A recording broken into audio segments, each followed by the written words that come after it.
Wrong day. Oh, there we go. Hi, hello, welcome back, everyone. I did say we have a 2 hour video, and we have a 2 hour video. Now, I'm not entirely too sure because I kind of want to play Yu-Gi-Oh in the background, so that may happen. We'll see. But yeah. So, yeah, story mode. If you don't know who story mode is, it's internet historian. It's like his third channel or some shit like that, if I remember correctly. And yeah, he's gonna explain a good solid. Alright. Shall we get, bro, I can't, if he, because usually when he does explains, usually he does like this series, like obviously one video would be like the first game, and the second video would be the second game. So I'm kind of hoping he'll do a mega solid 2 explained, because that's gonna be a wild fucking ride. It's probably gonna be like a 12-hour video. He's trying to do Metal Gear Solid 2. So yeah, shall we get started? I'm hoping the audio will be good, because that'd be great. Yes, NordVPN! Finally, Metal Gear Solid! Exclamation mark. We open to a submarine speeding through the ocean. This submarine is on its way to Fox Island, a nuclear weapons facility off the coast of Alaska, America's 51st state. We zoom into the sub. Alaska. There's Colonel Roy Campbell, and he says into the radio, Solid Snake, you're the only man for the job. I'm here, Campbell. Do with me what you will. Okay, here's the mission brief. On the nuclear weapons facility on Fox Island, there has been a mutiny. A group of 6 men have taken control, and they call themselves Foxhound. Oh my God, Foxhound. what do they want? Well, I'll let them speak for themselves, patching you through. Ah, yes, we want $1 billion in non-sequential $1 bills and the remains of a dead guy. His name is Big Boss. Oh my God. Send us his corpse. Oh my God, what if you don't get it? Well, then we're going to launch a nuclear weapon. Oh my God. No one threatens my country with a nuke, damn it. Campbell, it's time to send in the snake. That's me. That's my Solid catchphrase. Snake. I'm gonna murder everybody. It's gonna be a slaughter. You're gonna love it, Roy. No, wait, Snake. You don't understand. The situation is more delicate than that. They have hostages. Important hostages. Those hostages are Donald Anderson, the DARPA chief, and Oh my Kenneth God. Baker, president of Arms Tech. We Oh need my you not to God. kill those 2 people specifically. Kill the DARPA chief and some baker. I got it, Captain. We'll get you as close as we can, and then we're gonna shoot you out in this cool mini-sub. And then you're on your own. Oh. Snake is fired out in a mini-sub. So he arrives at the base, and when he gets there, Snake is birthed from the mini-sub out into the water, natural style. And then he starts swimming towards the shore. He gets there, and this is the very start of the game. You finally get control of Solid Snake. Snake Yeah, then let's goes go. out and he kills some of the guards. But quietly. That's right. Okay, so on the other side of this room is an elevator, and on that elevator is a mysterious man. There he is. I'm gonna get him. And he tells the guards, guards, you have to be on alert. Someone could be trying to infiltrate the base. Anyway, I'm going up this elevator. Goodbye, goodbye. I wonder who this liquid snake quickly finds a is. hiding place, and he calls the colonel. He goes, Colonel, who is that long blonde-haired dazzler? Ah, that man? Yes, that is Liquid Snake. And he is the leader of the Foxhound group. Oh And my you guys God. have the same code name, being Snake. So I'm Solid Snake, and the bad guy is called Liquid Snake? Yeah, will that come up in the plot later on?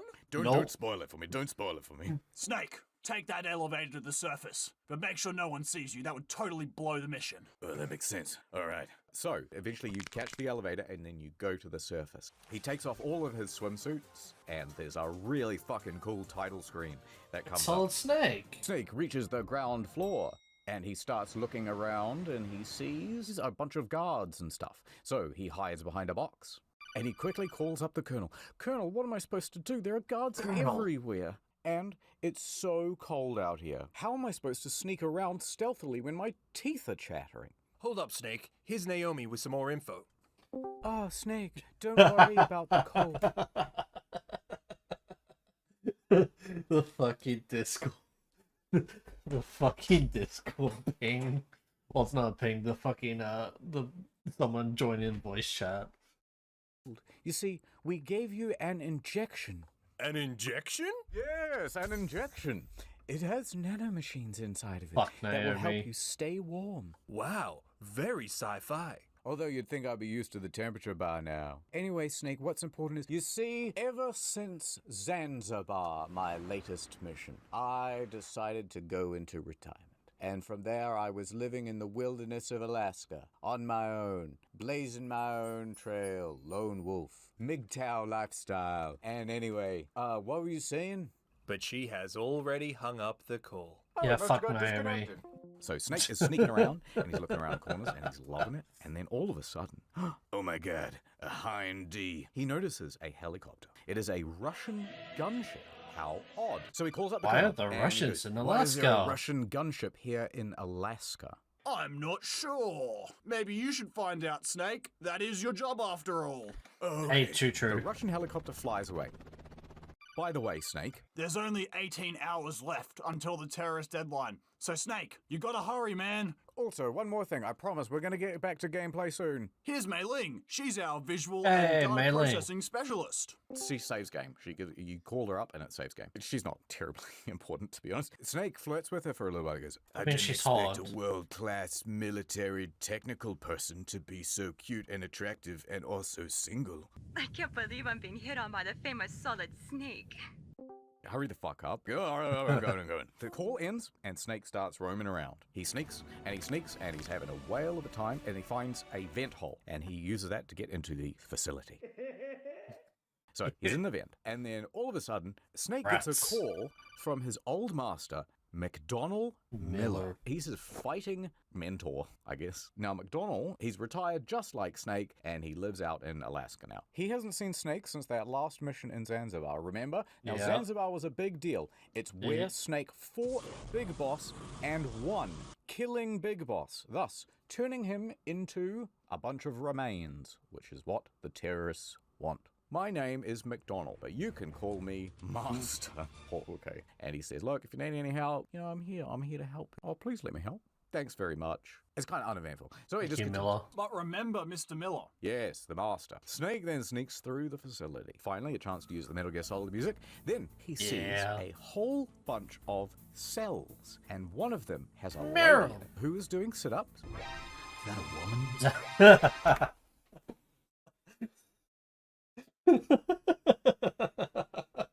Why is that so funny?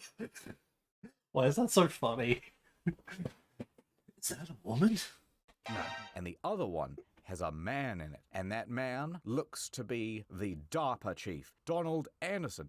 That's who I'm looking for, says Snake. He drops in and he goes, surprise, it's me.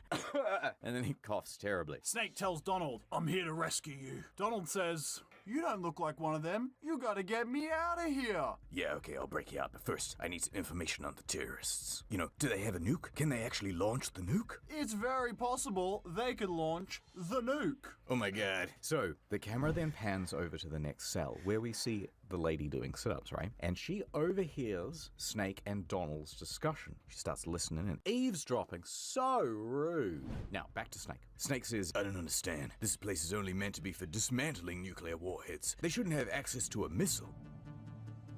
Listen, Snake. I've got some dramatic information. Ooh. Tell me more. You see, the terrorists have a new kind of weapon. It's a nuclear-equipped walking battle tank that walks. Oh, my god. A Metal Gear? Okay. I have not seen this. I've not pre-watched it. I swear. Just I get internet historians' humor. It cannot be. Wait, you know about the Metal Gears? They're the most Yes. secretest project ever. How did you find out about it? I've had some Well, run-ins with Metal Gears Metal in the Gear, past. yeah. This isn't the very first game, technically. Hold on, I thought the whole Metal Gear project was scrapped. It's actually not cancelled. It's being developed here on the island. It's all very top secret. That was until the mutiny, when all the guards took us over and took over the place. Now they're in control of everything and stuff.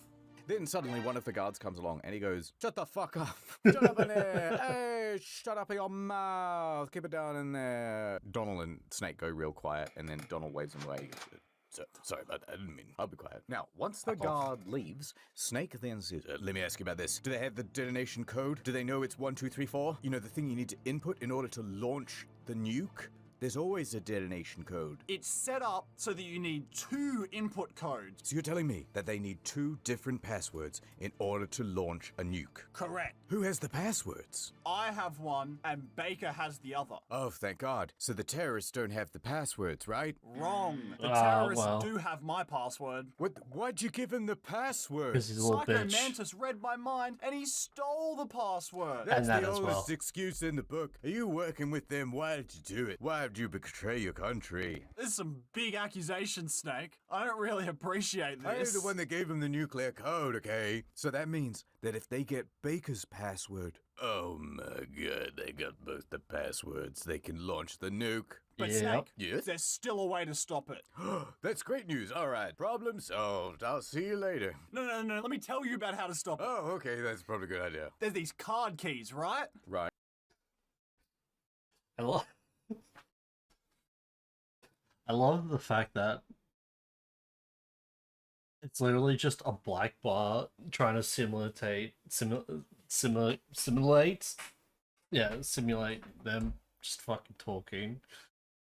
That's funny to me. Right. There's 3 of them, and Baker should have them, and you'll need all of them to stop it. Why? What's special about these card keys? Well, you put them in, and they stop it. Oh, like an emergency override. Correct. Oh. Okay. Snake then says the next obvious question, which is, wait, where the fuck's Baker then? I need Baker. I think he's somewhere in the 2nd floor basement. Here's my Second floor ID card. basement? It's a level 1 ID card, and it'll open any level 1 doors. Okay, thanks very much. Then Donald asks the question, Is the White House planning to give in to the terrorist demands, Snake? you mean give them the body of Big Boss? Yeah, that's what I mean. I don't know, Donald, and I don't care. It's not part of my mission, see? I'm just here to stop the... Oh, what's wrong, Donald? Suddenly, Donald is having a heart attack. What is it? What is it? The woman in the cell next door overhears this, and she starts banging on the door and going, "What's going on in there?" I'm dead. Donald dies. Oh no. He dies of a heart attack. What the heck is going on? He got death noted. Chapter 2.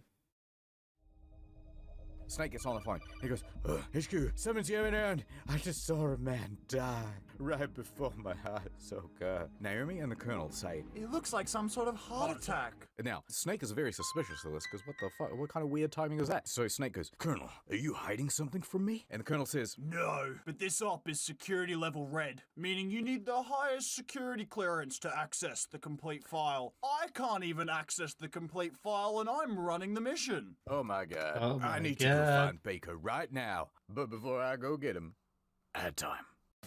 Oh, let's It's go. me, Nord Snake. I'm here to save everyone. Subscribe to Nord. Subscribe to Nord. Chief, I found you just in time. Nord has a seasonal sale going on right now. That's so generous. That's right. Nord has a huge deal on a 2-year plan at the moment. The savings, they're too good. Plus 4 bonus months. A God damn, woman? that's pretty good.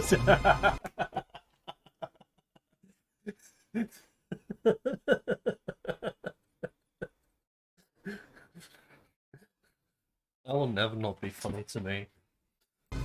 It's 2022, and women are now allowed to use NordVPN. Oh, yay! Congrats, women. Milling, is this line secure? Oh, of course it is, Snake. I'm patching in through Starbucks public Wi-Fi. No, No. no.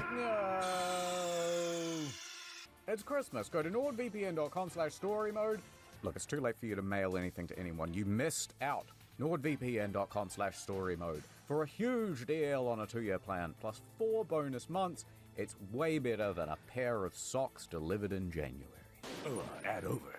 Now, Snake is trapped in the prison cell. Suddenly, he hears footsteps outside and also the sound of someone fighting.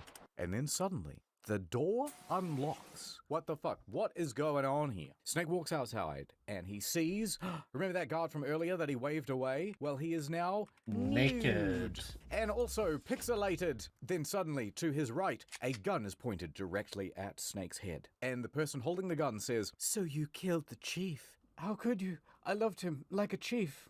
Snake then turns around and he goes, Is that a woman? "Is this the first time you've ever pointed a gun at a person? Your hands are shaking." Snake then pulls out his gun and points it back. And Snake says, "I can tell you're a rookie. You've got rookie eyes." They're rookies' eyes if I ever saw them.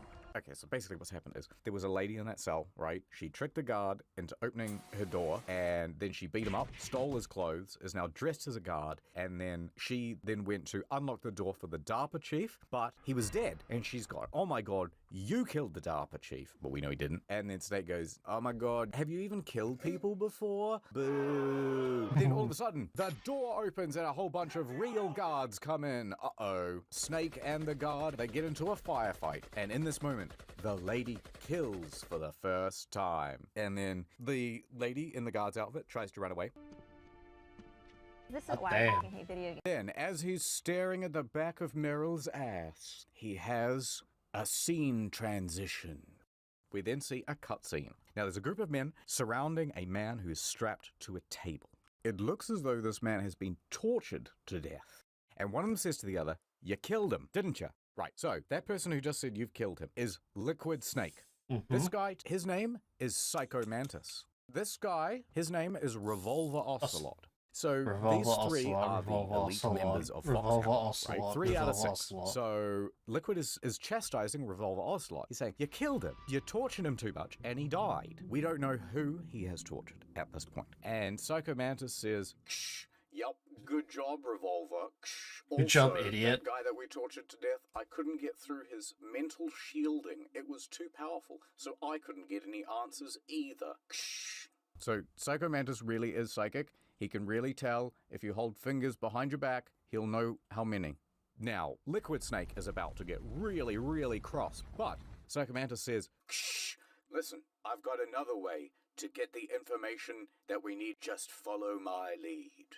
Then suddenly we get out of the cutscene. Now, the lady is running, and she gets into the elevator, and Snake tries to chase her, but she turns around and she shoots her farmer. He has to dodge out of the way, and it looks wicked sick cool. Look at this.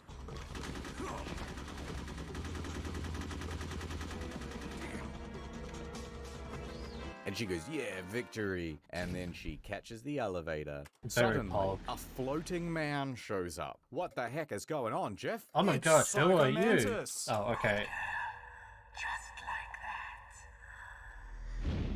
Snake goes, "What the fuck is going on?" So Snake calls up Naomi and he goes, "Naomi, I'm starting to see stuff. What the hell?" Just continue on with your mission. All right, I'll It's ignore the it for fucking now." nano machines, So bro. Snake catches the elevator down to basement level 2. And he's running around and he finds a secret room, but he breaks in and he finds, oh my god, it's Baker, and he smells delicious like fresh bread, but he's tied Yum. to a post. And he's just about to go, "Oh, what's up with all these cables? Let me untie you." I'm kind of out of it, but don't touch the cables because it's connected to a heap of C4. C4, which I'm also connected to. If you pull these cables, I'll explode. My god, would be toast. Get it, Baker? Get it? Suddenly, Revolver Ocelot Revolver walks into the Ocelot, room. Revolver so Ocelot. he's spinning his gun and he's Revolver showing off Ocelot. his sick moves. And Revolver Ocelot goes, Howdy, partner. I've been waiting for you, Solid Snake. Now we'll see if the man lives up to the legend. "I've also been waiting for you, Revolver I've been Ocelot. waiting for you. I want to see if you live up to your legend, actually." So anyway, they fight. He keeps running around and stuff. It's actually kind of an annoying fight, to be honest. But just as you're about to defeat Ocelot, he turns around and he goes, You're pretty good. Just what I'd expect from the man with the same code as the boss. he's saying, "You've got the codename Snake. Liquid Snake has the codename Snake. You must be a pretty good fighter. But I shall still win the day. Lamau." It's been a long time since I had such a good fight, but I'm just getting warmed up. But he is not just getting warmed up, because suddenly Oh, his hand shit! explodes off of the wrist, and the Arms Tech president is cut from the ropes and he falls to the ground. The C4 goes off, and Revolver Ocelot is sent flying into the wall with the force of the explosion. And then we see there is a man walking around in stealth, and he used a sword to do all that business. Oh my god. Revolver Ocelot picks up his fucking hand. I know you. You're supposed to be dead. This is some bullshit. I'm getting out of here, he says as he's running away. Bro. Who are you? I like you. I have no name. Actually, my name's Solid Snake, aka David. And then the robot man goes, gay. And then he starts like having a seizure or something. He's getting electricity. He then feels for some reason that he has to run away. And so he runs off. Bye-bye. He does a whole bunch of cool flips and shit. And Snake goes, that's pretty strange. I wish someone would tell me what the fuck's going on. There really is quite a lot of mysteries happening at once. Yeah, you're gonna get a lot more what the fucks in MGS2. So Snake picks Baker up, and Snake asks about the code for the warhead. And Baker says, I already told them the code. Baker, why would you do that? I tried not to tell them. I put up a fight. I even managed to resist Psycho Mantis's psychic abilities. He couldn't read my mind. Well, No now way, how? Jose.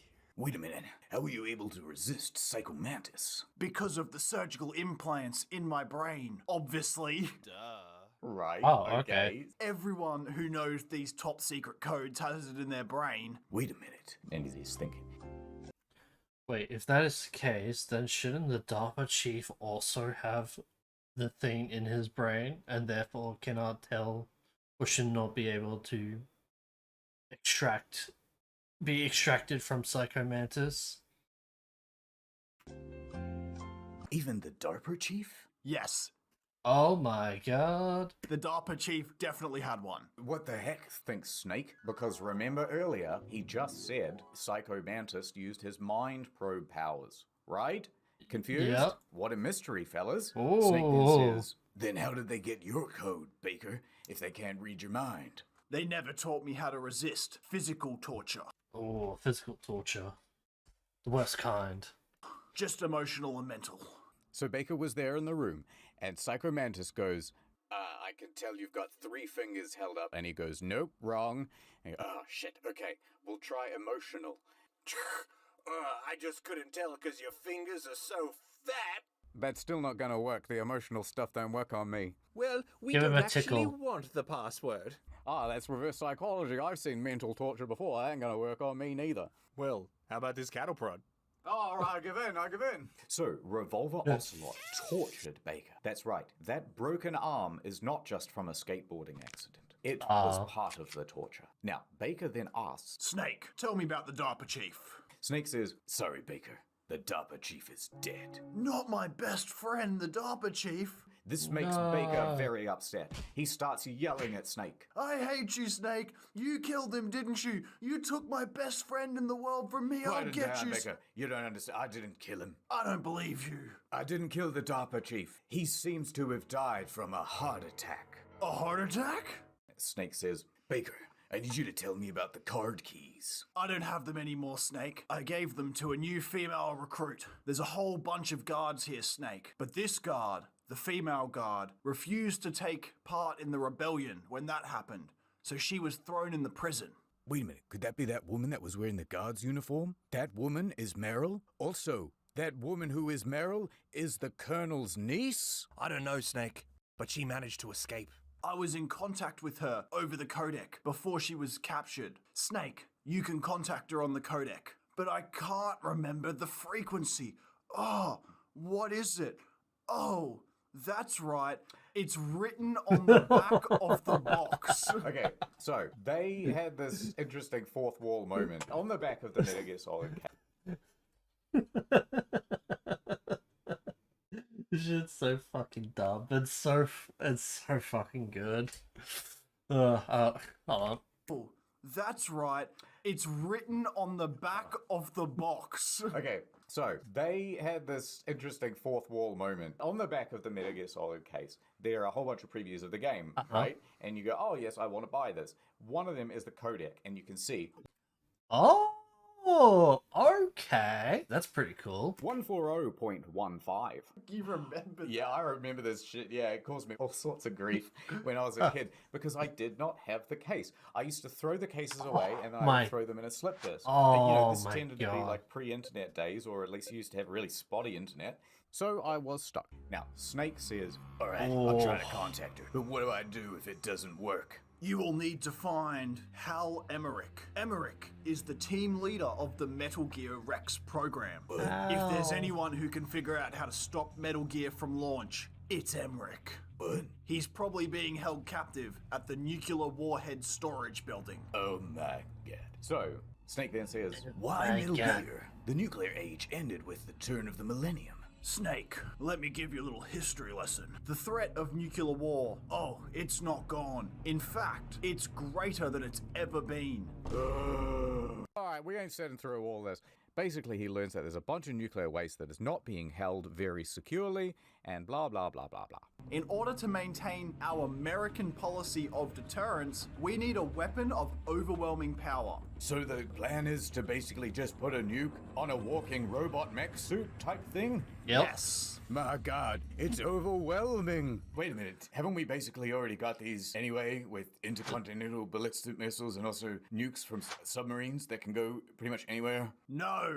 In fact, I think a submarine is actually more useful because you can't really attack the Stop submarine. attacking my life's work, Snake. So Snake says, You mean Metal Gear? You mean Metal Gear? Yes, that's exactly what I mean. We push to have Metal Gear developed as a black project. Oh there my are secret God. projects everywhere that are paid for by the Pentagon's black budget. These black projects avoid a lot of red tape, and no one can bother you. Boy, this is a lot of exposition in a very short period of time. I'm going off. I gotta find a new lady friend. And then Baker gives Snake an optical disc. Here you go. It's the only remaining copy of the data from the Metal Gear prototype, so don't lose it. Okay, thanks. I'll put it in my wallet. Cheers. I hid it from Revolver while he was torturing me. It was so easy. I just put it in my back pocket, and then I just got electrocuted a little You bit. shelved it? Have you at least washed it first? There's no time for that, Snake. I'm not even wearing gloves. Snake, take my level 2 card. It'll open more doors than that one Donald gave you. Before I go, I just want to bring up one more mysterious thing. Who was that ninja? That is Foxhound's dark little secret. Ooh. It's an experimental soldier. Whoa. Snake, Pretty you should cool. ask Dr. Naomi Hunter. She knows more about that than I do. No, fuck that sounds great. Naomi. Anyway, I'm going now. It was a pleasure to meet you, Mr. Baker. And he stretches out his hand to shake it, and then Baker starts having a heart attack. Oh no. Did you do to me? Oh, no, it can't be. Those Pentagon bastards. They're just using you for... Baker dies from a heart attack.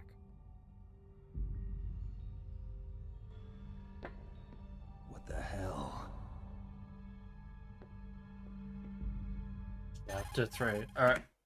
I'm gonna do a quick little breaky wakey. Alright, I shall be right back real quick.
I'm back. Hi.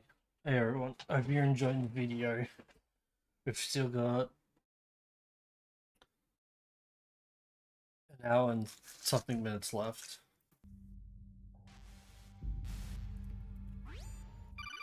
Oh, I got bad news. I just met this really cool guy, but he's dead. His name's Baker. It looks like another heart attack. There are a lot of drugs that can cause a heart attack in large doses, so I won't be able to tell without doing an autopsy though, if it was like faked or not. And he just took his booster shot as well. Oh, Coincidence? Snake then asked Naomi, what do you know about this exoskeleton ninja man? Whereabouts is Fortnite Ninja from? I need to know where Ninja Blevins is headed. Is he a part of Foxhound? I don't know anything about that. There's That's a no fucking one lie. like that in my unit. You don't know anything about a ninja. That's a Not fucking at this lie. point, I don't. You've never heard of Ninja Blevins Fortnite. Welcome to the Ninja Dojo. Anyway, I gotta go, I got another call. Snake then goes to the back of the disc, and he calls Meryl.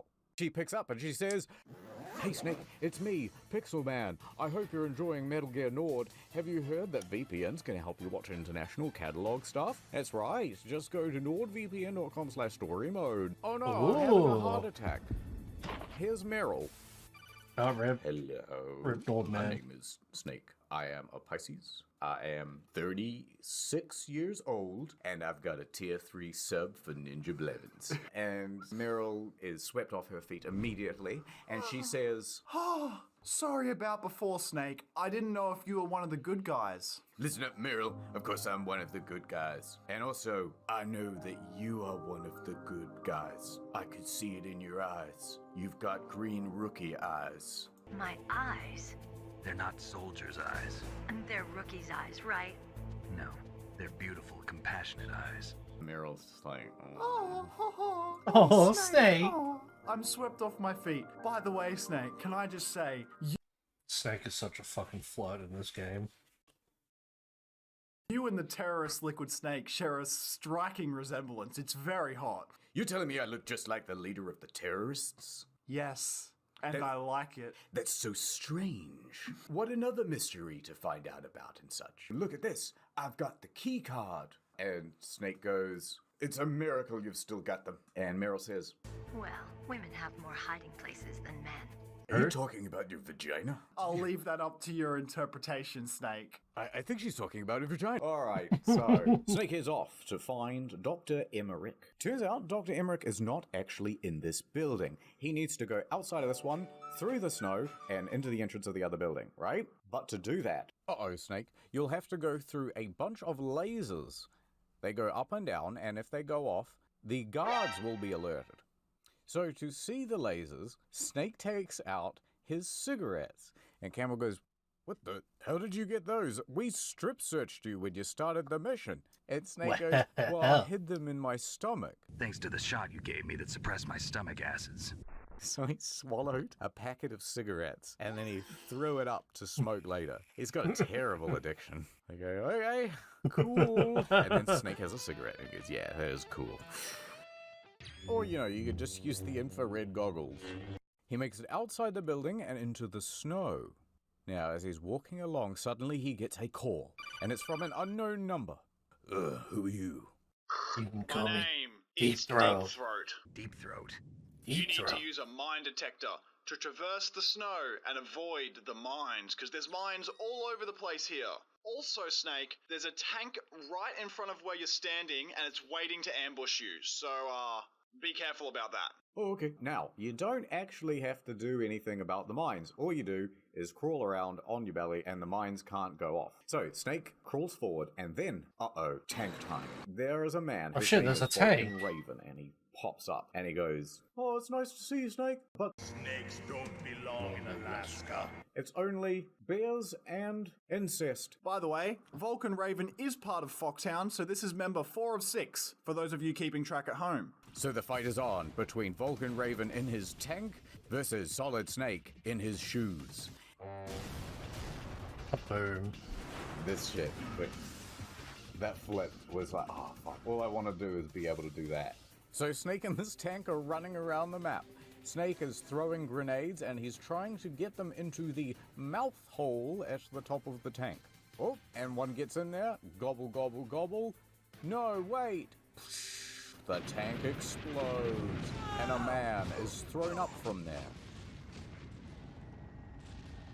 Snake is then very proudy. He walks over to the next building and he goes inside. Haha. But what he doesn't know is that Vulcan Raven actually survived. He's still Somehow. alive. He pops out of the top of the tank and he takes a phone call. Well, boss, he got away. Instead of chasing him down, I'm going to just hang out in the burnt tank. And Vulcan Raven swears that he will fight Snake again and this time win. Yes, the raven on my head. It thirsts for his blood. Snake enters the facility where they keep all the nuclear waste. Time to use stealth and sneakery. So he jumps into his signature box and he starts wandering around the room. See, box A. A box. They turned my boy into a box. Snake then makes his way to the elevator and he goes, B2, please. He goes down there, and just as the door opens, Uh-oh. That ain't good. Dead men.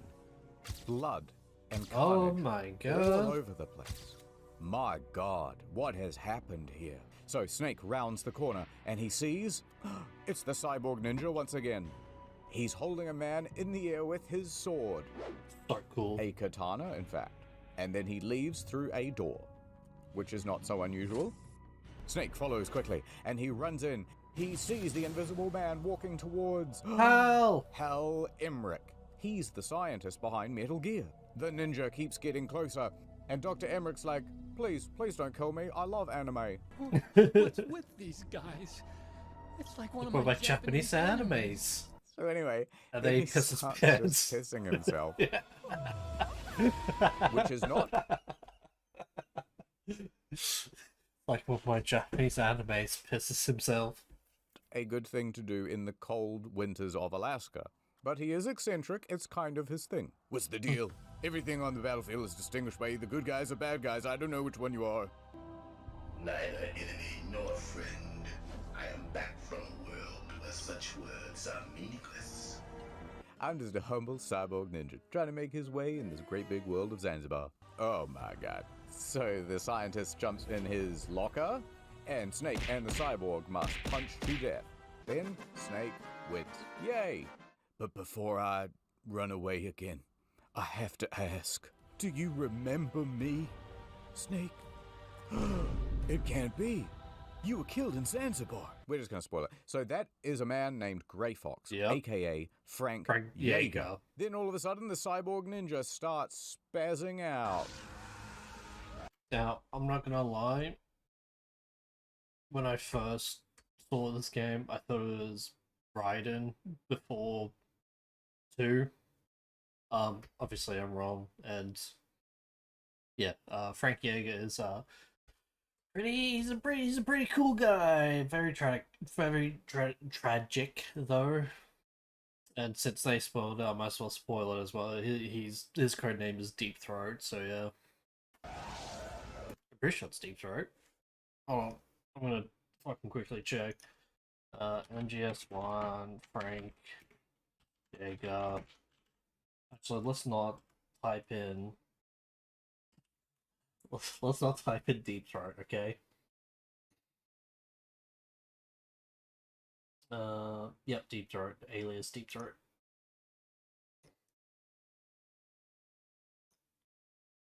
I know who it is behind that suit. It's Michael J. Fox. No. He starts screaming, the medicine. I need my topical cream. The cyborg ninja starts smashing his head into the ground. It's itchy, it's itchy. And then he sprints out of the room. What the hell is going on? Ring, ring. Colonel, what's going on? That was Grey Fox. I don't believe you, Snake. There's no way that could be him, Snake. He died in Zanzibar. And then Naomi jumps into the call and goes, oh, I was certain he was dead. Fuck what a off, surprise Naomi. twist of events. Listen, before I joined the super... What a surprise twist of events that she's not... That's not surprising at all, because fucking Naomi knows... Fuck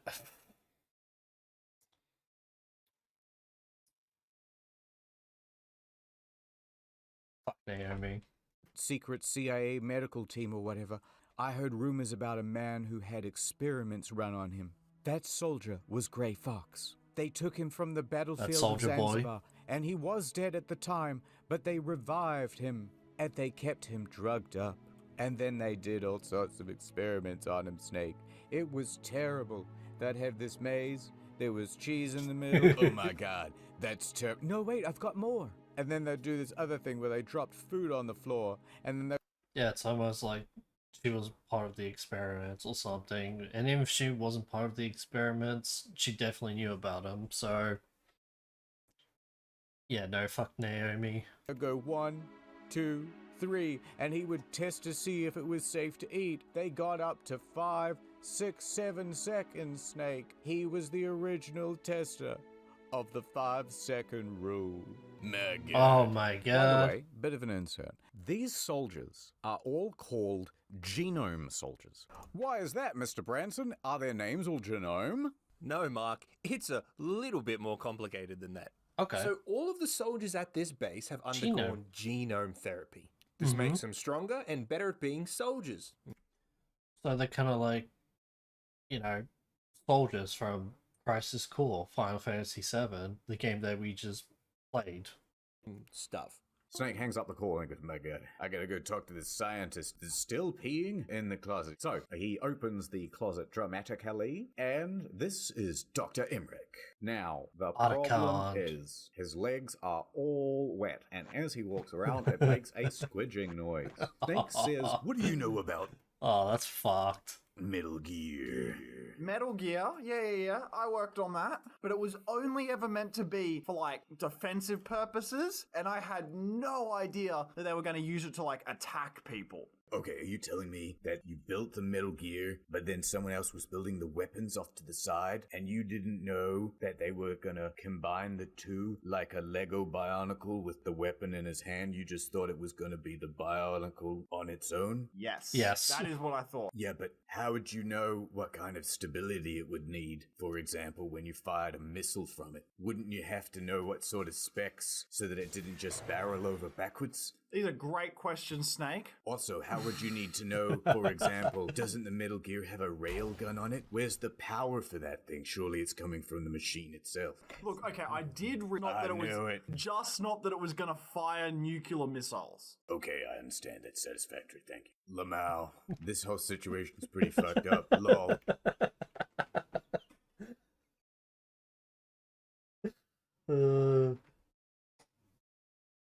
Even. And then Emmerich says, Oh my god, Snake, you're so right. I can't handle this anymore. Why is my research being used for this? I feel like such a fool. And then he starts crying. And pissing his pants again.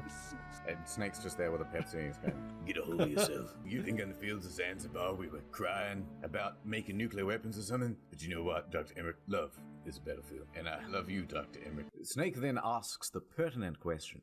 Where are they keeping Metal Gear Rex? Rex is in the underground maintenance base north of the communications tower. Okay. Why don't you go hide, and I'll make my way over to Rex. Have a great time. See you later, he says as he starts leaving the room prematurely. But then Emmerich says, Sure, no worries, I'll hide. Also, check it out. I have stealth camouflage, just like Cyborg Ninja. Wait a minute, that's really neat, but wouldn't it make way more sense if you gave me the stealth camouflage and you continued to hang out in the piss locker? Because I don't really need you to run about the map, but I have to run about the map, you see. Yeah, well, pretty you see, much. I've already got piss all over this stealth camouflage, so you probably don't want it.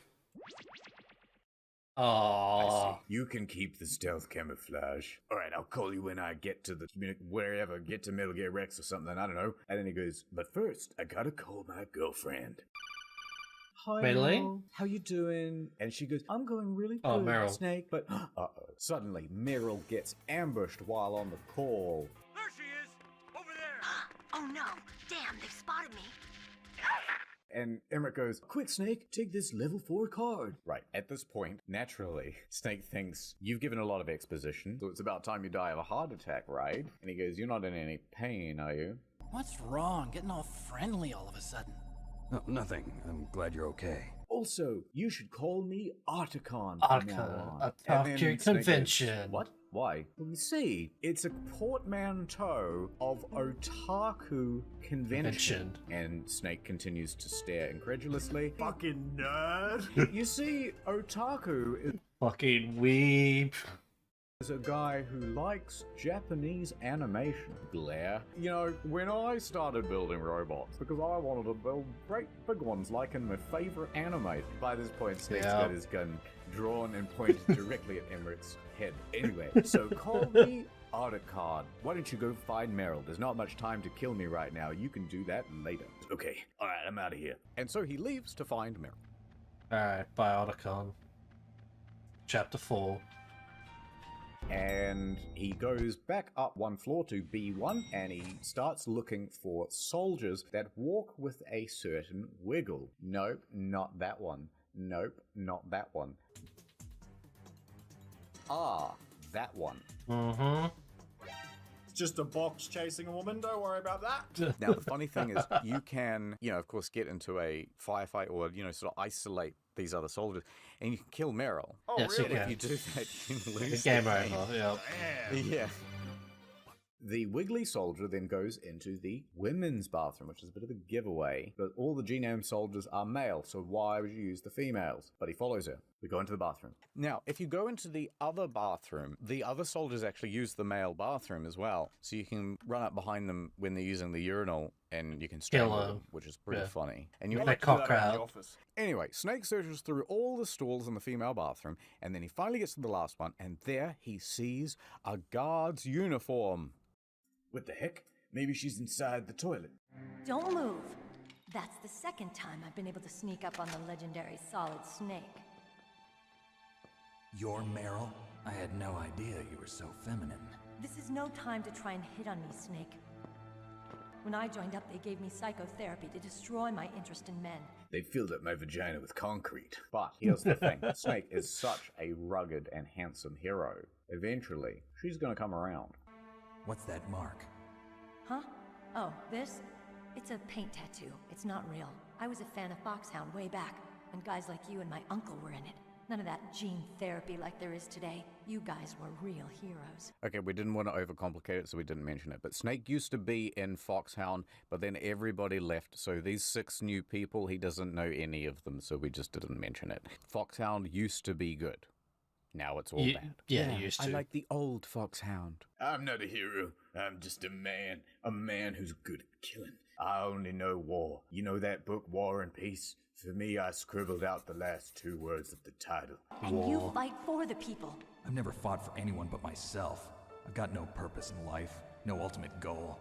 You understand, Meryl? I fight for me. I fight for myself. I'm a mercenary. I have no goal. I'm completely nihilistic. I don't know why I fight. I don't know why I'm here right now. I don't know why I wake up in the morning. I hate myself. But most of all, I hate you, Meryl. Meryl, please. I can see your nipples right through your shirt. We're gonna have to take this whole thing out. I also want one of those cool temporary tattoos. Have you got one? I'll put one on my face. Look at this. Now it's hard for people to take me seriously, even though I'm a battlefield killing machine. Sometimes there's other things in the field, such as a tractor or a plow or this funny little channel in the field. But I'll tell you what's not in the field. Corn. Corny lines like this. Lines about having no purpose. How did you recognize me in disguise? I never forget a lady.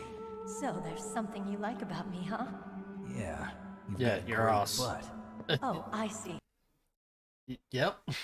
First it's my eyes, now it's my butt. What's next? On the battlefield, you never think about what's next. You've got a rookie ass. You got the card keys from Baker? Card keys? You mean this? Oh, that's where she kept them. Where are the others? There should be 3 keys. This is all I've got. Where could the other 2 be? Alright, so Meryl says she doesn't know. And anyway, she walks over to the mirror and she goes, You know, I don't use makeup the way other women do. I hardly ever look at myself in the mirror. I've always despised that kind of woman. My father, he was killed in action when I was younger. My father. He was always the kind of woman to wear makeup. This isn't a training exercise. Our lives are riding on this. There are no heroes or heroines. If you lose, you're worm food. Anyway, I don't have time for this. You're really slowing me down on the battlefield right now. Is that FAMAS functional? Unfortunately, it's out of ammo. So bring it with you and maybe you'll find more ammo later. Where'd you get that Desert Eagle? I found it in the armory. It's a .50 caliber Action Express. There was a SOCOM pistol too, but I chose this. Huh, so I got a leftover, huh? Isn't that gun a little big for a girl? Don't worry, I can handle it. Come on, use my .45. Listen, I've used a gun like this since I was 8 years old.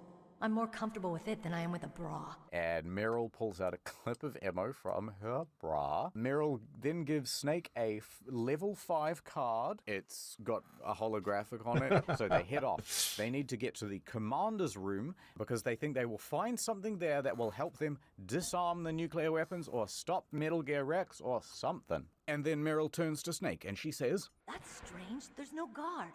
What happened to the music? You know what, Jeff? I think this has all the hallmarks of some sort of trap. Oh. Now, this is where things get a bit weird. Snake's just about to open the door. Suddenly, Meryl has contracted the COVID, and she gets a headache all of a sudden. Snake! She's got the virus. My vaccine is not working, Jeff, Snake. we can't, Jeff. So Meryl is screaming, and she needs a couple of Tylenol. But she gets up, and then all of a sudden, her demeanor has changed. Okay. Let's go. Did you also notice that her voice had changed? Come on, Mr. Foxhound. Nope. The commander is waiting. Just as they enter the room, Meryl suddenly starts acting all weird. She has another migraine, but this time something else is happening. She points her gun at Snake. Meryl asks, Hey, Snake. Do you like me? Hold me, Snake. What's wrong? Do you like me? Will you hold me, Snake? Oh, I do very much, Meryl. Come here, come here. I would fuck the Psycho Mantis out of Meryl. Big Smoot. But behind Meryl is a man, and he seems to want to watch. It's ruining the whole mood for Snake. Correct. I like men.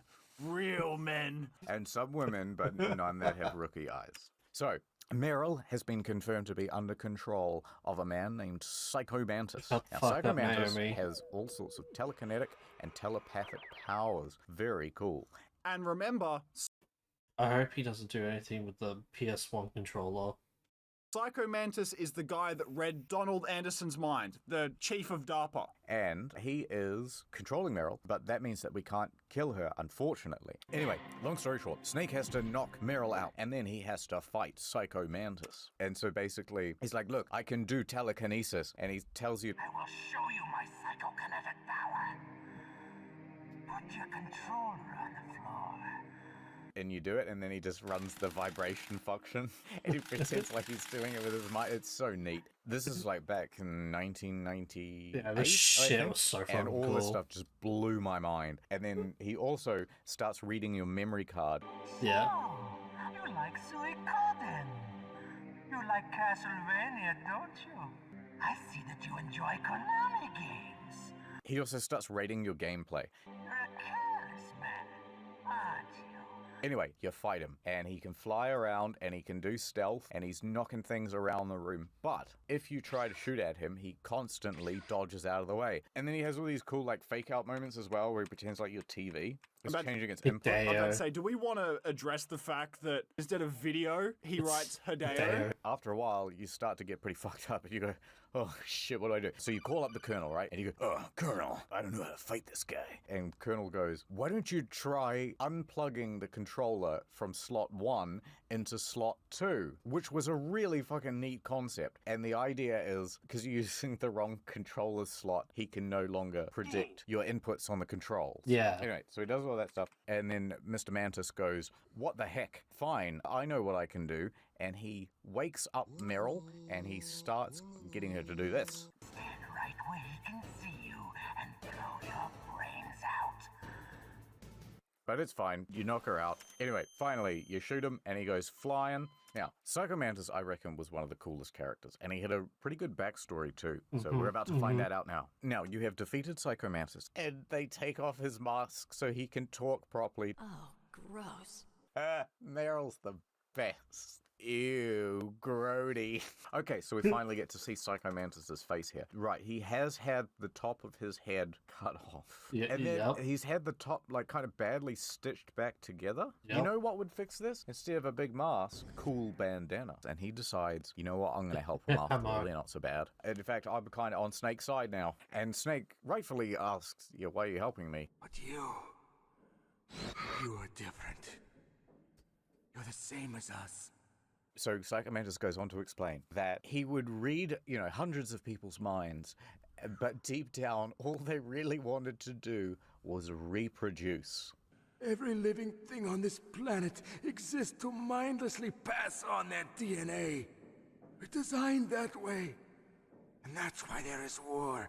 When he was a child, he read his father's mind, and his mum died in childbirth, and his father blamed him for it. Because he had such a large head, it destroyed her, and hence why he had to have this stitching. In order to get the baby out, they had to cut half of his head off, and then they had to reattach it later. And then he went full psycho mode, I guess, and he burnt down his whole village. I read her mind as well. Meryl's? I saw you there. Ooh, she likes you. Ooh. You have a large place in your heart. A large place? Shut him up, Snake. I have a last request. What is it? My mask. Put it back on. Even at this late stage, he's worried about catching I'll open the door for you. If you want to find your future, go through that door. So Psycho Mantis then dies, and they go, all right, we got a mission to do. Let's go, Meryl. And Rip then Psycho Meryl Mantis. I'm sorry. Meryl? I'm sorry. I'm sorry that I used public Wi-Fi. Oh, don't beat yourself up, Meryl. Just wait, hold on. I thought Nord fucking died. He had a heart attack. Man. Go to NordVPN.com/story mode. Keep yourself safe or whatever, even if you're browsing pornography at McDonald's. No, I'm sorry about going zombie mode and stuff before and pointing a gun at you. How could I let Mantis control my mind like that? Snake's just there like, oh my god, hand in front of his face. If you're gonna doubt yourself, I'll leave you here. Yeah, exactly. Tell her again, Snake. I'll leave you here. Never doubt yourself. Just let it make you stronger.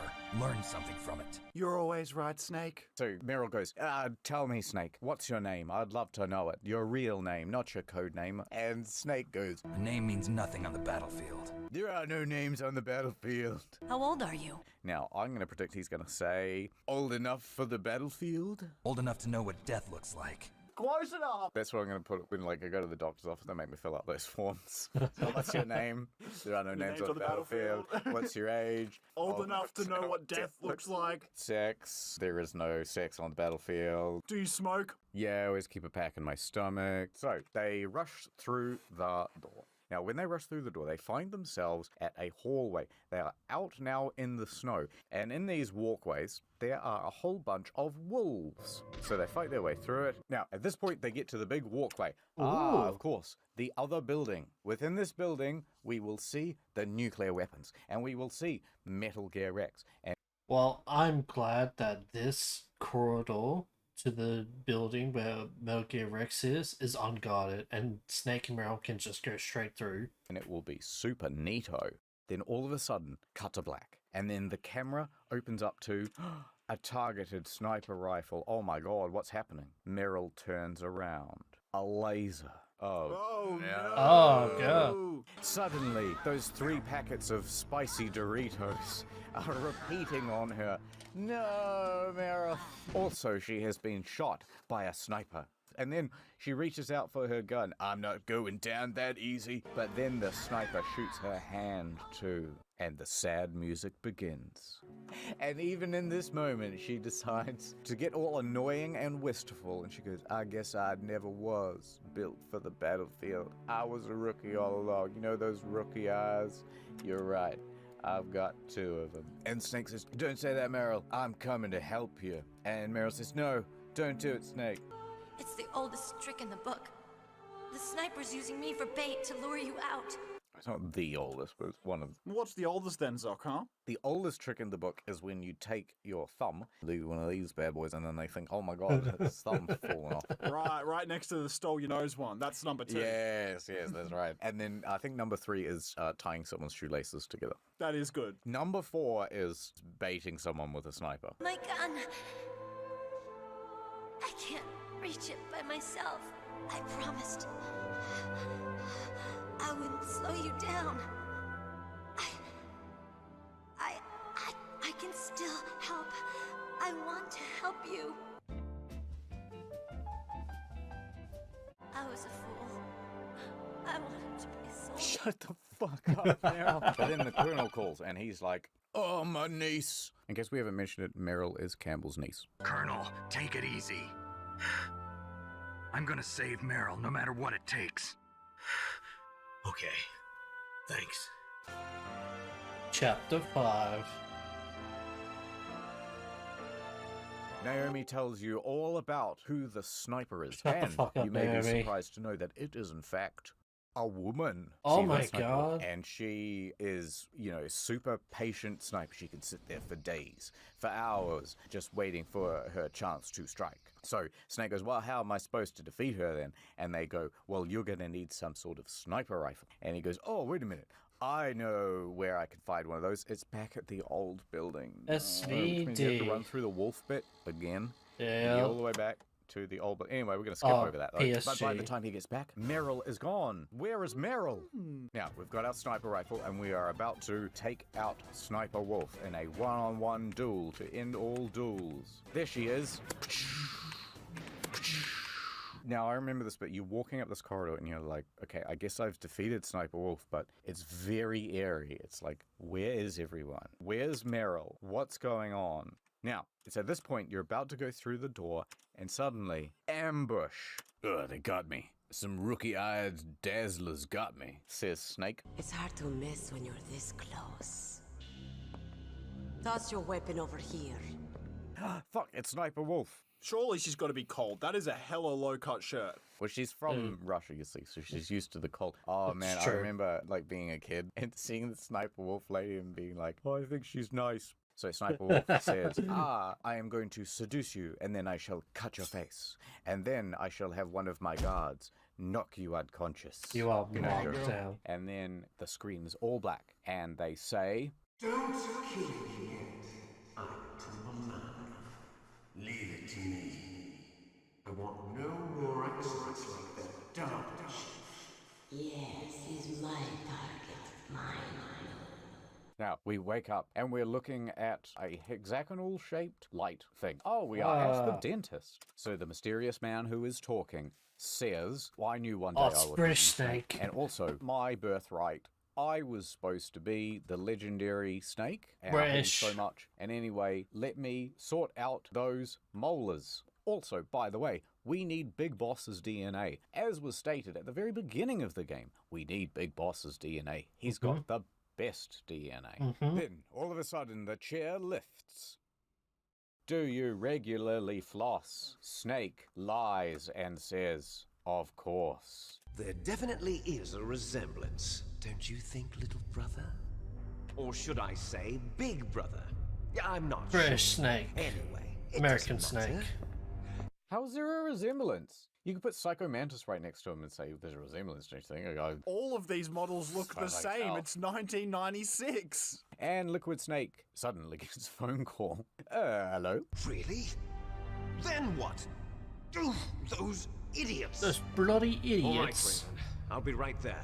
Imagine calling yourself Raven and then insisting other people also call you Raven. I'm gonna be, I'm Sparrow. You can pick whoever you want. I want to be Ice Pick. Liquid then takes the phone call, and then they say, the Americans are not responding to their demand. Liquid hangs up the phone, and he says, right, time to launch a nuke. And they go, really, right now? And he says, no, in 10 hours time. Oh, that's quite a ticking clock. We launched the first one in 10 hours as planned. Damn Americans. Looks like you read them wrong. Something's funny. I'll tell you what's funny. He's got no arm. Hey, Liquid, what about the cyborg ninja? You know, waving his stump around. And then Liquid Snake says, I don't know who he is, but he's already killed 12 men. which is nothing compared to how many we've killed. Anyway, Ocelot says, how did he even get in? Did you leave the door unlocked again, Liquid? Now he's shaking the stump even more vigorously. And Liquid says, perhaps there is a spy among us. Oh my By the god. way, Ocelot, you like to interrogate people, right? Well, here you go. Oh, you guys talk about me? This seems bad. What about you? Wanna stay for the show? I'm not interested. It's time to feed the family. Did she just have a Mentos? No more Mentos jokes, son. Stop.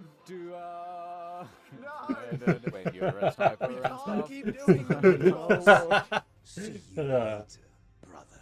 Oh, see you. Oh, it's always great to catch up with family. We should catch up again sometime soon. We shouldn't leave it this long between times. You know, you got my number? Then Sniper Wolf says, oh, hello, Snake. Oh, your lady friend, she's still alive, and she is still very sexy. I also have to go. Goodbye. I shall always think of you and nothing else. Once she picks a target, she doesn't think about anything else. Sometimes she even falls in love with them before she kills them.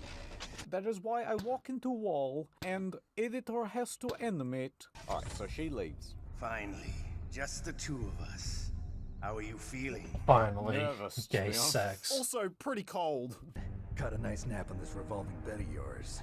Too bad I was sleeping alone. Yeah, maybe I could have slept with your wife, Revolver Ocelot. Oh my gosh. Not You Svetlana. did not. Revolver Ocelot says, enough of this tomfoolery. It's time to begin the interrogation. And then it does. I will tell you, you really do have to resist the pain, because I was like 8 and I was getting carpal tunnel from this fucking section.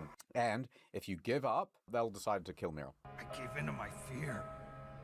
I gave in to my pain. I sold your life to save my own. I'm a loser. I won't tell you what else will happen. Now, off we go. Okay, let's get started. I don't think you should have smoke coming off your body like that. You know what I like to imagine? The voice actor in this moment. You still okay? Well, if you're really worried about my well-being, you wouldn't keep electrocuting me, Revolver. You're the boss's brother, all right. Your brother, he's an amazing man. Who else could shoot down 2 F-16s with a Hind helicopter? So, Snake gets dragged away to a cell. Now, in the cell, Snake makes a very interesting discovery. Huh? Looks like I got a roommate. Wait, isn't it the DARPA chief? Huh, what a mystery, Jeff. Yeah, why did they bring his body here? Good question. And also, why are there lacerations to the front of his body? And also, if he just died a couple of hours ago, then how come he's decomposing and covered in maggots? Maybe we'll find out. Maybe we won't. Damn, I caught a cold. That witch. She took my clothes. In case you didn't pick up that reference, so remember when that guard gets knocked out and Meryl steals his clothes? That's the same guard. That witch. She took my clothes. And then because he was cold and naked for so long, he got a ended up cold. catching a cold. So you go in for the next round of torture. Now, Revolver Ocelot says, listen, did you know that Liquid Snake is friends with the head of the Spetsnaz? And Solid Snake goes, oh really, that's pretty cool. How'd you meet him? Will you introduce me? And that guy at the head of the Spetsnaz says, I agree to buy this new Metal Gear, which full name is Metal Gear Rex. But let me make a deposit. It is a hind. Isn't it nice? Remember that from the start of the game? Yes. Suddenly it all sort of comes together. And then Snake goes, oh, you just doing it for the money. And then Ocelot says, no, I want Russia to be reborn. That's a bit touchy in today's climate, but whatever. The interrogation ends and Snake is dragged back to his cell. And then all of a sudden he gets a call. Snake, is there anything I can do? No, fuck off, Naomi. Yeah, my arm hurts. When he says, my arm hurts, what she does is she says, Snake, put the controller up against your arm. and then they vibrate the controller. Doesn't really help. Just made me horny. What? No, Snake! On your wrist! Don't put it on your ball, Snake! No, Snake! Now, Snake says, talk to me, Naomi. Tell me some stuff. And Naomi says, okay, I'll tell you some stuff. Myself. That's a tough one. Oh, shut the fuck up. That's not a happy topic for me. Snake says, I don't have any family. I left my family on the battlefield. I didn't have a real family either.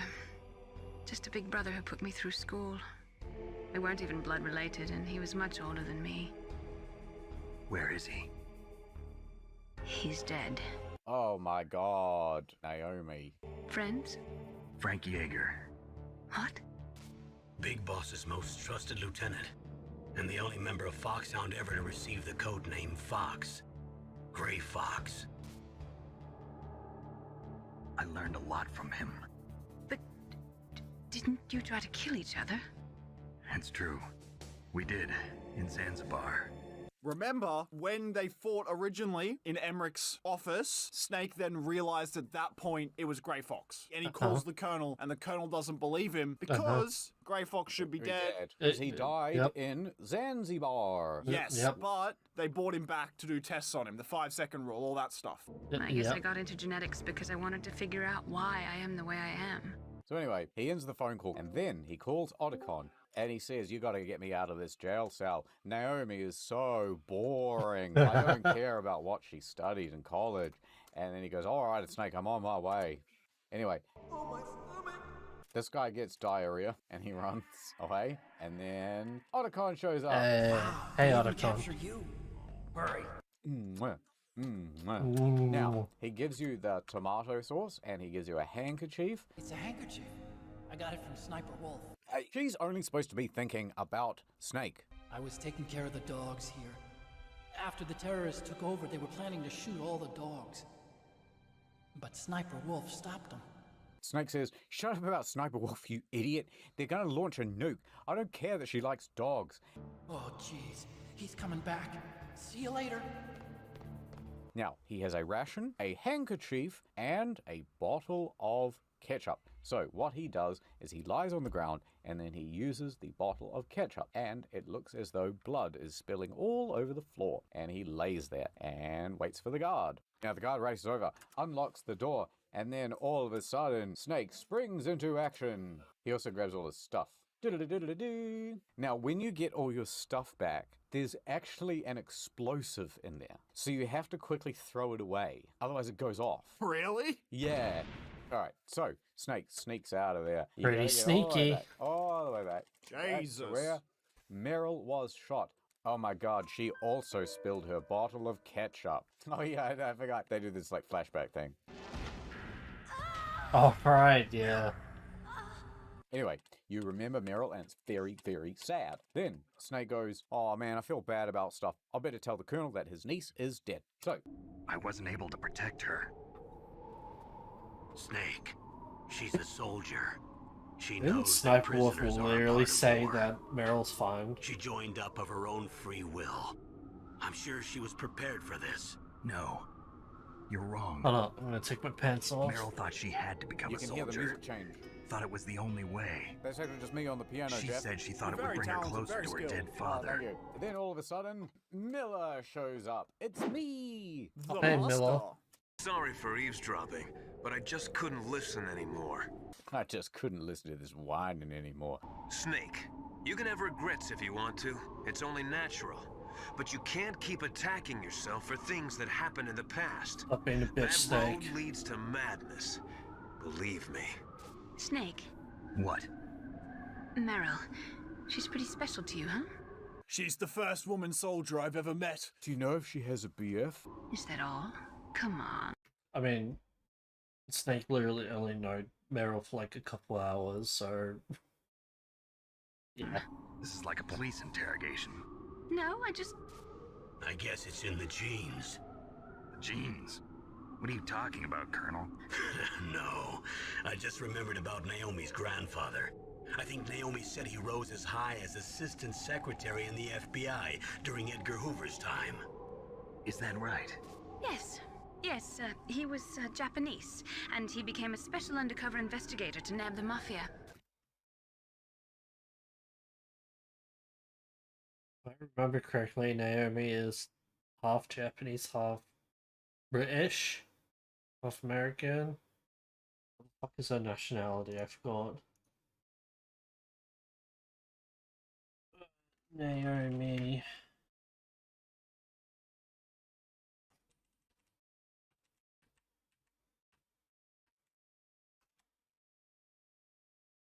Naomi Hunter.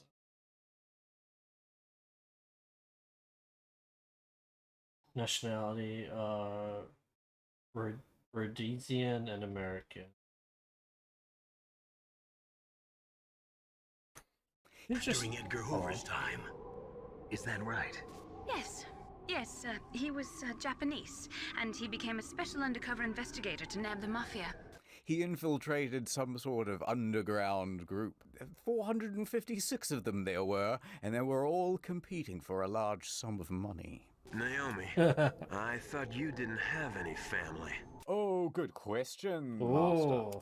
Well, I researched it after I became an adopt. Miller goes, hey, okay. So, wait, who was your granddad again? He was a special undercover and... Oh, granddad, sorry, I was thinking father. Yeah, no. Investigator, and he wanted to stop the mafia. Okay. Anyway, says Snake, that was a load of old boring rubbish, so I'm going here. And then the alarm goes off. Anyway, you fight your way to the top of the building. Ow. It's very exciting. Now, Snake heads to the roof, and when he makes it there, Liquid Snake suddenly then flies up to Snake and the helicopter. Liquid Snake says, it's time for some fratricide, brother. And then he starts firing more missiles all over the roof, which does absolutely nothing to its structural integrity, but ignore that. Ignore that.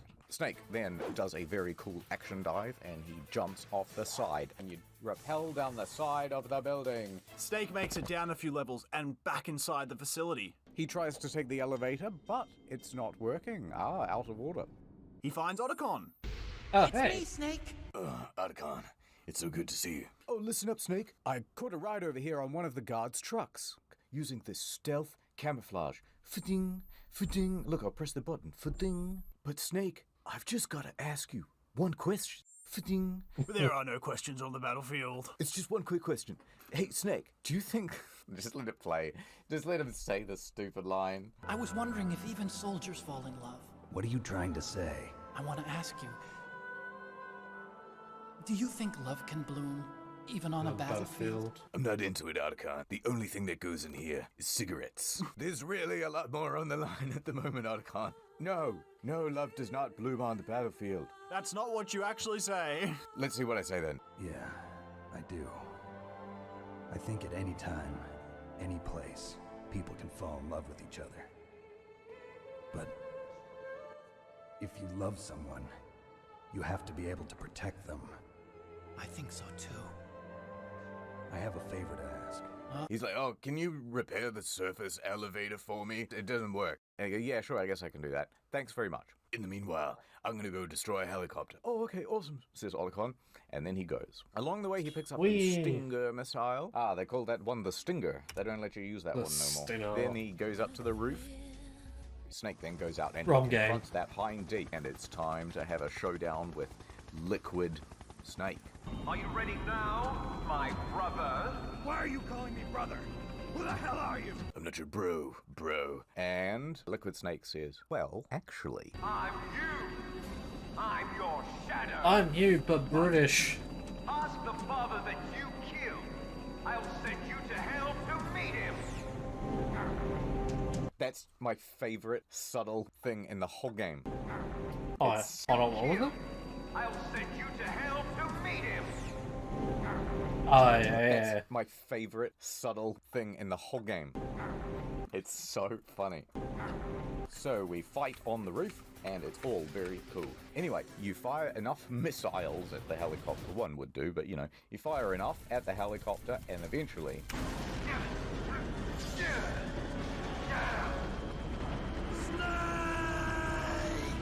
Liquid! Once he is done killing his brother, perhaps... Sorry.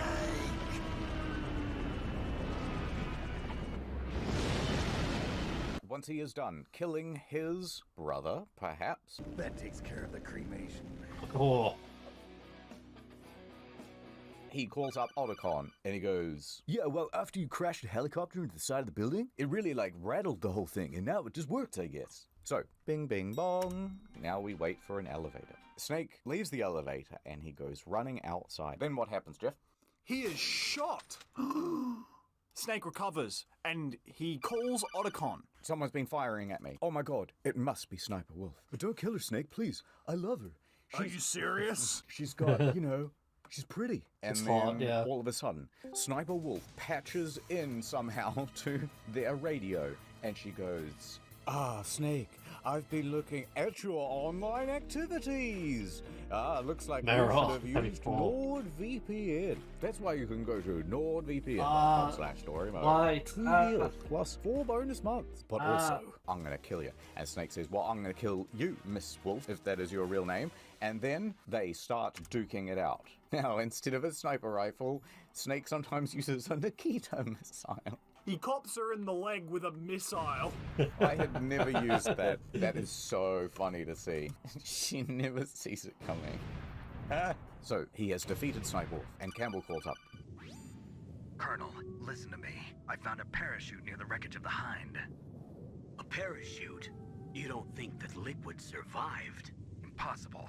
As soon as he jumped out of the pilot's seat, he'd be sliced up faster than an onion on an infomercial. Watch this one slap. That's not slap So, child. he found a parachute. That means there's a good chance that Liquid Snake is still alive. Snake goes running over to Sniper Wolf, and then comes some of the best music in any video game. See if you can recognize it from about every video in the last 6 months. I am Longshot. You cannot save me.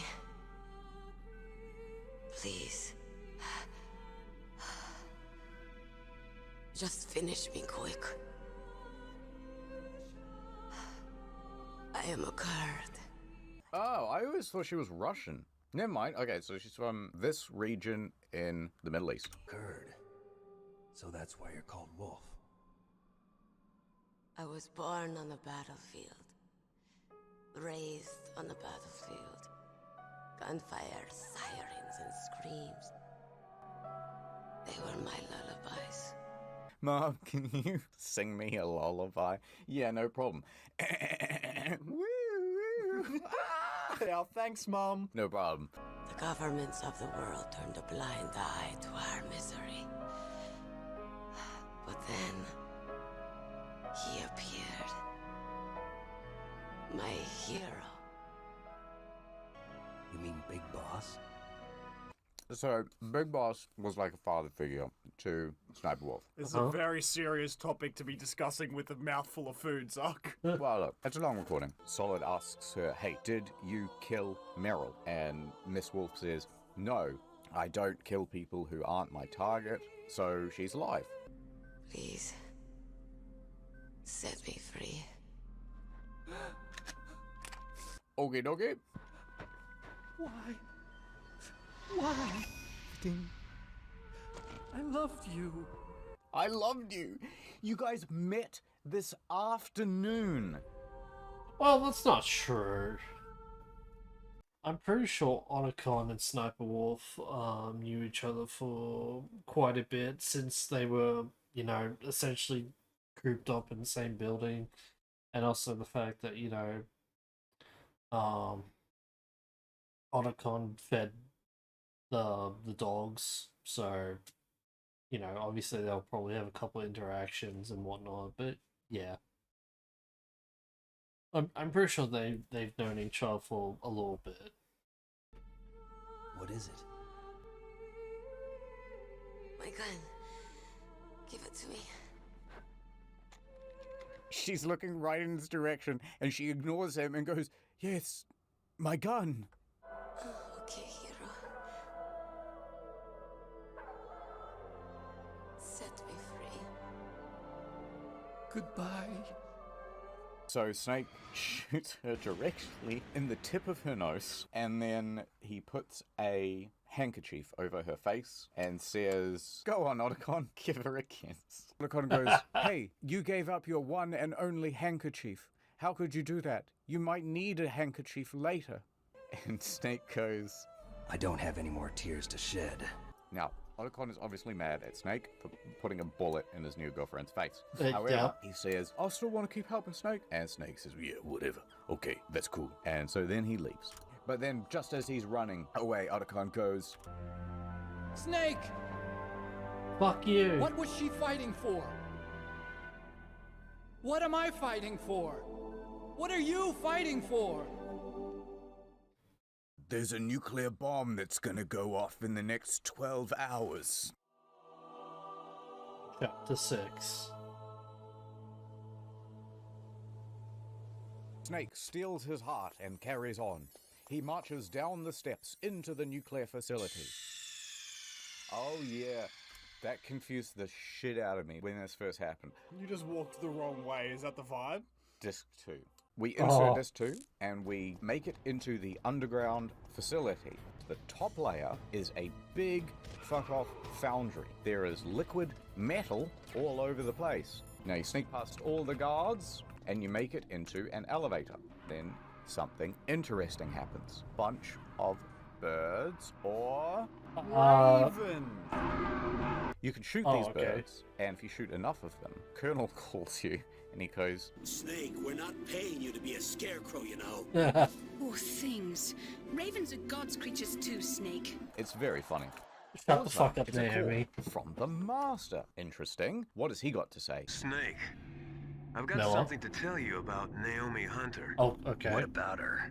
Is this conversation secure?" Don't worry, nothing is secure. People are constantly jumping into my codec all the time. What's up? "I was in the FBI too, you know." I didn't know that. What's your point? Dr. Hunter's story about her background, it was all a big lie. Wow, who would have She guessed? might be a spy. So the Master has revealed that he thinks that Naomi might be lying about her background. In fact, she's some sort of spy for the bad guys. The head of the FBI at that time, Edgar Hoover, he was a well-known racist. Didn't Naomi say that her father was Japanese? Wait. Okay, hold on. Sorry. We need to fucking rewind. For the bad guys. The head of the FBI at that time, Edgar Hoover, he was a well-known racist. Hold on, I want to know who the fuck. I don't remember who Edgar Hoover is. MGS1 Edgar Hoover.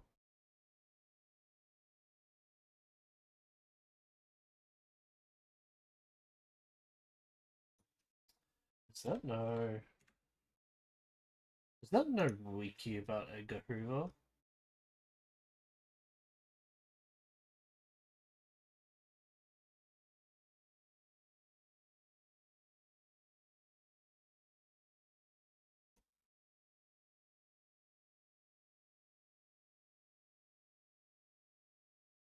Oh, okay. Apparently there's no wiki for Edgar Hoover. Well, there would be. Didn't Naomi say that her father was Japanese? Yes. Yeah. Well, back then there wasn't a single Asian investigator. Also, in the 1950s, the undercover mafia sting operations hadn't even started yet. They first started in 1960 in Chicago, not New York. Are you saying that Naomi might be behind it? Are you saying Naomi is a racist? I don't know. Either that, or she's working with the terrorists. Oh my god. If I find out anything, I'll call. Keep an eye out. Now, below the foundry is Ice World. It's really cold down there. I don't know why. And he goes through the door, and then all of a sudden, wow, there sure are a lot of ravens here for a refrigerator. Welcome, Cossack. This is the end of the road for you. Right, my friends? Listen, they agree. You don't know, you can't speak Raven. I speak Raven. You were the one in the M1 tank? Must have been a tight fit for a big boy like you. Are you calling me fat? What are you trying to say? Ravens say you are a true warrior. Alright, so listen, Raven is all over the place. He's constantly raving about nothing. You live in Alaska too. You know of the World Eskimo Indian Olympics? What? Sorry, he's what? just all over the place. Must be a real threat in the muck duck eating contest. Muck Tuck is like whale blubber. But there is another event that I excel at. What's it gonna be, Jeff? What does he excel at? Is it Killing. bird watching? I would have said ring toss. It is called the ear pull. It is an event where two opponents pull each other's ears while enduring the harsh cold. It tests spiritual as well as physical strength. So Raven basically wants to show he's much tougher than Snake. So they fight it out, and Snake wins mostly with claymores, is what I remember doing. Just as the boss said, it is my existence, which is no longer needed in this world. That's so rude, especially for an employer to say. So anyway, there's Raven, and he is dying. And he goes, I want the birds to eat me, and once they eat me, I will be restored to the Mother Earth. I told you he's a paranoid schizophrenic. And he goes, Snake, but before I die, take this security card. It'll get you anywhere you want to go. Ooh, go all thank across you. the facility. You'll have a whale of a time, Snake. I swear, they've got a pinball room downstairs. You'll love it. What is up with the bad guys in this game just being like, well, I'm dying. Time to betray everything I worked for. Yeah, like, if he just ate it right before he died, then it would be funny, because then Snake would have to, like, cut him open and reach inside him to get it. And it would just be, like, an awful experience. He'd be like, Lamau, I got the last laugh. Right, now this is where it gets really interesting. So, remember when the DARPA chief had a heart attack? Yeah. Well, Raven goes, yeah, you think that was the DARPA chief? Surprise, stupid! That was not the DARPA chief. It was Decoy Octopus, a member of Foxhound. Oh my god. He was a master of disguise. But he wasn't able to deceive the Angel of Death. And you're going, oh? What? We didn't even meet him before he died. Correct. Now, Decoy Octopus is one of the members of Foxhound, and he is a master at taking other people's identities. He's able to copy all of their speech patterns and their look. This is getting stupid. But he even transfuses their blood and takes it into his own body. Yep. With Raven now being dead, and we've just found out Decoy Octopus has been dead from the start of the game. Yeah. Yes. So that's now 4 out of 6 Foxhound members dead. Everyone except for Revolver, Ocelot, and Liquid Snake gone. Yeah. And so Raven is there, and he's saying things like, you walk upon a mile of 1,000 corpses. There is no end to the thing. Each step you take is paved with the corpses of your enemies. Their souls will haunt you forever. Sounds super spooky. Now, the Ravens have eaten all of Raven's body, and all that is left is just the gun. So, he then goes, I don't know who to talk to. There's only one person I trust. The Otacon. Master. Oh, now, Miller, the yeah. Master has something to reveal, and the Colonel is like, hey, what's going on here? And he goes, all right, well, you can hear it too. But listen, fuck off, Naomi's Colonel. not there, right? And he's like, no, Naomi's away. She's got diarrhea or something. And then he goes, okay, listen up. I thought her story of her background sounded kind of fishy, so I checked it out. And? There is an actual Dr. Naomi Hunter, or I should say, there was one. The real No Naomi way. Hunter disappeared somewhere in the Middle East. Our Naomi must have somehow obtained her identification papers. So then who is she really? She must be some kind of spy. Oh my god. Naomi Hunter's not who we think she is. Oh god, what did she inject into me? Now at this point, as a player, Yeah, the you are very nanomachines. frustrated with the Ministry of Defense because they're not telling you anything near enough. Everything is super Tom cryptic, Lamau, XD. and they managed to hire a spy. Plus their codex is shit because bad guys keep patching in. Yes. Maybe she's been sent to sabotage this operation. Place her under arrest. What? She needs to be arrested and interrogated to find out who she's with. Oh my god, it's all coming to a head now. Give me some time. I'll try to get it out of her. Snake, give me some time. I don't have any time left for you. So Snake's pretty mad at Campbell. Ooh. Chapter 7 remake. Snake goes running off deeper into the base, and, oh my god, we are about to see it. Is this it? Is this the thing? That's Metal Gear Rex. There he is. Snake carries on into the base, and then all of a sudden, Otacon calls, and he says, "Oh my god, Snake, they're almost finished getting Metal Gear Rex ready." Well, yeah, I'm standing right in front of it, I can tell. So Otacon says, all I can do now is use the override system that Baker told me about. Snake says, but I only have one of the 3 keys, and Revolver Ocelot said there's some trick to actually using the keys. And Otacon said, "Hey, you just leave it to me. I'm in the computer room. I'm a bit of a hacker, you see. I'll hack in there and I'll leak the new GTA 6. And then the call ends. Now, Snake makes his way to the top. Otacon then calls again. "Hey, I got into Baker's private files. Oh my god, there's so many nudes. Of you too, Snake. I don't know where you got these. I've saved them all on a little zip drive, and it's fine. But for now, I haven't found any override files." Now, Snake makes it just outside the GTA 6 yet? Here, he can hear Revolver Ocelot and Liquid talking. What are they saying, Zuck? Well, Ocelot says, "Okay, I've entered the PAL codes and disengaged the safety device. We can launch anytime." And Liquid says, "There's still no response from Washington. It looks like we'll have to show them that we mean business." Ocelot asks if he should set the coordinates for Cherniton, Russia. And Liquid Snake says, "No, change the target. Let's go to Lopnor, China." And Ocelot goes, "Oh, why?" Cherniton, Russia is a nuclear test site. If we nuke a nuclear test site, it could be concealed from the public. But if we nuke a major population center, it would be a big deal, and they might even put it on the news. That will mean that the president has to give us the stuff we want, which is the dead carcass of Big Boss and $1 billion. $1 billion? That money will be used to cure our genome soldiers as well. Oh, what's wrong with the genome soldiers? Ah, that's a big reveal for later. No spoilers. Liquid also says, we need a fox dye vaccine in the demands. What the? You can't just change the deal? And also, what's fox dye? That's also a reveal for later in the game. By the way, fox dye is the thing that caused Decoy Octopus to have a heart attack and Kenneth Baker to also have a heart attack. Right, so to make it painfully clear, fox dye is some sort of virus that gives people heart attacks. Ocelot, let me ask you something else. Have you heard back from Sergei yet? You know, the head of the Russian Spetsnaz?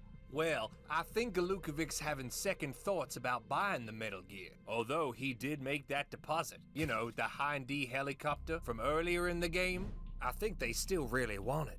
So, Liquid, you do intend to give him the Metal Gear, right? That's gonna give Russia such an advantage over the US.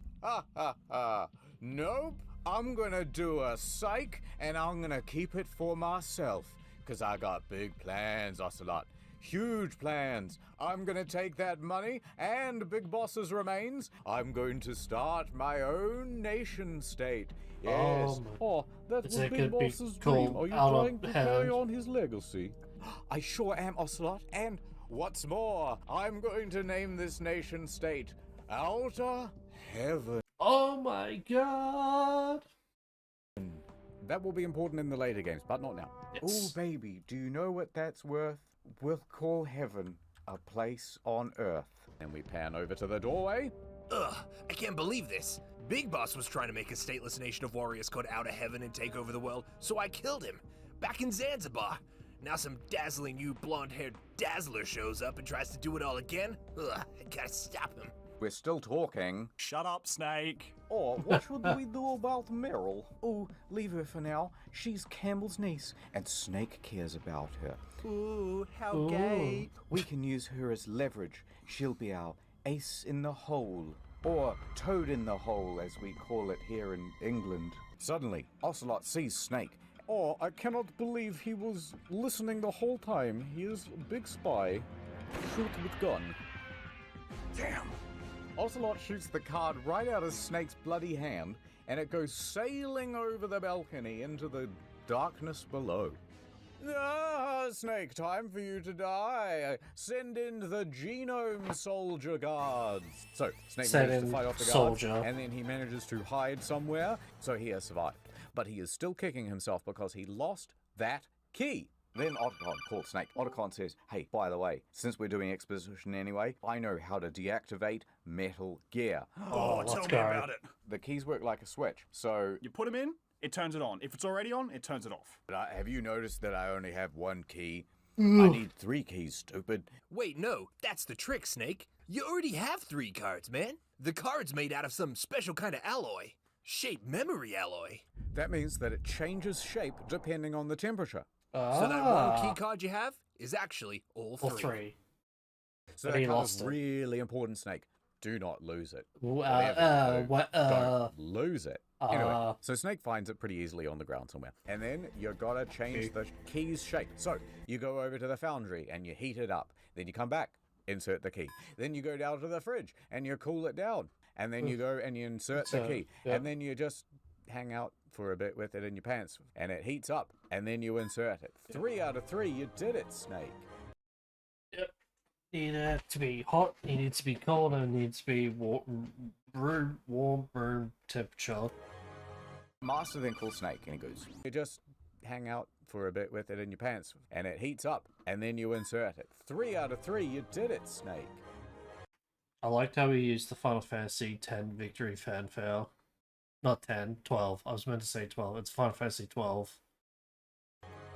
Master then calls Snake and he goes, hello, Snake, it is me, the Master, peeking on the microphone. I've come to talk to you again about Naomi. I got big news. You see, I've got friends in high places, and they are talking about this new thing called Fox Dye.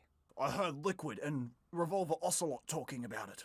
Yes, well, what it does is it targets people's DNA, and then it makes them have a heart attack. Oh I think that's what killed Decoy Octopus / the DARPA chief, and I think that's what killed Kenneth Baker. And I'm starting to think that maybe Naomi was behind it. Say, Snake, Naomi didn't give you any sort of injection, did she? No. She was really frisky and handsy with me at the start of the game. Well, actually, even before the start of the game, and some, files that we can watch before starting up the game. But no, she did not inject nano machines into me. Uh-oh. Do you know what was in it? I thought it was just nano machines to keep me warm. There was some glitter in it. That's it. I'm going to the Colonel to make a big complaint. Colonel, what's new with the Naomi situation?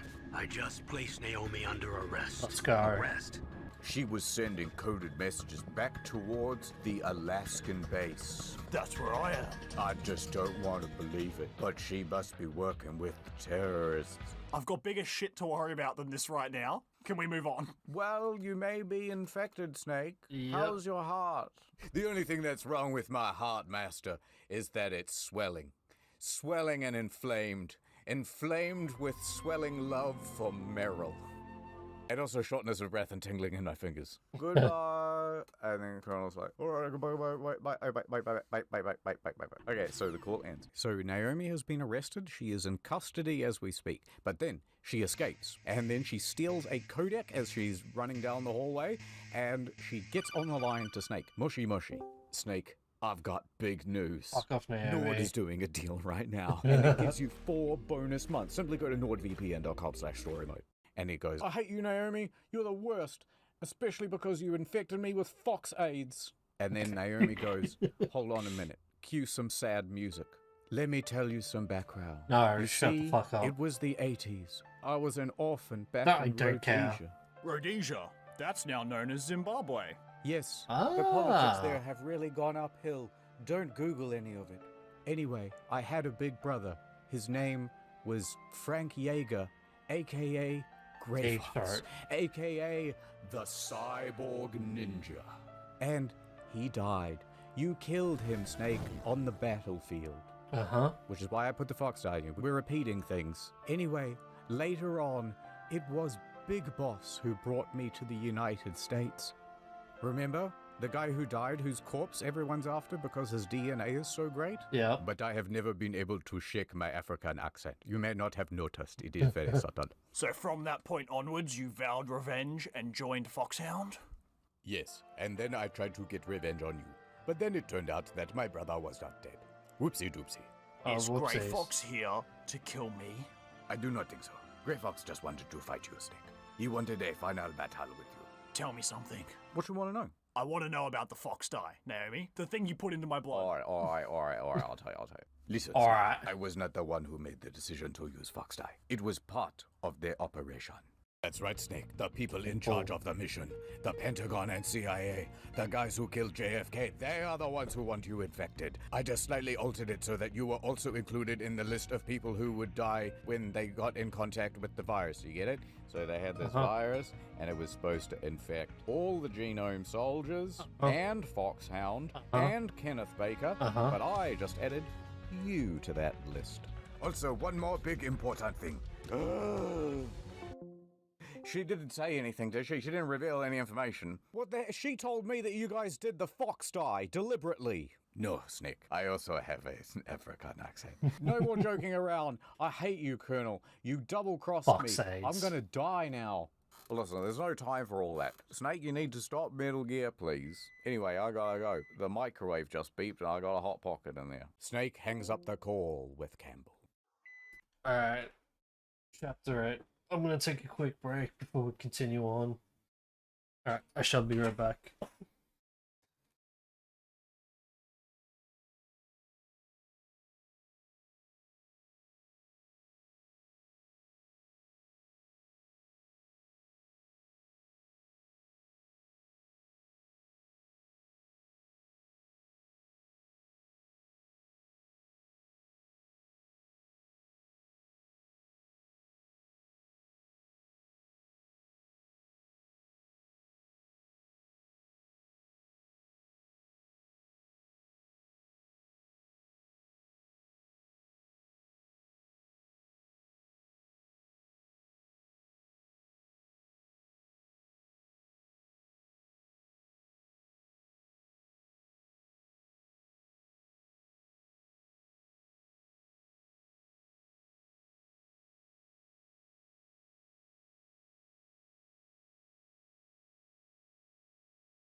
Alright, I'm back.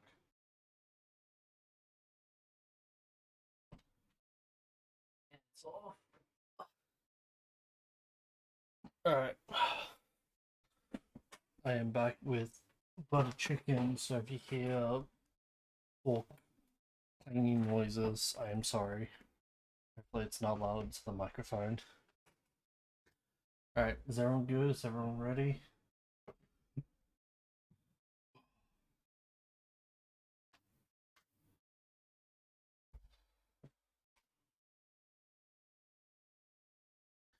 Alright, we're gonna press play in 3, 2, 1. Okay, back to game. Snake is back in the control room, and he walks up to the laptop, and he's got the emergency override metal-shaped alloy thing. Finally, time to stop the nuke and save the day. Number one hero, that's me. Here I go, pressing the button. Click. Uh-oh. Uh-oh, big plot twist. So it turns out, right, when we thought we were deactivating it, we were actually activating it. Correct. Oh no. We have been fooled. Suddenly. Cheers, bro. Well, Snake. Looks like you've just activated the nuke. Good job. This truly was one of my more devious traps. Oh it looks my like God. this little snake has crawled into my Gatorade bottle. Now it's time for Zuck to paraphrase 15 minutes worth of exposition. Is that okay with you, Zuck? That's fine by me. Thanks very much, Liquid. All right, let's go then. The DARPA chief was interrogated, and Psycho Mantis tried to read his mind, but he had mental shielding. Oh, shit, so it didn't work. Yep. So they tried torturing him normally, and what happened then?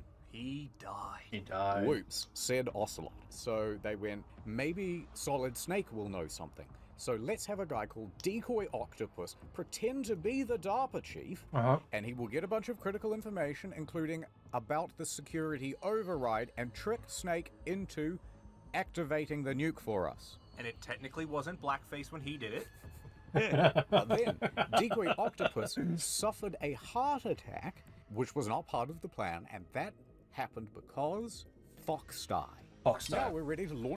It's because Decoy Octopus transfuses their blood to him, and since the DARPA chief had Fox die, that means Decoy Octopus also had Fox die and pretty much killed him. So that's pretty much why Decoy died, because the blood transfusion he did with the DARPA chief. Launch the nuke, Mr. Solid. Ha ha ha ha ha. Ha ha ha ha ha ha ha ha. You planned this from the beginning? Ring ring. Suddenly the colonel calls, and he goes, Snake, that's not Master Miller. Campbell, you're too late.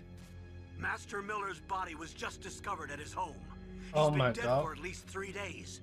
Mei Ling said his transmission signal was coming from inside the base. You hear me? It's coming from inside the house. what a twist. What a twist. Colonel, who have I been talking to? Oh, listen, Snake, Liquid. you've been talking to? Well, it was me, your brother.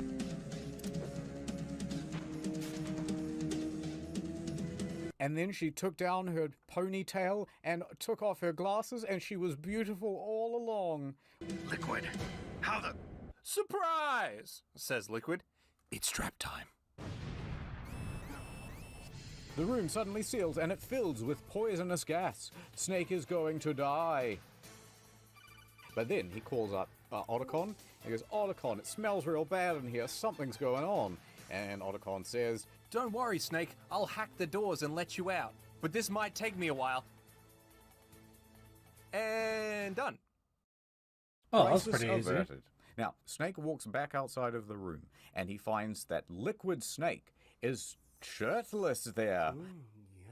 And Snake says very dramatically, I can't believe you killed Mr. Miller. And then Liquid goes, My whole disguise was a ponytail and a pair of sunglasses.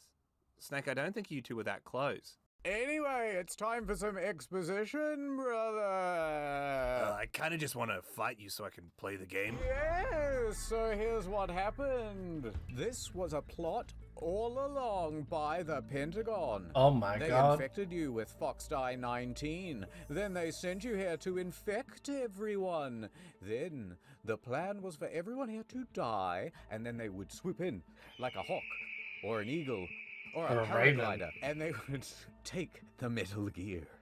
This has all been a setup, Snake. You were successful in coming to contact with everyone here at the base. You've been drinking from the same cups and licking the same doorknobs, meaning that we have all been exposed to Foxdie.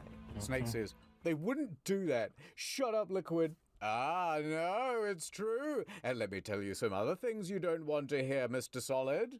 We are related. Oh my yes, god. brothers. That's why I keep calling you that. Wait, are you saying that after all these years, I have a brother? Yes, we are twins. But you're Luigi. You're Luigi. And what's more, we are both the sons of Big Boss. No, it's not true. Yes, Oh my it God. is. He was Big Dad. I don't really know what that means, Liquid, and it's a shame he's dead, but I'm so happy that I finally have a brother. Come here. No, don't touch me. I hate you, and let me explain why. You see, Big Boss didn't just do it with a lady, old school style. He did it with a test tube. Yes, we are clones, Snake. Oh my But god. there's more to it than that. Here is the lemon-scented fetal twist. They separated out the recessive genes from the dominant genes. All right, think of a person much like a delicious, succulent cake. On the right, we have the cocoa, the butter, the sugar, all the best ingredients. Now, they are the dominant genes. Here, on the left, the flour, the baking soda, and an egg. Gross. These are the recessive genes. They gave you all the delicious genes, and I got the terrible ones. So are you saying that I got all the dominant genes? Yes, and that is why I hate you so much, Snake. But you still need all of them to make a cake, Liquid. Shut up. I'm but leftovers on the dirty, gravied plate of Big Boss's corpse. Huh. What a strange metaphor. Enough. I'm not wearing a shirt. Let's fight. But first, let me just hop in here. Liquid then jumps into his Metal Gear. Snake, your blood will be the first to be spilled by this glorious new weapon. Then all of a sudden, Metal Gear kicks into life and starts moving. Chapter 9.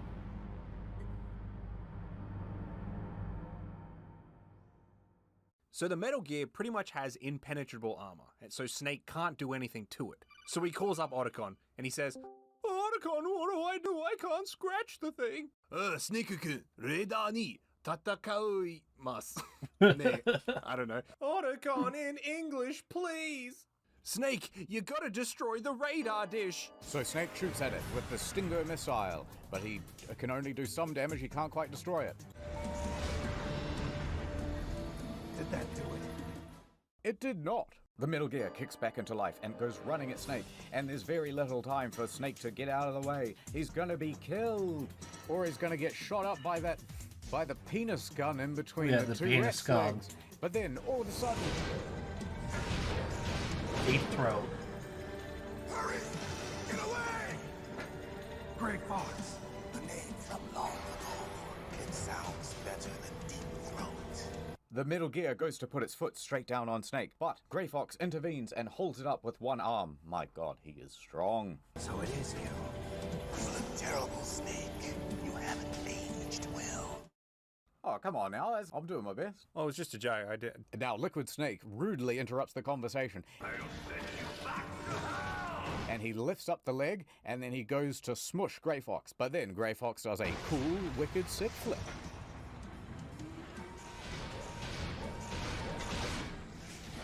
And then he starts firing from his Mega Man arm. And he finishes destroying the radar dish. Now, in the meanwhile, Solid Snake has run behind a box, and Grey Fox meets him there, and he goes, listen, Snake, I want to die on the battlefield. Listen, Fox, Naomi, she's pretty much killed me to avenge you. You could have just said something to her and we wouldn't be in this situation. Listen, it is very complicated. You see, I killed both her parents, but then I could not kill her. I felt kind of bad. And so I adopted her. Please, Snake, you must tell her that I am the one who killed her parents. If you cannot stand a phone call, at least send her a text message. Suddenly, Liquid spots the two of them behind the box.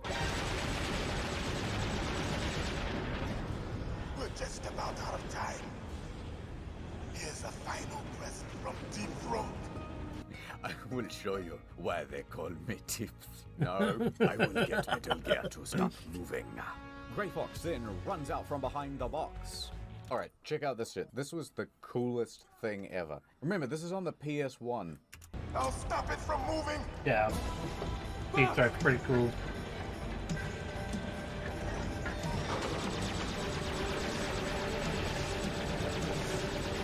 And while he's in midair, Liquid Snake goes turn from machine gun to laser, and he fucking beams this guy's arm right off his body. And then he's just like, whatever, and he keeps fucking running. Now, he does this wicked sick flip, and he gets up to this ledge, and you think, oh my god, he's gonna start firing. But then, Liquid Snake, too quick.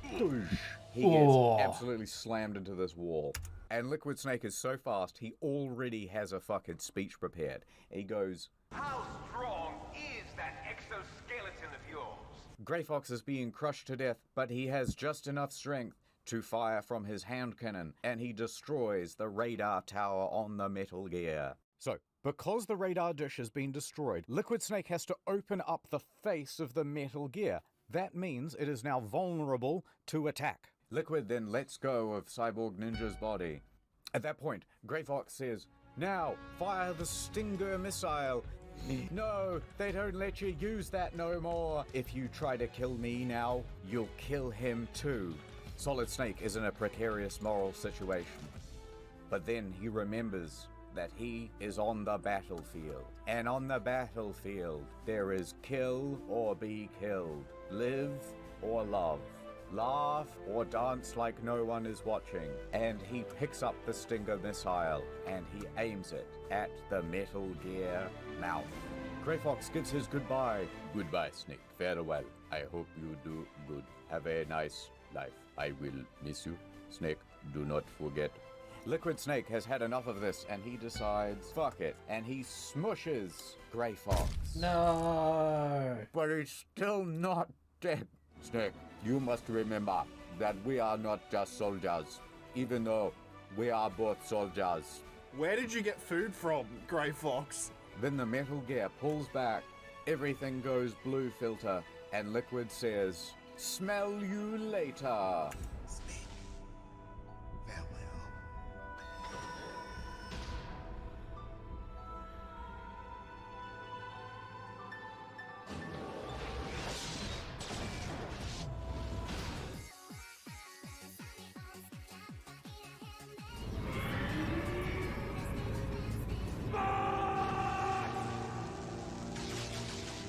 Foolish man! He prayed for death, and it found him. You see, you can't protect anyone, not even yourself. Die! It's anyone's fight to lose. So they have their ultimate showdown. There's lasers and they're MG running around and shit. Rex. He's still firing Stinger missiles up. Critical hit right in the penis cannon. Then it turns to a cutscene, and Liquid is just about to crush Solid Snake like he did Grey Fox. Snake, I'll crush you into dust. Then suddenly, random explosions start happening all across the Metal Gear. That was a load-bearing penis cannon. The Metal Gear falls down, defeated. Yay, we beat it.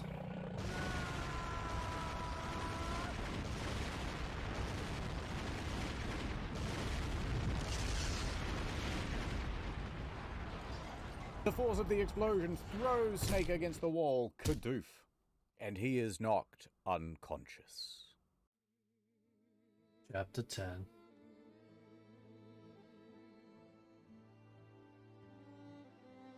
Snake regains consciousness, and he can see that the Metal Gear has been defeated, and Liquid walks towards him.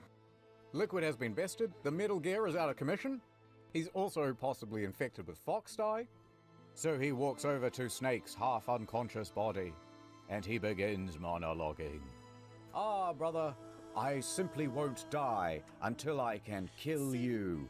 Just because you've destroyed Metal Gear doesn't mean I am done fighting. Fighting? What are you really after? A world where warriors like us are honored as we once were, as we should be. The thing is, I really want there to be lots of chaos and stuff, because we are born as warriors, and if there's lots of chaos, there's lots of wars, and then we have stuff to do. Otherwise, boring. Oh, I don't want that kind of world though, Liquid. I want to live in the woods in Alaska. Are you sure you're really on the right team? Why do you continue to follow your orders while your superiors betray you? Why did you come here? Well, I'll tell you then. You enjoy all the killing. That's why. What? Are you denying it? Haven't you already killed most of my comrades? That was... I watched your face when you did it. It was filled with the joy battle. You're wrong. There's a killer inside you. Where? Where? You don't have to deny it. We were created to be that way. Created? Yes, one more piece of exposition. In the year 1972. You probably don't remember, but you were inside a lady's womb. You were part of a plan to create the world's greatest soldier. We were created as clones of Big Boss. And more than that, they actually made 8 baby clones, but then they killed off the 6 weakest ones, leaving just you and me. Boss babies? We are literally the boss baby. But here's a twist, right? So, we're not Big Boss's only kids. Yeah, he's got more, a lot more. See those genome soldiers? Yes, the ones that you've been killing. Well, it turns out they were genome soldiers. Oh my god. Oh, no! Yes, you've been killing your relatives, your little baby brothers.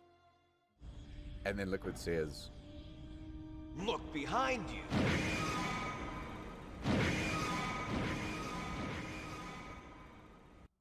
No, the other way. Meryl! Is she alive? I'm not sure. She was alive a few hours ago. Poor girl kept calling your name. Meryl. No, Snake. She was calling out Snake. Stupid woman. Falling in love with a man who doesn't even have a name. I have a name. No! We have no past, no future, and even if we did, it wouldn't be truly ours. Anyway, Snake, we're going to die soon. They're going to bomb the place. Nuke it. I don't believe you, Liquid. They've arrived at a decision. If you want the details, why don't you ask your precious Colonel Campbell? Snake calls the Colonel. What's happening, Colonel? I got bad news, Snake. You always do. The Secretary of Defense has taken over active control of this operation. He's gonna drop a nuclear bomb on us? Yes, Snake. Lamau. But I'll do what I can to slow him down. I'm not gonna let you get bombed without a fight. But before I go, there's just one more thing I gotta tell you. Meryl was transferred to this base just before the terrorist attack as a way of manipulating me. Those bastards. I'm sorry. They forced me to cooperate in exchange for her life. They said they would kill her, and that they would release my Colonel's 11 herbs and spices secret recipe. I had to do what I did. I'm sorry I was so shitty throughout the game, Mr. Colonel Snake. Campbell Then suddenly, we are interrupted Colonel by Sanders. a new character. Roy Campbell has been relieved of duty. In the fucking This year. is the Secretary of Defense, Jim Houseman. Put the Colonel back on. Hausman says, No, he's under arrest and he's being charged with treason. Bruh, you're gonna nuke a base in Alaska? How are you gonna cover that up? We'll just say a terrorist did it. It worked for 9/11. You'll be murdering everyone here.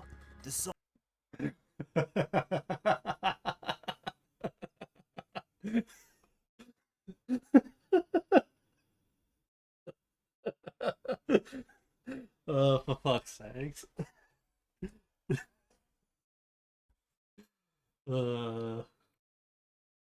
Gotta love 9/11 jokes. Bruh, you're gonna nuke a base in Alaska? How are you gonna cover that up?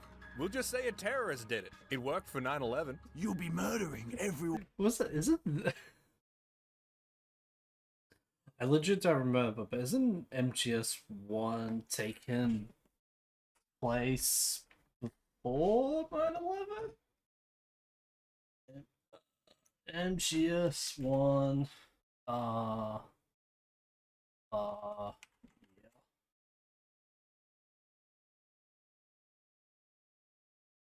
What year? 2005. Never mind. It is 2005. It is 3 to 4 years after 9/11. That's good to know. Everyone here. The scientists. The Genome Army. When I say 2005, I mean like the year the game is taking place in, not the game release. The game released in 1998. But in this game, it's 2005. Everyone. I thought you were gonna keep this one brief, to be honest, brother. I didn't think you were gonna take a bloody conference call. Are we going to fight to the death or not? Here, look. While you were distracted, I rigged a bomb to Meryl. And basically, if Meryl dies, the bomb goes off. And it's got, like, nuclear material on it. It's, Anyway, you have to beat me in a fight in less than 3 minutes. Otherwise, you get it. It's a ticking clock. It's a plot thing. Cue the extreme music! So, liquid and solid. Two things that never go together. Who will win? They're running around. One does a judo chop, but the other one knows Krav Maga. Ah, learned CQC back in Zanzibar. Yeah, well, I know Ubuntu. Then he punches Liquid one last time, and his health bar drops to 0. Final chapter.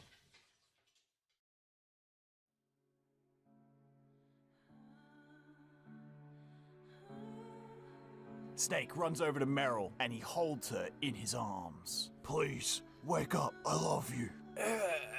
Yes, I'm still alive, Snake. I've been calling your name, remember? Especially during all the interrogation and torture. I love you, Snake. We just met this morning, but I feel like we've got a connection. Also, come on, let's go before they nuke the place. Bing, bing, bing, bong. It's Otacon. Otacon, good news. Meryl's okay. All right. You saved her, man. Good job. I got some bad news, too. We're about to be bombed. Oh, boy. Otacon, is there a way out of here? Yes, there's a tunnel out of here. Oh, boy. Go down to the parking lot and grab one of the cars and drive straight out. What are you gonna do, Otacon? Otacon says, Snake, I've decided to stay. No, Otacon, you gotta come with us. You're my closest friend. Sorry, Chief. I was in love with the lady once. Her name was Sniper Wolf. Then you shot her through the tip of her nose. And and parts of her face exploded out the back of her head. So, Jesus Christ. Because of that, I've decided to stay and be nuked. Okay, I understand your reasons for staying now. That was beautiful. Take care of Meryl, okay? I will. Okay, I gotta go. All right, Meryl, let's go. So, Snake jumps down from the Metal Gear. Then Meryl does a backflip. And, catch me, Snake, catch me. And she lands right in Snake's arms. Pretty cool backflip after I got shot 4 times and tortured, right, Snake? Yeah. Uh-oh, no time for sex. We're about to get nuclear exploded. So, they rush down to the parking garage. They jump in the car, and Meryl jumps in the driver's seat. All right. And they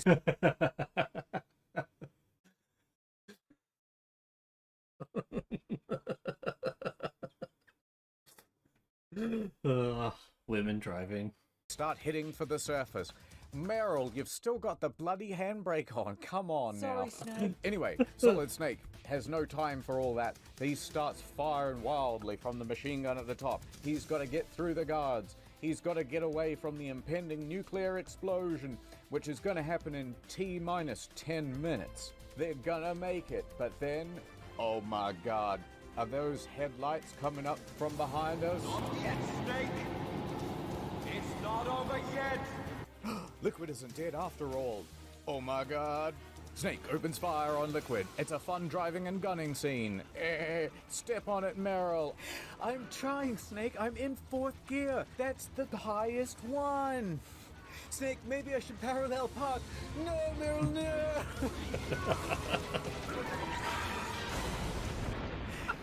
Two cars inevitably crash.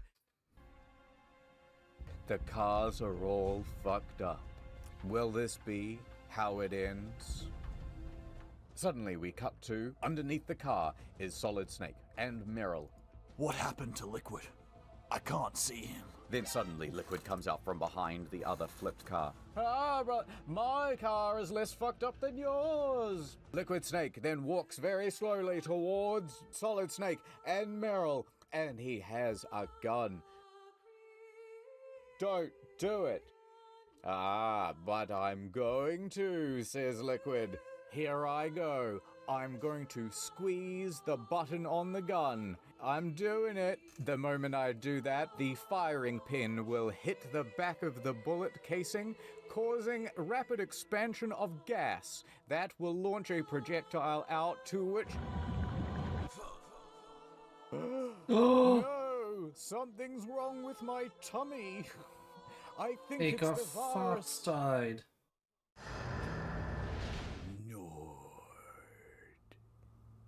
VPN. No.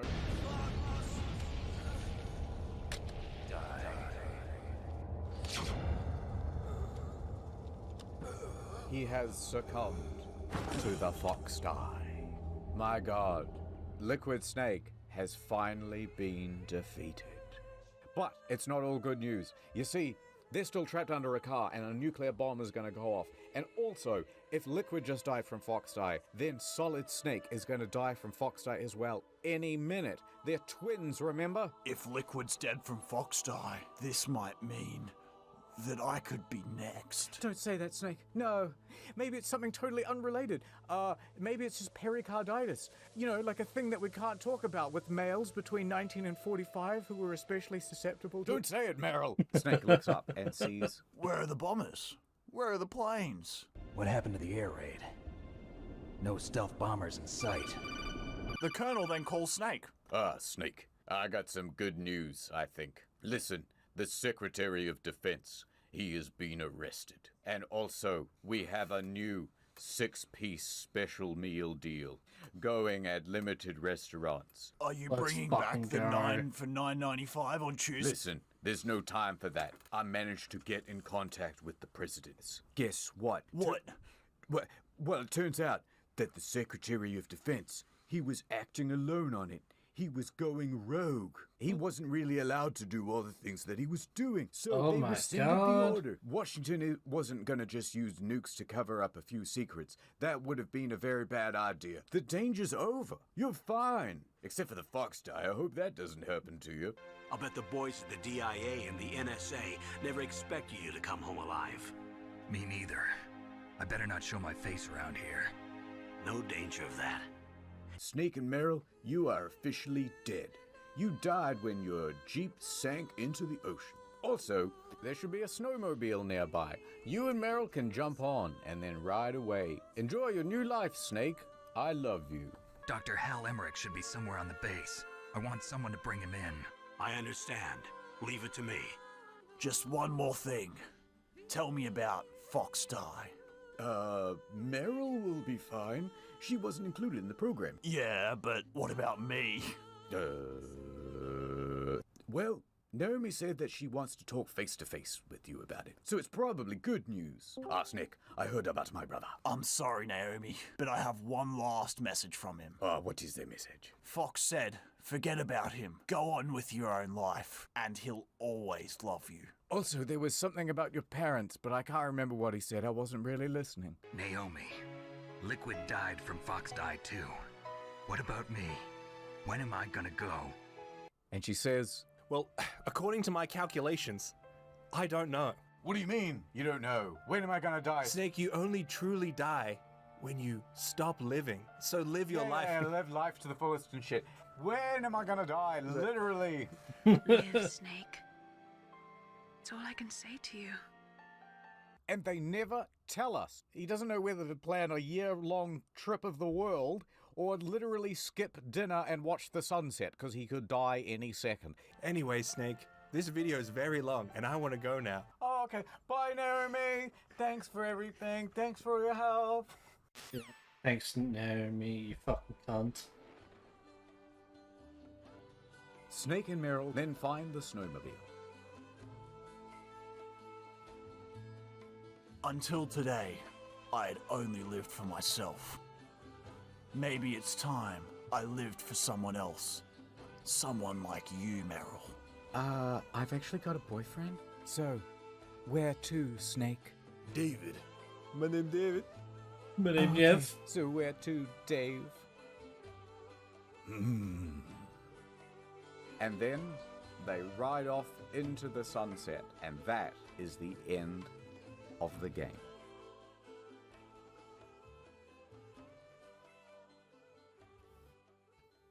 All right, Q&A. Yeah, Q&A. Question mark? This is one of the greatest games of all time. It will never be surpassed. Yep. Why do I reference it so much in videos? Because it's the best. It's great. This video took 4 months to make. And now that this video's done, you don't have to write any more comments asking for it. Well, hold on, I've got a comment. Can you guys do Metal Gear Solid 2? Please. No, actually, you've been shadow banned from the channel. Aww. I do hope they do MGS2, but I highly doubt it.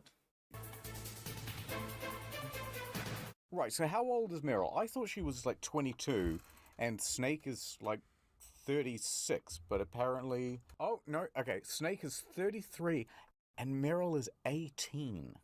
In the Japanese, she was actually 17 and 11 months. That's what the countdown clock is about. Let's talk Psycho Mantis, if you will. Yes. A lot of his appeal, well, that he reads your memory card. He knows if you've been playing Suikoden. Yeah. If you could be Psycho Mantis, hypothetically, like, what do you reckon the viewer, yes, you, listening right now. Oh, God, me. What do you reckon their YouTube viewing habits are like? Okay. You really liked Mystery of the Druids, didn't you? My Mandalore Gaming. Joseph Anderson appeals a lot. Halfway through the Witcher 2 analysis? Third one coming soon. Just finished watching Good Game is Good, and here's why, video number 48. I really think a lot of these Foxhound people just need to, like, fucking get a new thing. They just kind of, like, I wouldn't want to be Sniper Wolf's friends. Can you imagine inviting her to a party and she just rocks up? And you just be like, oh, yes, this is Sniper Wolf. Decoy Octopus would be pretty good, actually. You could bring him and be like, yeah, see, I'm telling you, she did just go to a different school and you wouldn't know her. Here she is, my beautiful girlfriend. No, well, he'll go, hold on, my girlfriend's just showed up. Let me go get her. And then he'd walk out of the room and then some lady would come in. And she's going, oh, it's so nice to meet all of you. And she'd go, oh, you haven't seen Decoy Octopus around, have you? Oh, I think he's outside having a cigarette. I better go. Did you see her? Did you meet her? She's nice, right? I was just outside having a cigarette. And this goes on for like half an hour. He gets them mixed up, he comes back and he's like, oh, Decoy Octopus sure is good at doing sex on me. And it's just him. He's not in an outfit. I gotta tell you, 8 blood transfusions in the space of 40 minutes Oh, really takes a toll on you. He keeps coming back and he's just paler and paler. He's like sweating. Do you have any juice? Can you get us a cup of corn and some sugar in it? Oh my, Decoy Octopus is the best. Well, this has been quite a long journey. And, Aww. you know, of all the references on all the channels, Now they're doing can't Final help but get Fantasy a little X music. sentimental about things, and there's just one last thing I want to say about this game, which is that none of this would have happened if you had got NordVPN. Nord is the greatest thing. You need the Netflix catalog? Oh, Have you got anything bro. Oh, what? Why would you make that joke, internet historian? about this game, which is that none of this would have happened if you had got NordVPN. Nord is the greatest thing. You need the Netflix catalog? Have you got anything from yourself? I didn't really like it. Thank you to NordVPN. Damn, Nordy, you got that region unlocking. Oh, also, this is totally unrelated as a PSA. So, people went, how come you've privated all the such and such videos? And then they just started cropping up on other channels. People re-uploaded them, which is not a good situation either. So, basically the reasoning was this. The old videos are fine. Welcome to the room. Yeah. I mean, lots of rooms, isn't it? But they're not amazing. So we didn't want them being recommended to people as their first experience of the channel because they might just not sub. So what's the compromise? I'll make a big playlist of everything that's unlisted. You want to watch the old videos? All right, there they are in the unlisted playlist. Otherwise, everything else is just there in the regular thing. If you want to react to videos, please, by all means, I do watch them and that is fun. Merry Christmas. Wait, so he watches our react. Well, he's not gonna watch my reaction, but that's pretty cool. All right, give me one moment. I'm gonna black the screen. Yes. Yes, it's internet historian. Wait, what the fuck?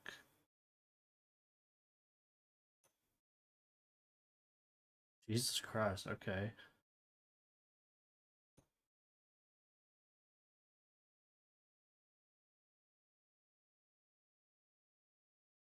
Oh. Guess what, people? Hold on, let me bring this up. It is the 26th. You know what that means? Christmas is officially over.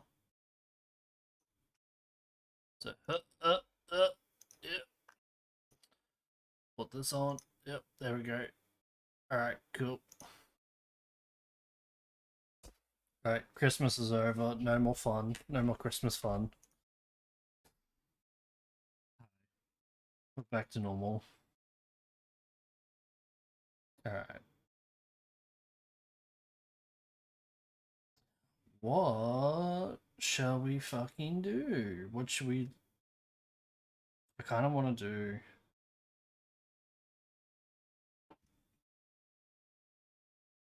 Actually, you know what? No, we're going to do Parasite Eve. The game begins. Apparently, I've already fucking watched this one.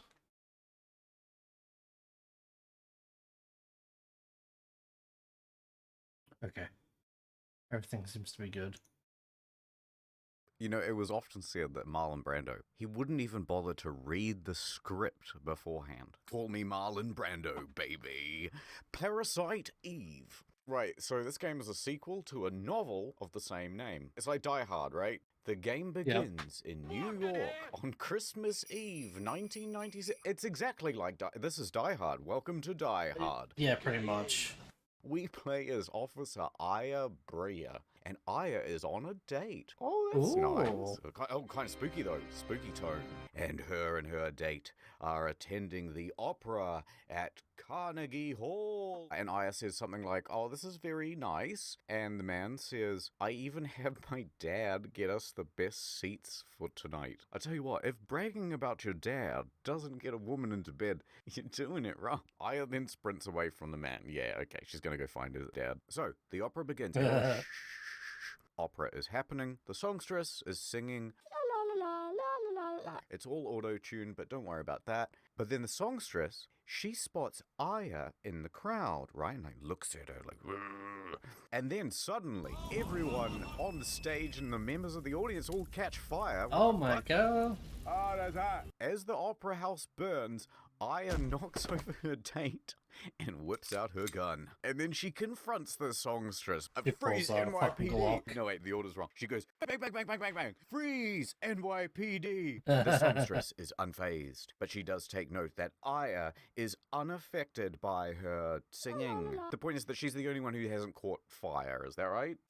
Yes. So the songstress says, "You should be awakening soon." Aya is confused and she battles the woman. Hiya, hiya, hiya, hiya. I was supposed to have sex with somebody's dad. You ruined everything. As they battle, the songstress says, "Listen up, Aya. Me and your bodies are trying to communicate with one another. The more you use your power, the more like me you shall become." What, an opera singer? I then asked the exact same question I would, which is, what power? What are you talking about? And the songstress reveals, "My name is Eve." This causes Aya to suddenly have a memory flashback, and she pictures herself as a small child in the hospital. While she's flashing back, right? That distraction gives Eve enough chance to make an escape. If you're hanging out with your buds, right? Yeah. Remember that time? Dash away. I'd better give chase, says Aya. Da-na-na-na-na-na. But then while she's running, she spots a little girl. And the little girl runs off, but she's familiar to Aya. So Aya's looking around, oh, I've got to find Eve. And suddenly she's spotted by Fucking a rat. kizzer And the kid. rat, it's mutating and becomes a giant monster. Oh no. Oh, But then God. Aya defeats it, no problem, and carries on. So Aya makes it backstage, and there are many more burnt people there. Jesus God, like this guy looks ridiculous. It looks like those like really spicy Doritos, and it's like the flavoring is all red, bruh. Anyway, with his tying breath, he Yep. says, "The main actress's name is Melissa." So Aya goes, "Thanks very much," and heads off to Melissa's dressing room, and in there is a diary. Let's read into the diary, fellas. So, she was obsessed with opera, it turns out, and it was her dream to be a star. But she was co-cast with another woman, Okay. Suzanne. But then Suzanne burned in an apartment fire. Okay. Melissa thinks that this has happened because of how badly she wanted that part. Right? Like, I wanted to be the number one so badly that my wishing thinking caused Suzanne to catch fire. I want to be the next Markiplier. I want to be the next Markiplier. The diary also says that Melissa is tackling the problem with medication, which she keeps having to increase the dose of to stop her fire powers or something from happening. So, Okay. Aya leaves the room, and then she's running around, and she catches up with Melissa. Aha! And Melissa is struggling mentally with her identity as Eve. Melissa, no, Eve. I'm struggling with my sexuality. What? Then Melissa turns into a monstrous version of herself. Ooh. Eve declares that the day of the mitochondria is coming, that they shall be free. And Aya goes, "This is fucking stupid. Time for a flashback, fellas." And so Aya dreams of a hospital. And then, while she's doing that, Eve escapes again. What is happening? Aya gives chase to Eve again and ends up in the sewers. Aya sees the little girl again and follows her until she runs into Eve again. And then Aya says, "My body, it's getting hot." I like where this is going. And Hell then yeah. Eve taunts her and says, "You will understand soon enough." And then Eve/Melissa leaves and sets a monster on Aya. There's Gotta an point out, this alligator. walk animation is fantastic. It's like an inflatable tube, man. And then, Goop. Goop, yeah.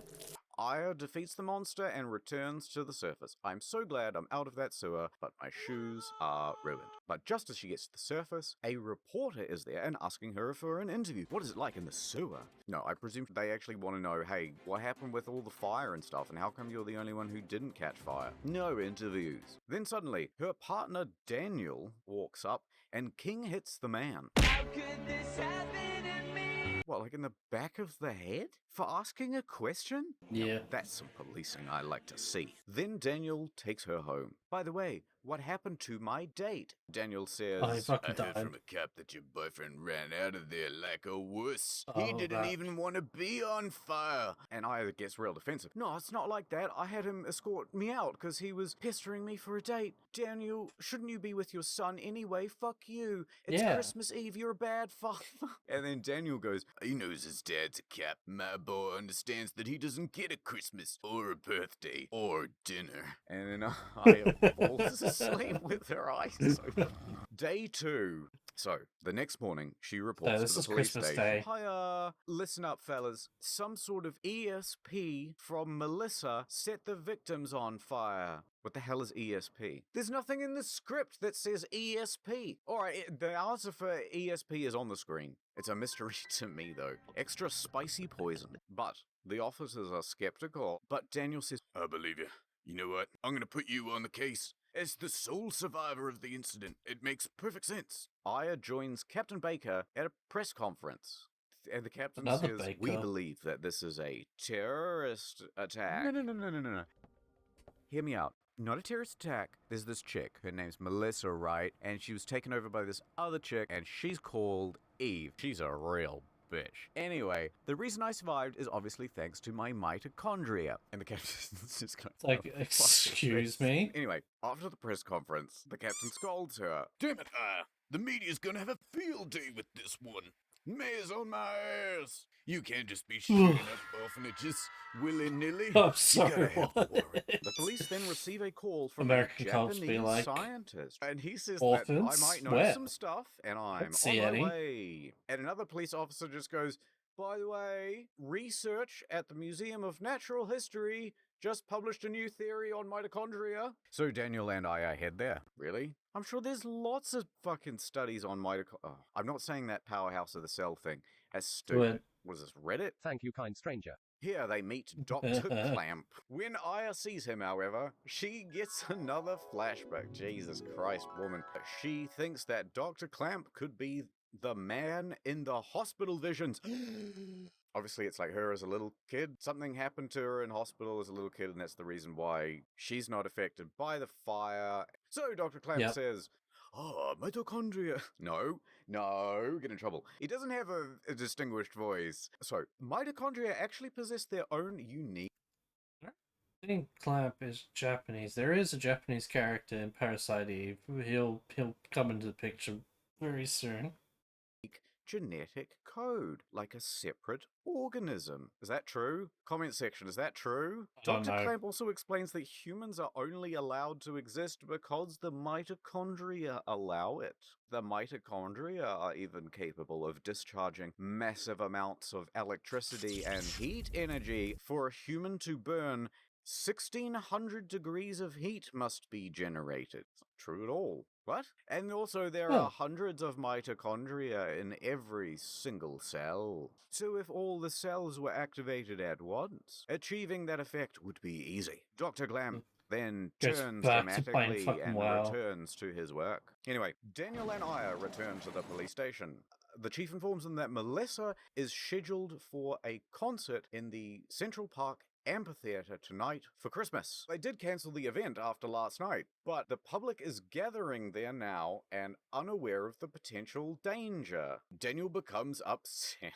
Oh no, my ex-wife and son are there. Storms out of the room, and then, Daniel, we're not through yet. Mayor's on my ass. I've got to save my ex-wife and her new boyfriend.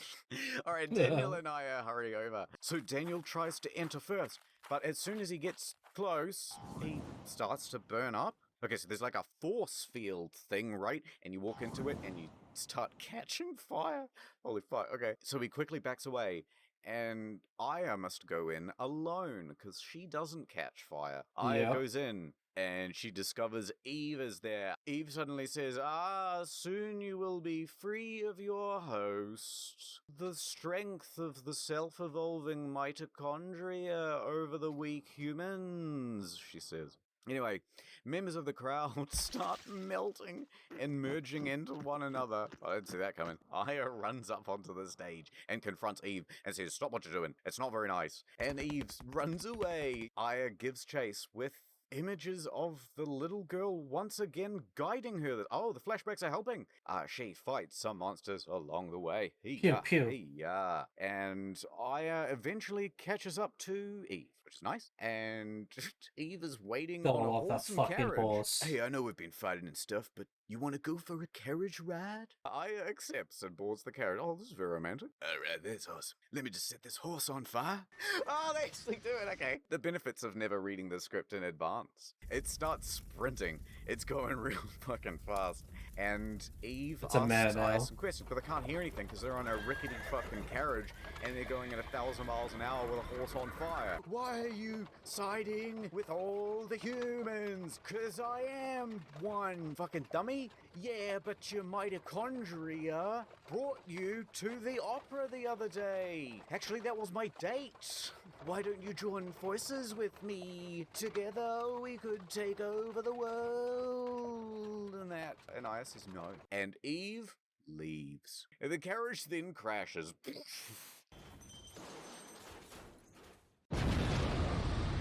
We cut back to Aya's Daniel, dead. who's still outside of Central Park. Do you remember to save my ex-wife and boyfriend and also maybe my kid? And we didn't see any of that, so I don't know.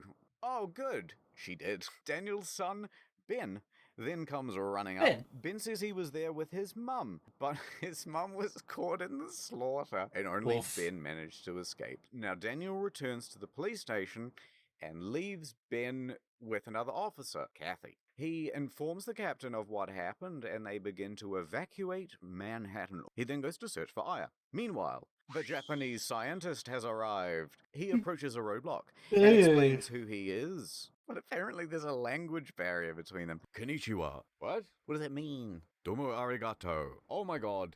It sounds like a direct threat. And then randomly one of the police officers just catches fire. And so at the roadblock, they're distracted. And the Japanese scientist sneaks in, ninja style. Right, he sneaks into a nearby building. In this building, he finds Aya, and she's unconscious. Oh no. When she comes to, there's the Japanese scientist.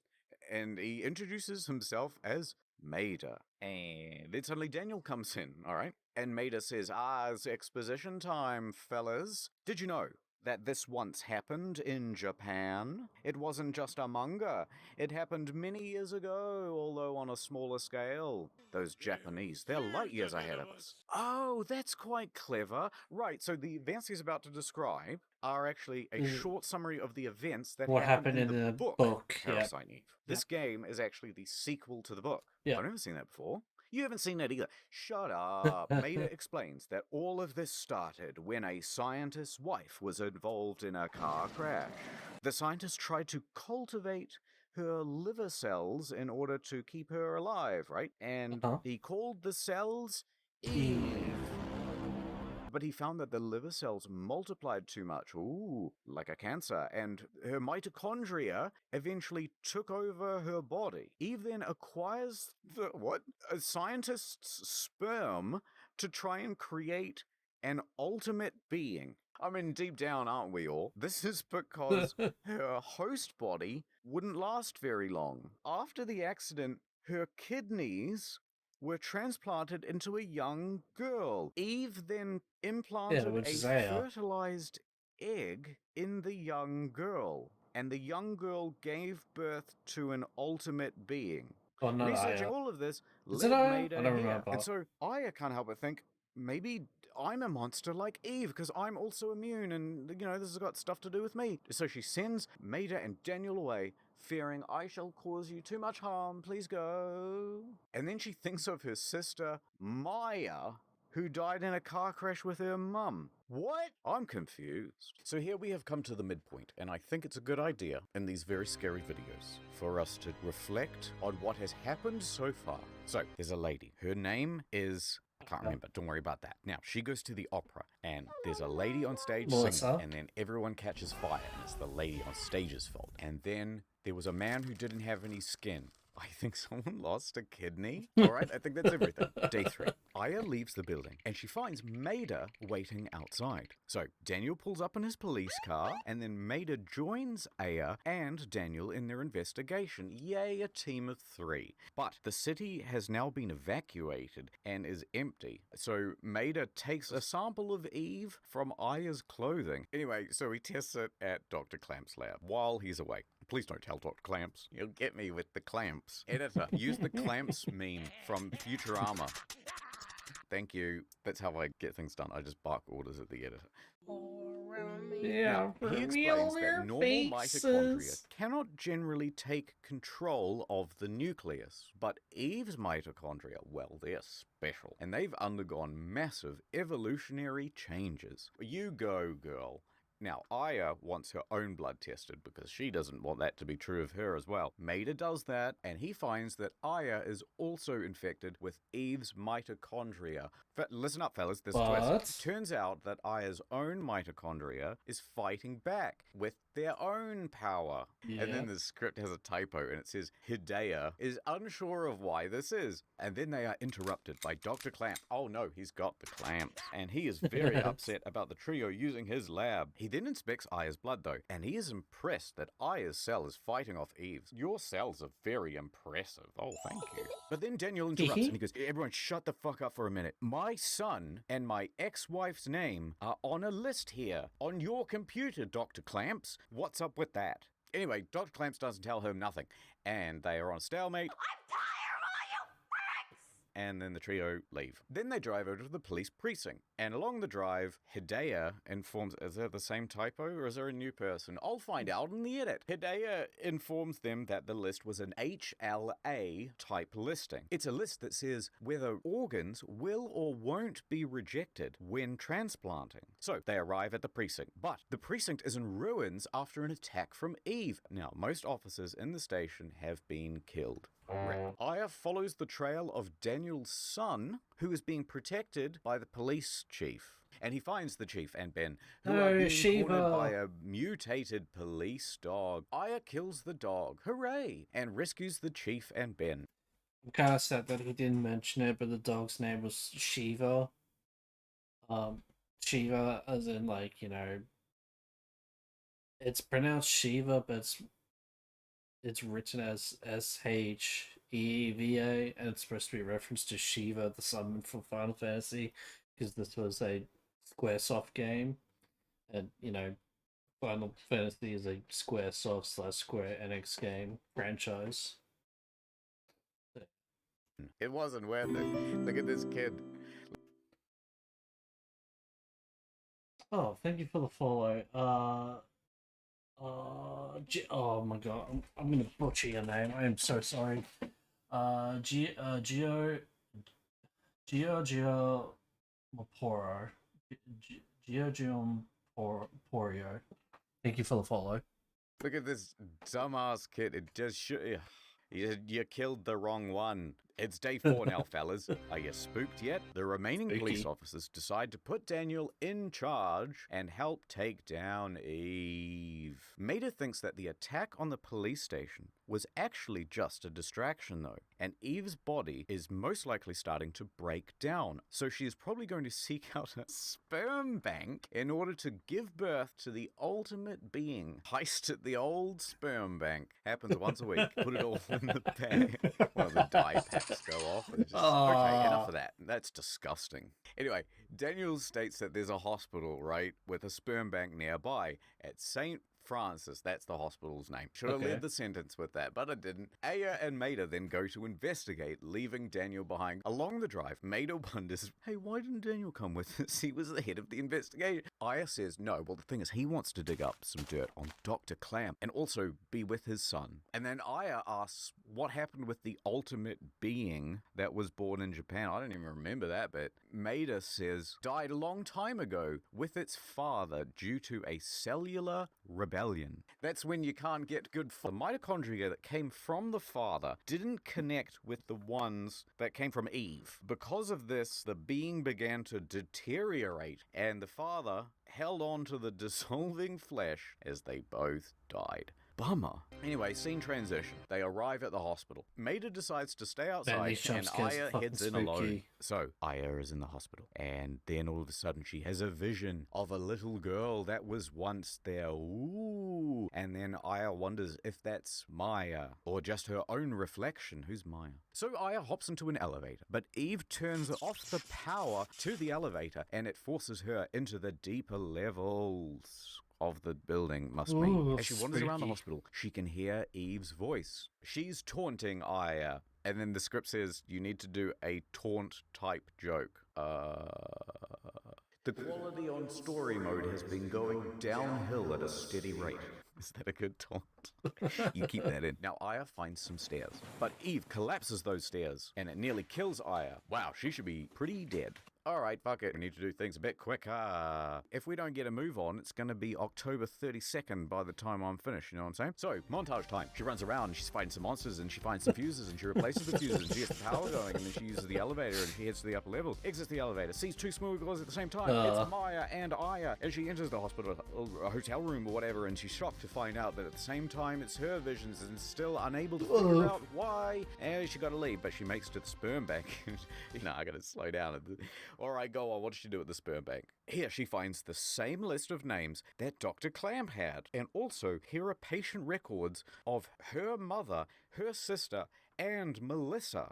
These records also state that Melissa and Maya were brought into the hospital and operated on the same day. Oh my god, I can't believe the kidney transplant twist is being made so obvious so far ahead of time. We then cut to the military. We see they are preparing to launch an attack on the blob in Central Park. What blob in Central Park? We then see jets take off, heading for Central Park. Back to Aya. She's wandering around. She finds an empty, broken container. Oh no, she's emptying them into a big jar with a pony in it.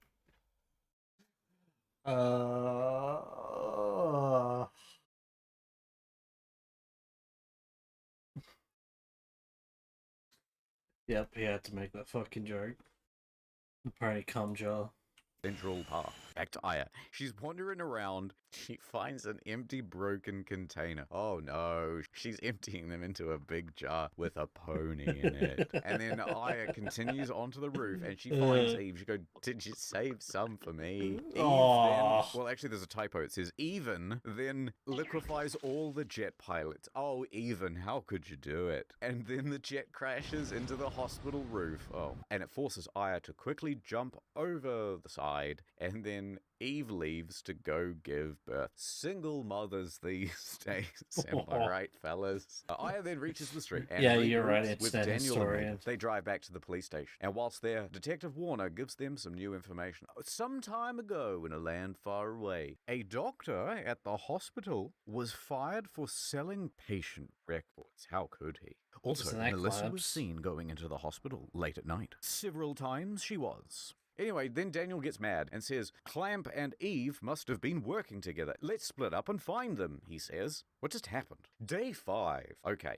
that's a new chapter. Let's do a quick revision. Last we saw, Aya went into the hospital. They pumped her stomach, and the doctors found gallons of... No, we're not doing that. Anyway, Eve got away with all the jizz, and then there was an elevator. That's literally everything I remember. Day 5, Maida and Aya head to Chinatown to look for Eve. Maida finds signs of Eve going into the sewer. It's just like a big trail of jizz. Yep, it's jizz all right. I'd know it anywhere. Why, this jizz, it's only 15 minutes. It's still warm. Aya heads in to the sewer or whatever. I'm going to find you, Eve. But instead she finds more monsters, as well as the gooey remains of the audience from Central Park. Oh no, they're all dead. Right, oh, there's people from, like, the other day. But then the goo collects itself again and drops into the water supply, and it has now infected the whole city. Or it's poised to, at least. Ida runs to the control room and turns on a pump. It pumps out the water supply. But the goo monster slithers away. So Aya pursues it into the subway, and since it's heading towards the museum, Aya returns to the museum. Now, she also finds new monsters here that are in the shape of dinosaurs. She defeats the dinosaurs, but is confused about where they came from. She then witnesses the goo seep into the into the fossils and reanimates them. She continues putting dinosaurs back into extinction. Atta girl. That is up until she ends up in Clamp's lab again, and she finds Maida. He then tells her that Clamp has a blood serum with Maya's name on it in the freezer,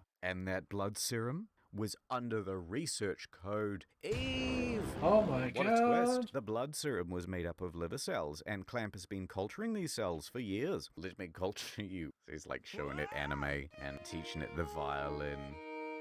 But I do not know anything more about the serum or whatever, says Maida. He also found out recently that Clamp is conducting research on artificial sperm. And Clamp is trying to exclude the mitochondria from the sperm to create a new type of sperm. Ooh. A bigger sperm. A better tasting type of sperm. With 3 times the energy. So it turns out he managed to do it. And he moved it to the hospital, where he artificially inseminated those who volunteered for the experiment. The pair are then interrupted by Clamp.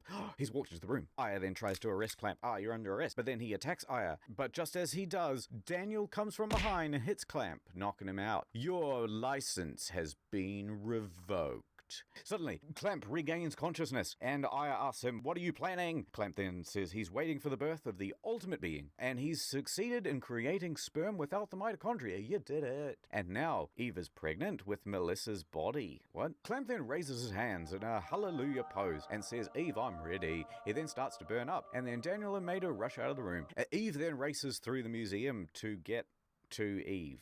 That's definitely a typo. I'll find out what happened by looking at the edit. She then finds Eve, and she is very pregnant. Yeah. Aya approaches her, and Eve mocks her. Haha, you are not pregnant. Eve then summons forth the goo from the park, and the goo breaks through the museum wall, and then it picks Eve up, and it transports her safely away. Thank you, goo. And I was like, what the fuck? I guess I'm leaving. I will regroup with Maida and Daniel out front. Why not? They hop in the car, and they start driving. And Maida and Daniel inform Aya that Melissa has received a kidney transplant from Maya after she died in the accident. Anyway, both her mother and sisters were donors or something, which Aya never knew. And a young Dr. Clamp, who was an intern at the time, observed the operation. And the doctors who performed the surgery all noted how hot that kidney was at the time. And that caused Eve to move from Maya to Melissa.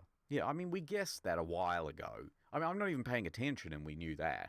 Anyway, Melissa was taking immunosuppressive drugs. And then after that, she got a part in an opera, and then she started taking more drugs and, to control herself. But it turns out that all this did was make it easier for Eve to take over her entire body. Oh no. And then Eve killed the host brain, cultured the kidney cells, and obtained her whole body. And then that's how she became Eve. Now, we cut to the Navy, who are preparing to attack Eve again.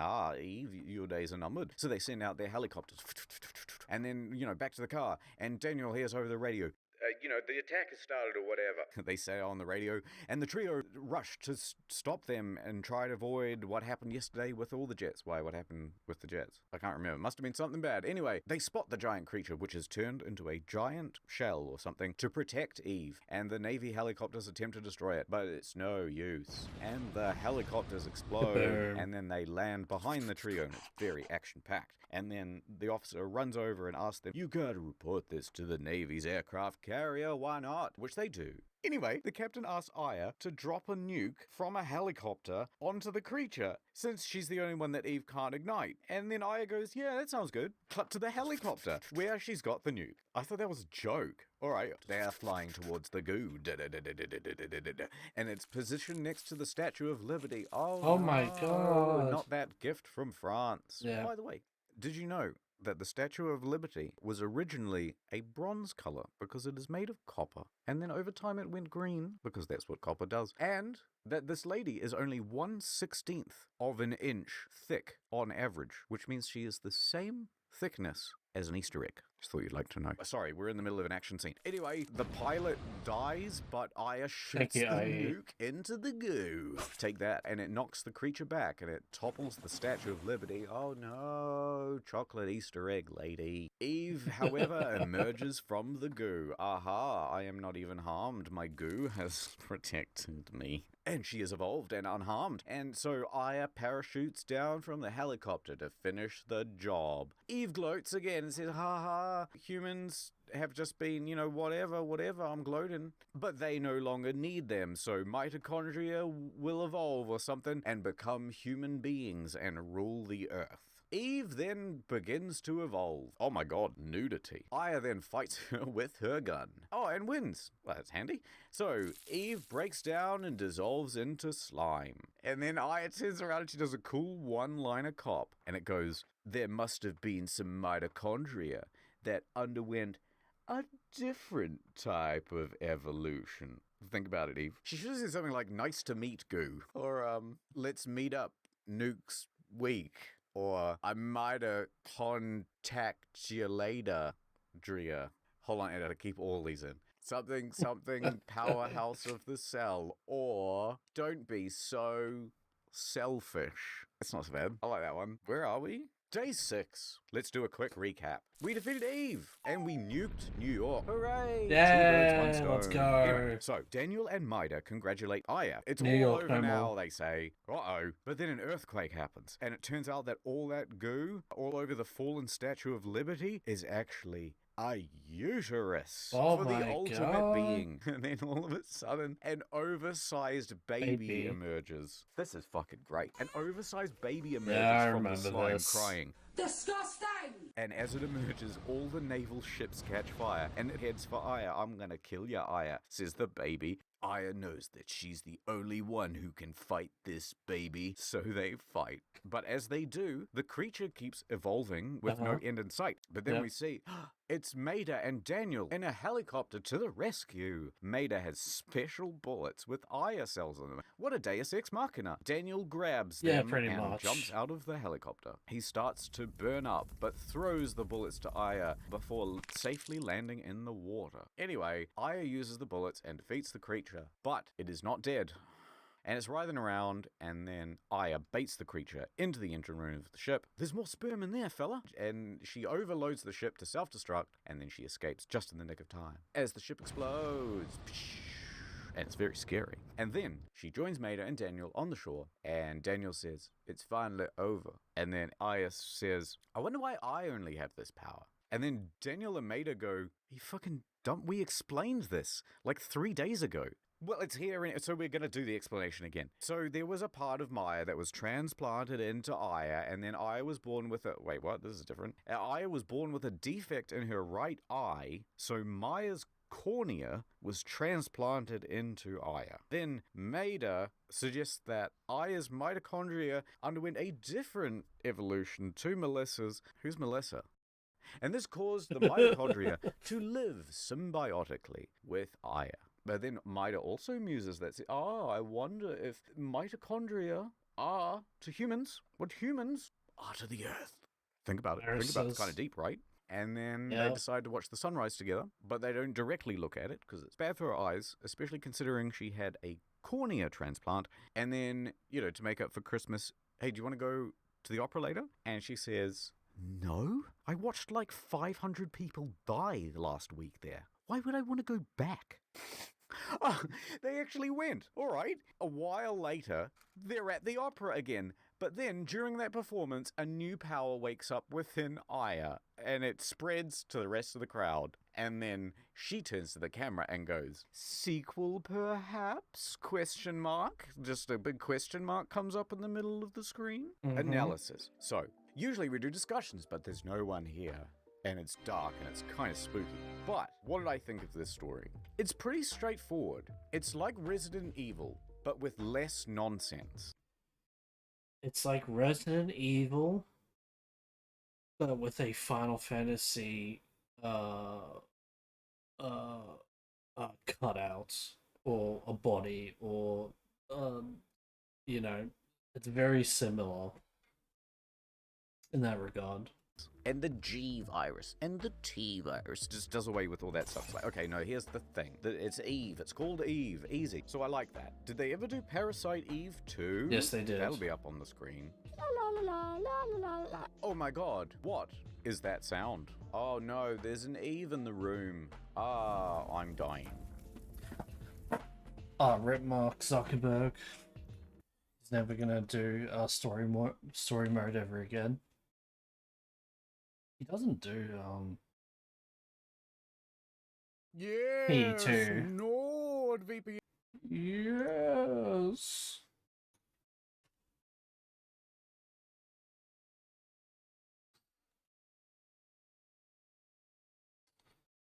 Alright, what are we gonna watch?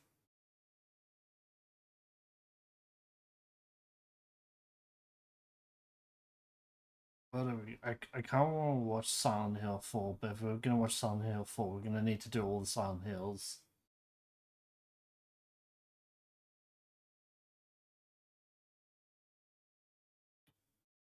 Clock Tower 2.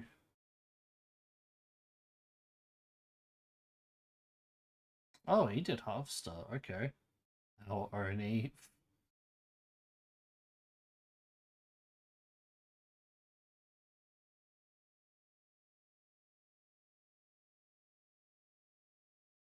Subnautica. Only 7 minutes. The Room. What time is it? Oh, it's like nearly fucking 1 o'clock.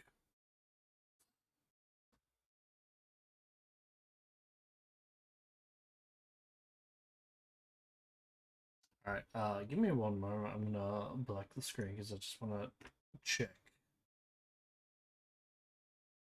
Just wanna check my socials, see if I'm not like fucking missing anything.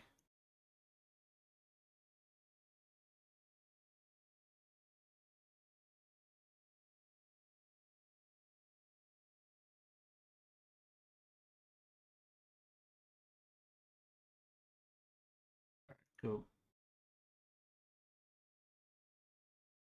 Seems I am not needed. That's always a good sign. Alright. Let's do Silent Hill 1. We're playing Silent Hill. The story takes place in the fictional town of Silent Hill in the fictional state of Maine. Welcome to sunny Silent Hill. Harry Mason and his favorite daughter, Cheryl, are taking a nice, relaxing drive to Silent Hill when, oh my god, what is that? Harry parks the car safely into a ditch. Ouch, he regains consciousness, but oh no, where's his daughter, adopted daughter, Cheryl?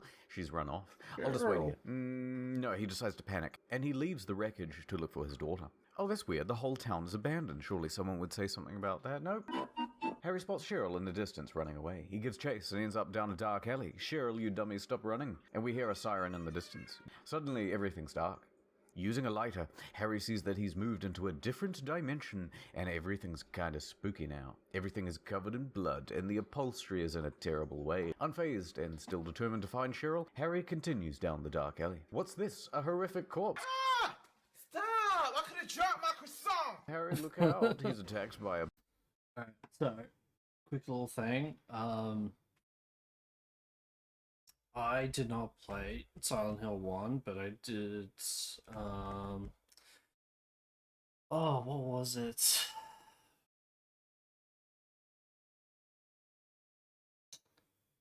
Maybe when I was 7, 8, 9 years old,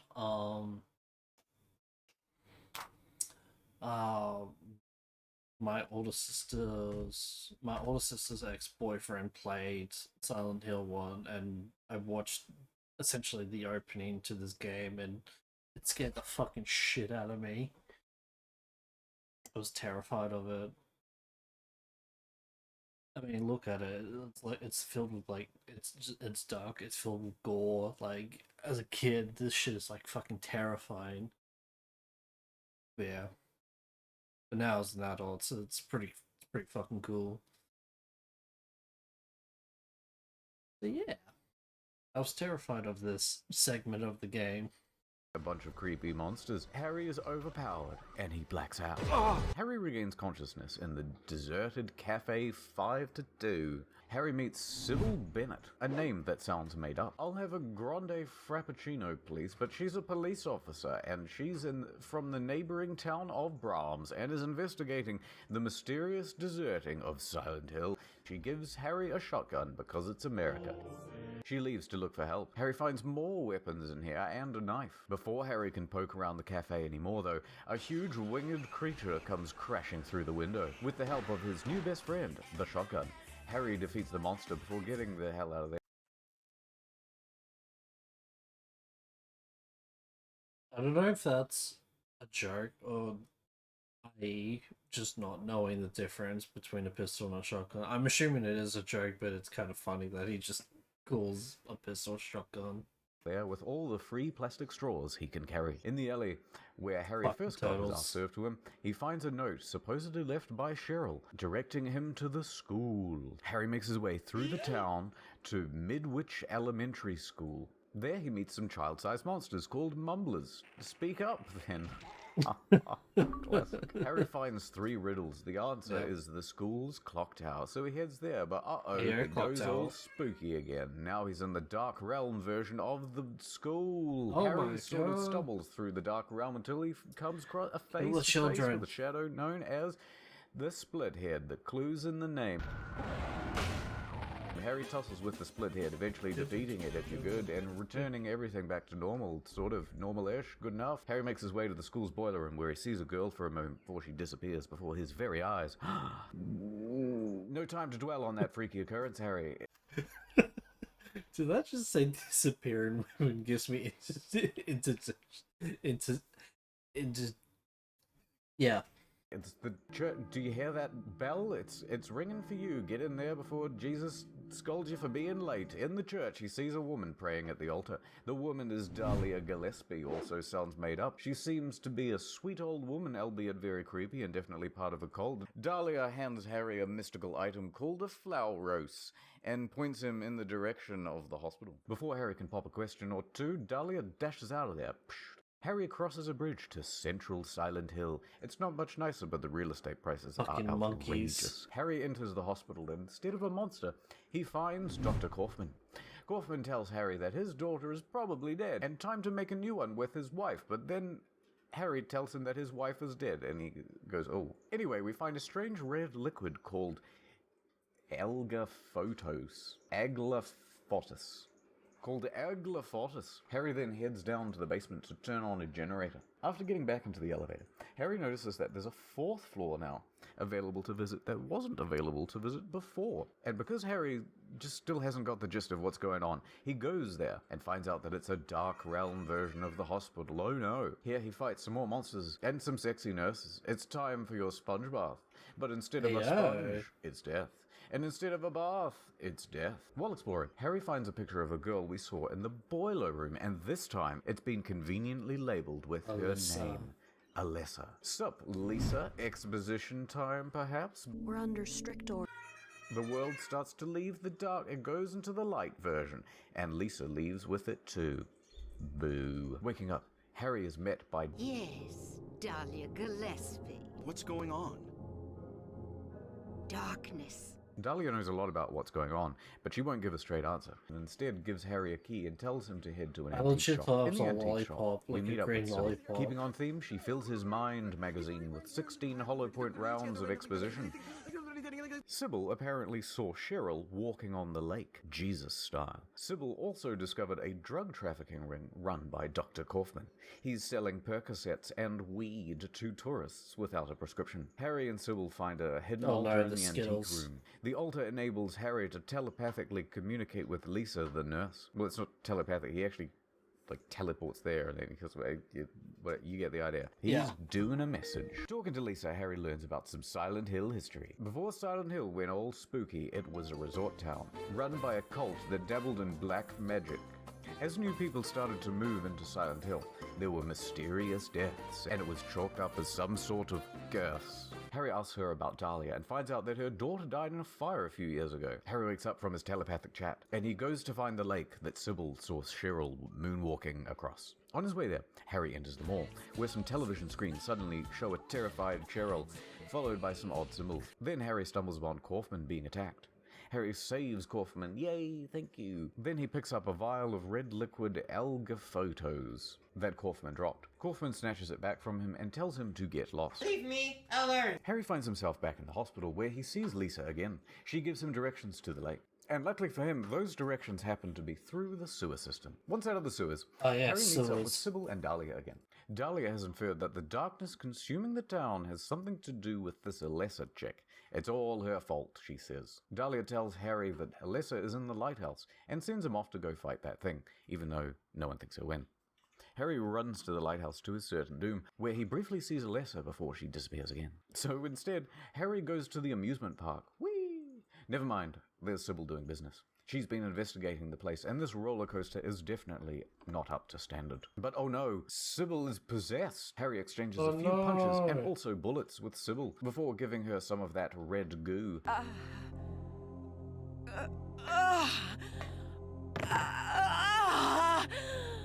I'll have what she's having. And she comes back to normal. Suddenly, Alessa appears again. Use the fluoros. You have subdued me. But wait. Things are about to get a little twisty. Dahlia shows up. She reveals that Alessa's her daughter. Oh my god! Dahlia admits that she manipulated Harry. Haha, I have manipulated you. I wanted you to subdue Alessa for me. Dahlia then takes Alessa away. Haha, my schemes. Harry then wakes up in the Darker Realm Hospital. Lisa's there, but this time she's a corrupt monster who's bleeding out of every orifice of her body. She begs for Harry to help, but he chickens out because she's not his time. I'm just looking for a girl that I can laugh with. Exploring more, Harry encounters flashback time. Same. Alessa was born into a cult family. Dahlia performed a ritual that forced Alessa to birth a god for the cult. This ritual involved burning down the house while Alessa was trapped inside. Alessa survived and split her soul in twain to prevent the birth of the god. Alessa's status as a vessel made her immortal. One half of the soul was manifested into Cheryl. The other half stayed in Alessa. Lisa then cared for Alessa in secret in order to fulfill her drug addiction to PTV, which was supplied by Dr. Kaufman. He's in on it. What does PTV stand for? No one knows. Oh, wait, hold on. The wiki says that it's made from an indigenous plant called White Claudia. It's a hallucinogen. Dahlia casts a spell to lure Cheryl back to Silent Hill, and upon entering the town, Alessa's soul was rejoined. Harry gets back up after watching the flashbacks. He soon finds Dahlia, Sybil, and Alessa, and a figure wrapped in bandages. Oh shit, that's Alessa and Cheryl recombined. Gross. The Alessa demon thing comes to life, and it looks like it's going to put up one hell of a fight, but then Kaufman from nowhere comes running in and throws a vial of red goo on the demon.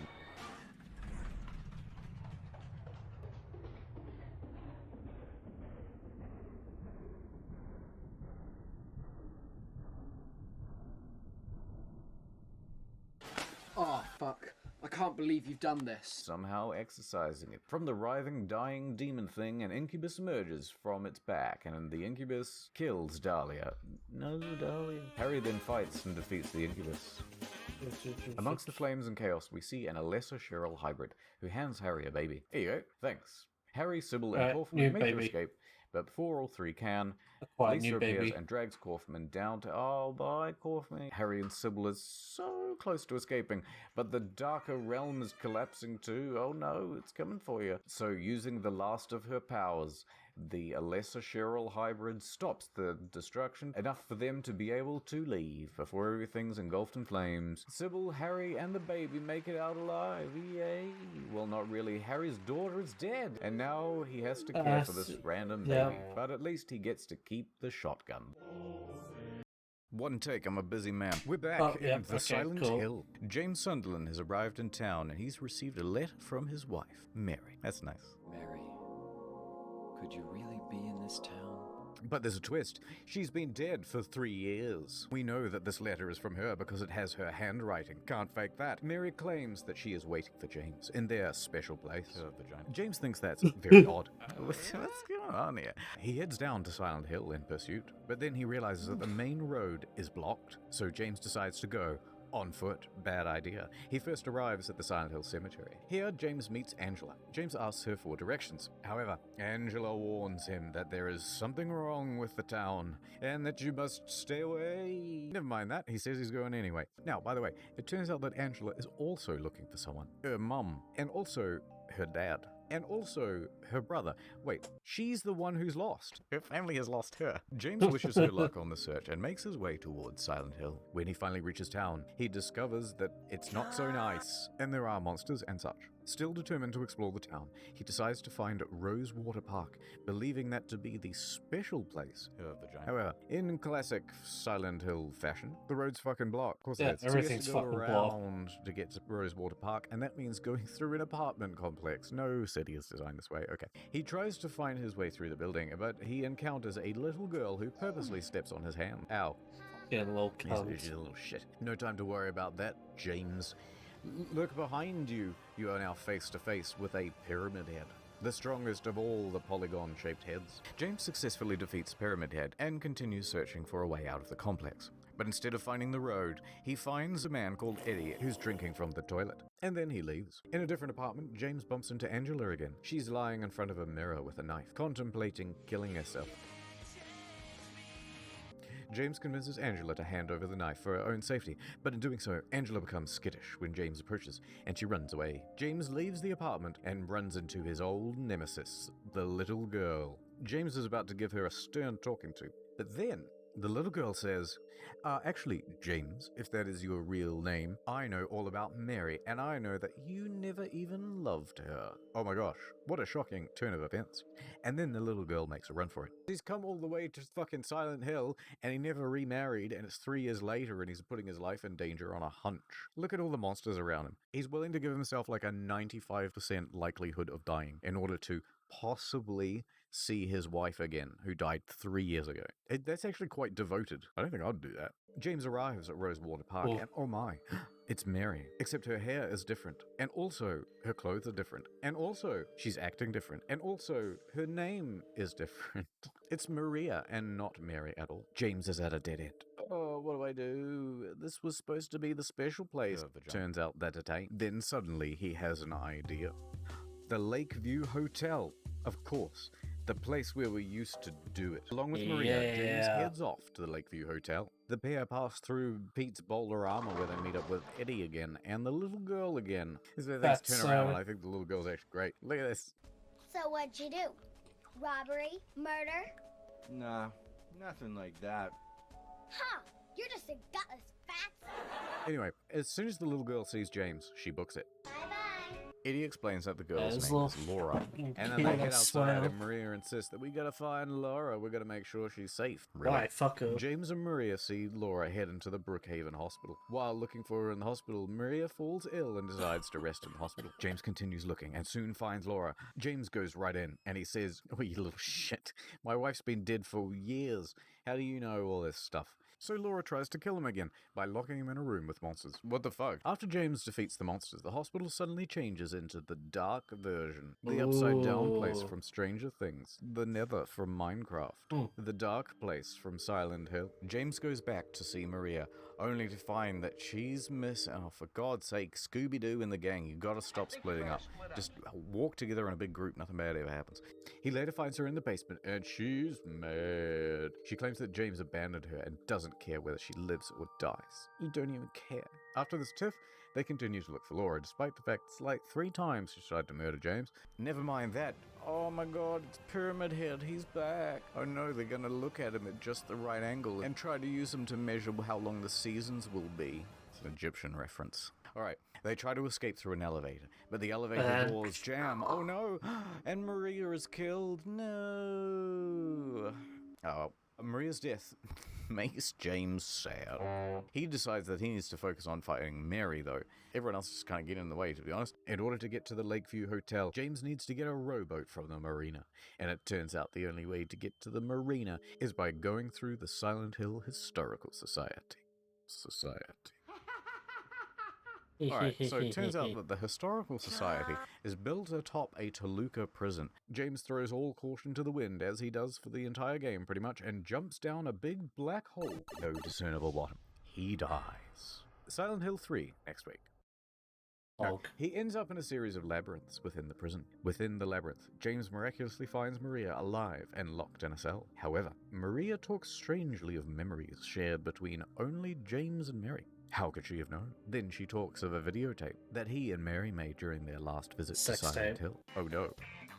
James attempts to free Maria from the cell, but once on the other side of the bars, he finds... Dead. Oh shit, that's actually a good twist. Maria's corpse on the bed.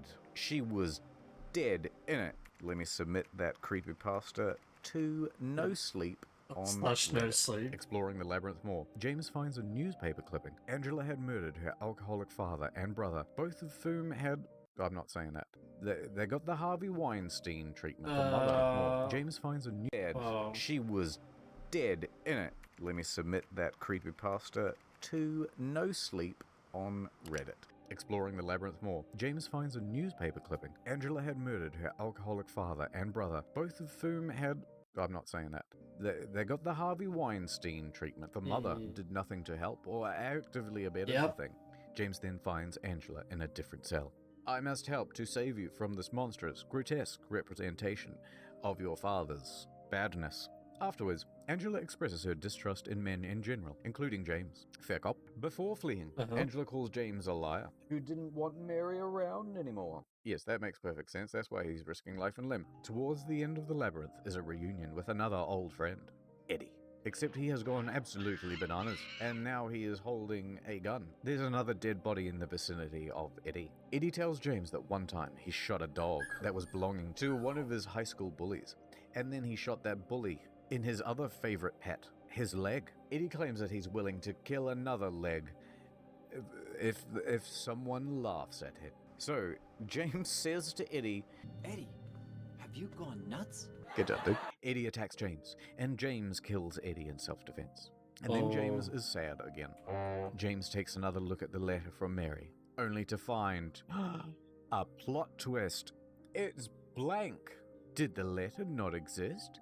What's going on? So, James finally makes it to the marina and rows his way out to the Lakeview Hotel. James finds Laura in the hotel's restaurant. Laura gives James an actual letter by Mary. Ah, of course, you must have swapped them. The letter is from Mary to Laura.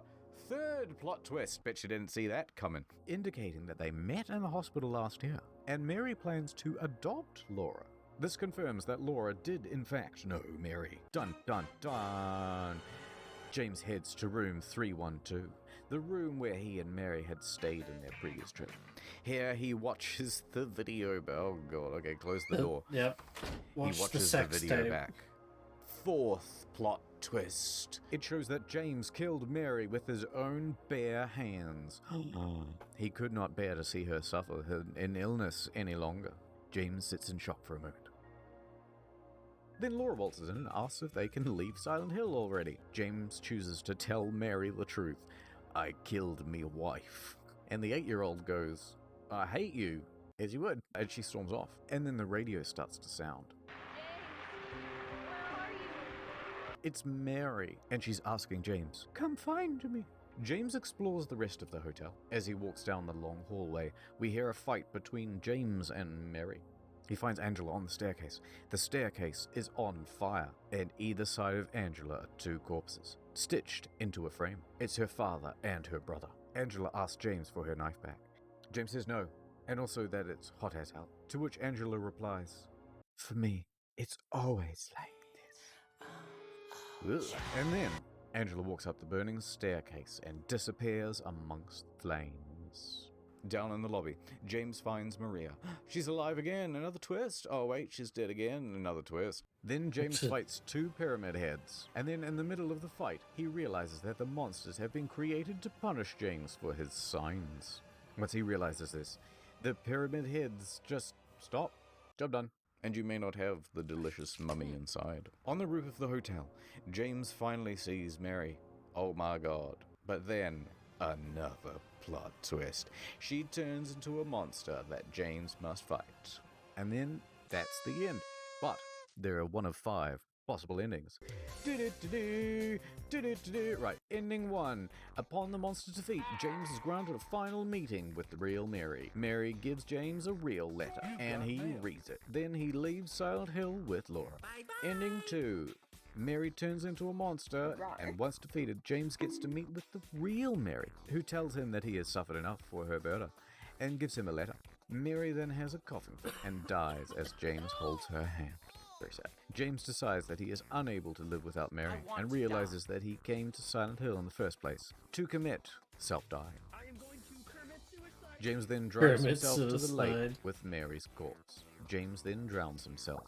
Number 3. The rooftop monster refuses to forgive James for Mary's murder. I'm gonna have to say no right now. Once James defeats the monster, he heads back to Rosewater Park. Maria is there, and she is inexplicably alive.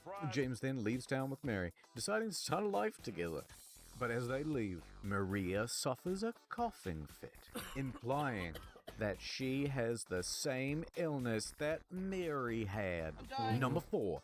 If the player goes off course during the second gameplay, James can discover a rebirthing ritual at the center of the lake. James kills Maria, and it ends with a shot of James on a rowboat with a corpse. That's kind of stupid ending when he just floats around. Alright.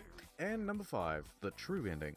James finds a dog bone-shaped key and is able to enter a locked Shiba room. Inu In the control ending. room, there's a dog. The dog that Eddie admitted to shooting because of the bully. James finds that the dog was the puppet master of the whole thing. Yep. Also, I'm pretty sure there's a UFO ending as well. One take, I'm busy. Silent Hill 3. Bet you didn't see that coming. It's 17 years after the events of Silent Hill 1. The police still haven't shown up to this. Why aren't more people going to this tower? It's ridiculous. And that's, remember Harry, important. how he saved a girl? Well, she is now grown up into a teenager named Heather Mason. While picking up a few things for her dad at the local shopping center, Heather falls asleep inside a fast food restaurant. Heather dreams about tonight. Heather wanders around a creepy amusement park. It sure is creepy. She is attacked by a bunch of scary monsters. Oh no. And instead of running out of there, she decides it's a good plan to walk along the roller coaster tracks until she is struck by a roller coaster. Thwack. Heather wakes up. She calls her dad. Oh, I'm on my way home. I fell asleep in the McDonald's. Just as she leaves, Heather notices that she's being followed by a strange man. Is it Eddie? It is not. It is Douglas Cartland, who's been hired to find her by a mysterious cult called the Order. This Order? But it's not. Heather hides in the bathroom before jumping out a window. But she finds out that all the ways are blocked, so she must head back through the mall. However, in the mall, everything has changed, and there are monsters lurking around, so she hides in the Hot Topic. But instead of a 2-for-1 deal, she finds a handgun. Heather heads back out the mall with her new accessories, ready to defend herself, which is when she comes face to face with Claudia Wolf. Sounds made up. The High Priestess of the Order. Not that order. Claudia says she's been searching for Heather. Claudia says, Heather, your talents are needed, and you must remember me and your true self as well, as this will lead them to paradise. That sounds nice. But it's probably a trick, because Heather is suddenly struck with a migraine. Claudia leaves. Ow, man. Heather makes it to an elevator as she heads down. Then the doors open to reveal, oh my god, you have transferred into a different dimension. You're in the upside down mall. So she fights these huge ass worms with bullets and fists. Then she makes it to the subway station so she can go home. But oh no, remember Douglas from earlier? Well, he's there. She assumes that he's working with Claudia. But Douglas says, no, wait, I was hired simply to find you, Heather. Oh, okay. Heather then jumps on the subway. Evasion 100. But wrong move, Heather. They're monsters on the subway. That's a penis. She fights her way through the monsters, and then she It's a finds penis herself with in legs. just go to the fucking street. Are you dumb? Go where there are people. So she makes her way through the sewers until she finds a construction site, which Heather uses Oh, to she's reach found the a handgun. hilltop center. Heather then encounters Vincent Smith, another priest of the order. However, Vincent has some unorthodox views of what the cult should do. Heather, tired of people just talking at her, abandons him and tells him, yeah, you're crazy. Smell you later, she says in a very snarky quip. And finally, an exit is in sight. But oh no, there's a monster blocking it, of course. The road is blocked, or you have to go through an apartment complex or something. Wait, what? Okay, this is gonna get stupid. So trying to evade the monster, Heather finds scattered pages of a fairy tale, which contains the words, Tu fui ego eris. Tu means you, ego means I, eris I think is exit. I don't know what fui means. Anyway, which when said aloud, makes the monster vanish. After the defeat of the monster, the world returns to normal and Heather can book it out of the hilltop center. Smell you later. And finally, home. Safe. Wait, does she have a except the floor katana? is lava. But wait, something even badder is gonna happen. When she comes home, her father has been moided. Wanting to avenge her father, Heather follows a trail of blood to the building's rooftop. Aha, Claudia, I have found you at the rooftop. Claudia admits to murdering Harry because she still has a grudge from 17 years ago when Harry stopped the cult from doing their stuff. Claudia also hoped that Harry's death would fill Heather with rage and hatred and stuff. I killed your one parent, you mad bro? Claudia says she didn't kill Harry alone, however, and that her mate, Missionary, joined in on the murder. Okay. Claudia tells Heather that she'll be waiting at Silent Hill for her arrival. She leaves. And look at that, Heather's left with another monster. So she kills the monster, and then she heads back to the apartment to find Douglas. Douglas helps Heather to move Harry's body into his room. They then cover him with sheets and lilies, and then call the police, right? Because you're gonna leave the body there. Heather then says goodbyes to her father. Oh, I want revenge on Claudia, she says. So she goes to get revenge on Claudia, and Douglas offers to drive her. Road trip. He's a private eye, and she's a fun-loving orphan, and they're on their way to Silent Hill. Who knows what'll happen next, but I'm sure they'll get in all sorts of misadventures. Hey Heather, I got you something. Really? Yes, it's a gift from Vincent. You must look for a man named Leonold Wolf. Oh, okay. And also, I got you another thing. It's a notebook from your father, explaining your origin and a final goodbye. Oh, okay, thanks. Heather and Douglas arrive in Silent Hill and find it covered in fog. The pair set up refuge in Jack's Inn before splitting up. Why would they split up? This is so stupid. She's been attacked by monsters how many times? You drove why didn't you just take separate cars then? I mean, if you're just gonna split up, this is stupid. In the hospital, Heather comes across a gun-wielding zombie nurse. She dispatches them, and then she also meets a patient called Stanley Coleman. Why does everyone have such fake names? Heather doesn't take a shine to Stanley, and she finds out that Leonard Wolf is trapped somewhere. Alright, I'm not gonna lie, I'm getting really tired, so we'll do this video and then we're gonna do Silent Hill 4 and then I'm gonna call it. I've decided. Cause I'm literally about to fucking fall asleep. It's only like 1:15 in the morning. And then I'm fucking tired. We're inside the hospital. Oh, we gotta find him. That's good timing. Oh, it's serendipitous timing that he's still alive and he's holed up somewhere. And what if that problem happened 3 weeks ago? He'd be dead. Anyway, while looking for clues, Heather discovers that she is the reincarnation of Alessa Gillespie. That's a surprise. And she is flooded with the memories of Alessa's life. Oh, my life. My past life. So she has 2 lives worth of memories? Alessa was like 12 or something when all that stuff happened to her. So she's got like 29 years worth of memories. That's weird. Wait, she must remember being in the 2nd grade more than once. Heather heads into the Nether Realm, where she finds Leonard Wolf. It turns out he is Claudia's father. What a twist. Wait, who was Claudia again? Oh, Claudia's the bad lady. Yeah. Remember her? Oh, we don't like her very much because of the murder and such. And now he's turned into a monster. Heather defeats the monster Leonard and then finds the seal of Metatron. What is happening? Then things go back to normal. We then see a cutscene where Claudia and Vincent are arguing. We find out that Leonard was quite the bad father, and Vincent serves Claudia some very introspective psychoanalysis. You have the dad issues, XD. When Heather returns to Jack's Inn, when she go to Jackson. When Heather returns to this place, she finds Vincent waiting for her. I've been waiting. Vincent relays a message to her from Douglas. The church is on the other side of the lake. Oh, we'll have to go through 12 apartment complexes, down a tunnel, past a windmill, over an anthill, through a ski resort, and then around the back of the Alps, and then through not one but 2 Burger King drive-thrus. Anyway, Vincent tells Heather that Claudia is in said church, and to get there, she has to go through the amusement park.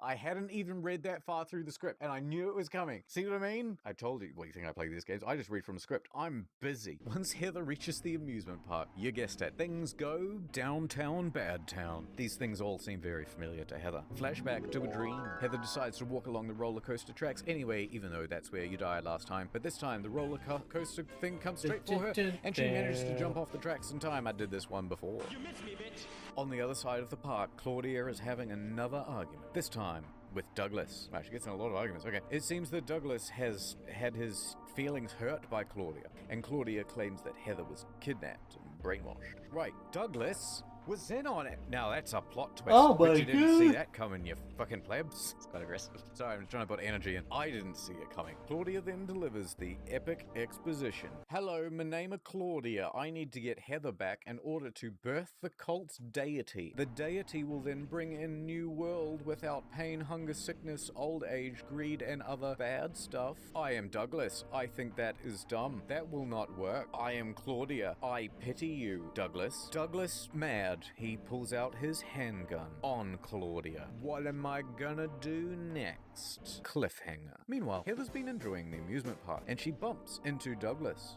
His leg is broken. How'd that happen? Claudia broke it with her freaky mind powers. After promising to come back for him, Heather heads to the carousel. It's the very same carousel where Harry was on the carousel 17 years ago. Is there more than one carousel in town? Here, Heather is confronted with her doppelganger, a memory of Alyssa, and she's looking good for having aged 17 years, except for all the blood and burns and such. Hey, Smoothskin, you need something? Alyssa says she wants to stop the birth of the cult's god at all costs, and also the carousel. Then Heather takes her down. Heather finally finds the church. Of course, the center of the trap. I have to get here for the denouement, she said to herself. Inside the chapel, Heather comes face to face with Claudia. Claudia dunks on Alyssa for being fine the way the world. What, you like it the way you don't like paint coming off the walls and shit? What, you don't like the world the way it is? It's not perfect enough for you? Claudia says there is too much suffering in the world today, and the god of the cult will end all that stuff, especially the suffering. Heather says that the suffering is just a part of life.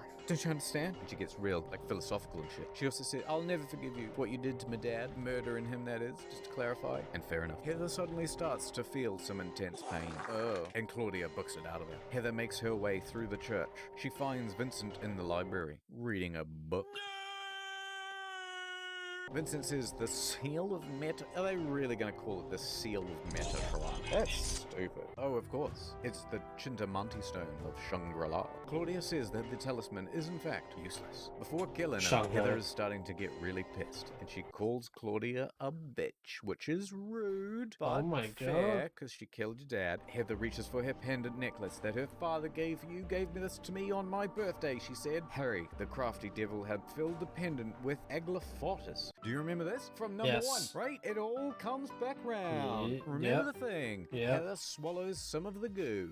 She immediately throws up a fetus. Yummy. You've only got 3 options. I suppose throwing up's the best of them. Claudia is devastated. Heather tries to stomp on the fetus, but Claudia pushes her aside and swallows the blob herself. And then she has a mint. Obviously, that thing does not agree with Claudia's digestive system, and she stumbles into a convenient hole in the floor. The Vietnamese put it there. Heather jumps in after her. Here we go! Now in the underground chamber, Heather finds Claudia's corpse. But it looks like Claudia was able to give birth to the god. Boy, that was a short gestation. Able to give birth to the god, and it looks freaking gross. Do not bully people. Claudia battles with the fetus and kills it. Heather then stamps on the god's head. She falls to the ground. She's finally avenged her father by killing a fetus. And then she comes down from her adrenaline high and she mourns her father's death. As she leaves, she looks back at the god's corpse. Outside, Douglas is chilling on a park bench. Heather approaches, and she's acting strange. She's got a knife! Heather is about to stab Douglas. Oh, look out! Oh But my then, god. it's just a prank. bro. Hey guys, if you want to try a prank at home, just go to your kitchen, get out a knife, and then walk towards, you know, friends and family and stuff, and just pretend like you're gonna a prank. She then tells Douglas, "Call me Cheryl," which is the name Harry initially gave to her. Douglas then asks Cheryl if you'll ever go back to your natural hair color. What? Get it? Get it? Get it? Get it? And then the game ends with, "Blondes have more fun. Rock and roll, dudes."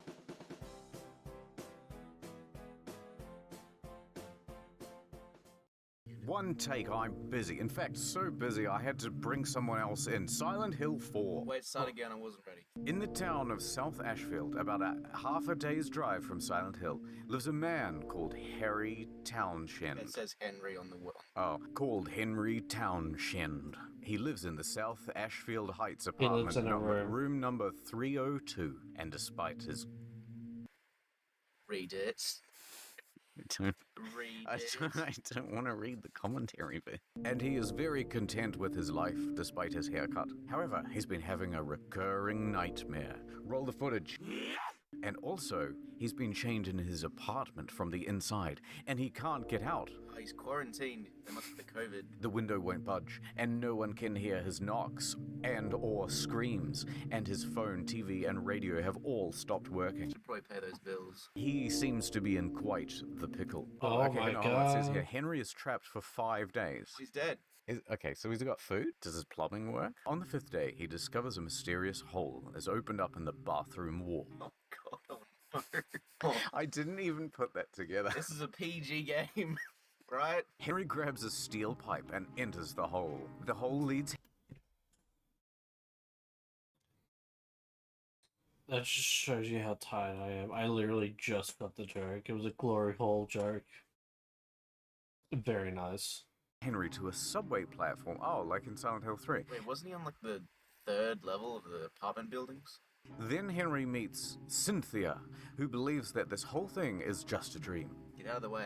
That's my life, it's my life. Get out of the way. Your thing actually ends there. Despite this, she asks Henry to help her get out of this wacky scenario by putting Her fingers in his mouth. No, I sit first, There actually. was no full stop after that one either, so this next one's mine as well. If he does so, Cynthia promises him a special fate. Oh my god, what is this game rated? Henry and Oh Cynthia my explore god, the we're gonna subway get platform. sex. But Cynthia soon feels ill. No, you do the lady. Is that more feminine? Not really. She heads into the bathroom to deal with her womanly problems. Oh my Take a god. massive dump. While Henry waits for her, he's attacked by some dog-like creatures. Henry fights them off. Quick, we need fighting sound effects. Amazing. He then goes back to check on Cynthia. It's your turn to read now. I waited till he took a sip from his drink. He goes into the bathroom to find Cynthia, but she isn't there. However, he does find Fucking another hole. dead. Henry wakes back up in his apartment. It was a dream. He finds a pistol behind something, doesn't say what it says in the script, and a new peephole behind a chest of drawers. Man, this dude's just finding holes in everything. He uses the peephole to spy Oh on my Eileen, God. but then Henry is ripped away to answer the phone. It's... Cue the cards. Who is it? Cynthia. Come on down. She's still down on the subway platform, but she tells Henry to meet her by the turnstiles. Henry heads back through the hole in the bathroom wall and back into the subway platform. Henry evades more monsters and makes it to the turnstile. What the look out. fuck? Ooh, Why the can't touch fuck are me. they- Haha. Downstairs, Henry finds Cynthia trapped inside a train car. He hears Cynthia's voice crying for help over the station's loudspeaker. She tells Henry she's made it out of the car to meet her at the ticket barrier. Henry heads to the ticket barrier, but it's too late. Oh Someone's my god. gone and made a mess out of Cynthia. Are you okay? He's got that steel pole still. You'd absolutely poke it with Yeah, the pole, yeah. just give it a bit of a mix. Maybe you'd like just fill some of the steel pole with it, and then you blow on one end. It's like a pool noodle spitting out water. Henry notices that something has been carved into her chest. 161. 8008. Cynthia is bleeding to death. She tries to comfort herself in her dying moments by saying, "It's all a dream." It was all a dream. Henry holds her as she dies. He's not getting that special favor, is he? Suddenly, No. Henry wakes up in his apartment Unless he's fine with getting special favor from a dead body. again. Oh no! And then he hears sirens going on outside. So he looks out the window and he sees an ambulance and a police car outside of the subway. And Cynthia, She's there being carried out on a stretcher. Oh no. Henry notices that the hole in the bathroom wall has gotten bigger. He's bragging. He jumps into the hole yet again. This time, though, he ends up in a forest. This forest happens to be in the Silent Hill. Fuck. Henry explores the forest and then quickly finds another hole. He wakes back up in his apartment. Looking at his front door's peephole, Henry sees his neighbors, Eileen and Richard, talking right outside the door. Henry bangs on the door, but his neighbors cannot hear him. Henry is quick to jump back into the Why is this funny? Henry is quick to jump back into the bathroom hole. Back in the forest, Henry explored some more. Oh, what's this? Oh, a twig. What mysteries? His path crosses with Jasper, a paranormal investigator, who is sitting at the base of a large rock. Jasper tells Henry about the history of the rock. So this rock here, this bad boy, it's used for ceremonies to talk with the dead. Apparently a cult has been using it more recently, referring to it as the Mother Stone. I point you in the direction of an abandoned orphanage, which was run by said cult. Henry makes his way to the orphanage, named the Wish House. On his way there, Henry finds a frightened child in the graveyard. Before Henry can ask what the boy is doing there, the kid runs off scared. I have shown up. I am Jasper. Hello. Thanks, Jasper. Henry gets to the Wish House. There, Jasper is complaining about being thirsty. Oh, I'm so thirsty. So Henry gives him some chocolate milk. Oh, God, Let's yes. fucking go. That is not a thirst quencher. Here, have these saltines and cigarettes. Henry and Jasper finally head inside. The two split up to explore the house. But then, oh my God, Jasper's on fire. Ow. He's burning alive. Jasper screams. Ah. Perfect. He screams that he's finally met the devil. Pretty nice chap. Henry notices that Jasper, like Cynthia, has numbers carved into his chest. 17121. Henry awakens back in his apartment. The radio, or the TV, who knows, is reporting on the death of a burn victim in an orphanage in Silent Hill. Rest in peace, Jasper. May his heaven be filled with chalky milk. Read that one. The news reports mentions the numbers carved into Jasper's chest, linking it to a Walter Sullivan case from 10 years prior. What a mystery! There's a knock at Henry's front door. It's the superintendent, Frank Sunderland. Henry tries to yell out to Frank, but to no avail. Frank's master key doesn't even work. Despite thinking he heard something, Frank ditches his attempt to gain access to apartment 302. Later on, Henry is just watching Eileen, and that gets boring, so he decides to once again plunge into a hole in the bathroom. He wakes up in a circular corridor. How can a corridor be circular? He's in a water prison located in the middle of Toluca Lake. Remember Toluca Lake? Henry immediately hears cries for help. Oh, my legs are wet. My cuffs are bone dry. So he goes out trying to find the source of the pleas for help. But instead, he finds clues about the prison's history. Clue number 1. Children from the Wish House were sent to the prison when they were misbehaving. Number 2. Children were under constant surveillance. Nice. Number 3. This place drove many of the children crazy. Number 4. One diary entry alludes to a murder room behind the prison's kitchen. Number 5, yikes. That's what it says there in the script. I'm just reading it. Henry finds prison guard Andrew DeSalvo, who's been calling for help. Andrew screams. Thank you, Andrew. Andrew screams about Walter coming to kill him. Andrew begs Henry to help him escape. You gotta help me. When Henry is finally able to free Andrew, he finds him talking with the little boy from the forest graveyard. Andrew is begging with the boy, who doesn't answer, and then books it. Andrew tells Henry the boy's name is Walter Sullivan. That was the name from the thing before, remember? According to Andrew, Walter was a really creepy kid from the orphanage who loved to read books about wizards and witchcraft and... What, the Harry Potter series? Yeah. Then Henry finds another hole, leading him back to his apartment. There's a scrap of red paper that's been shoved under his front door. It's from someone's diary. The entry tells the writer's investigation into a mass murder that took place 7 years prior. Hey, did you know it took place 7 years prior? Whoa! Yeah, right? 10 people were killed in 10 days, all with numbers carved into their chests, in the same pattern that Cynthia and Jasper had carved into them. I'm not reading all those numbers. Conveniently, the killer also carved their name into these 10 victims as well. Walter Sullivan. Henry heads back to the bathroom hole and back to the water prison, then finds Andrew DeSalvo's dead body with a number carved into it. Henry wakes up back in his apartment. He heads into the bathroom to find the bath tub covered in blood. Free blood. Nice. Henry hears a conversation between Eileen and Frank outside of his apartment's front door. Frank tells Eileen that this isn't the first time something strange has happened in my apartment. It's not his apartment. Frank's the superintendent, dude. Come on, keep up. The man who lived there before Henry, whose name is Joseph, was apparently also holed up in his room for an extended period of time, just before he vanished. Frank tells Eileen that there's something wrong with this whole building and you gotta get out of here immediately. Once again, Henry ventures through the hole and this time wakes up in a dank alleyway with surprisingly good lighting. And I guess they ran out of different ways to introduce characters because someone just falls from the sky. Oh. It's one of Henry's neighbors, Richard Braintree, who, despite falling about 5 stories, gets up just fine. Dusts himself off. Richard recognizes Henry and is quick to surmise that something isn't quite right. Big Braintree. They both live in the same building, so there must be something wrong with the entire South Ashfield Heights apartment building. All the mystery thickens. Richard guesses that the same thing must have happened to Joseph, the journalist who lived in 302 before Henry. Henry and Richard split up, both trying to find different ways out of the freaky world. Henry fights off more monsters before coming across Richard brandishing his gun at a young child. Richard recognizes the child, Walter, as he once caught him sneaking around his apartment. He demands that he tell me what's going on. What do you know? How you get in my apartment all the time? What is this place? Who are you? Who am I? When's dinner? This proves to be a bad choice on Richard's part, as Henry later comes across him strapped to an electric chair. Henry is unable to save him. On Richard's forehead is the numbers 1, 2, 1... That's not the right numbers. 19121. Richard claims that the child is not a child, or he's just very short, and that he's actually a man. And what a man. Henry wakes up back in his apartment once again. Looking out the window, he sees a strange man across the street just pointing to Eileen's apartment, 303. In his lounge room, for whatever reason, Henry can just hear police radios. The police are talking about the death of Richard. Breaker.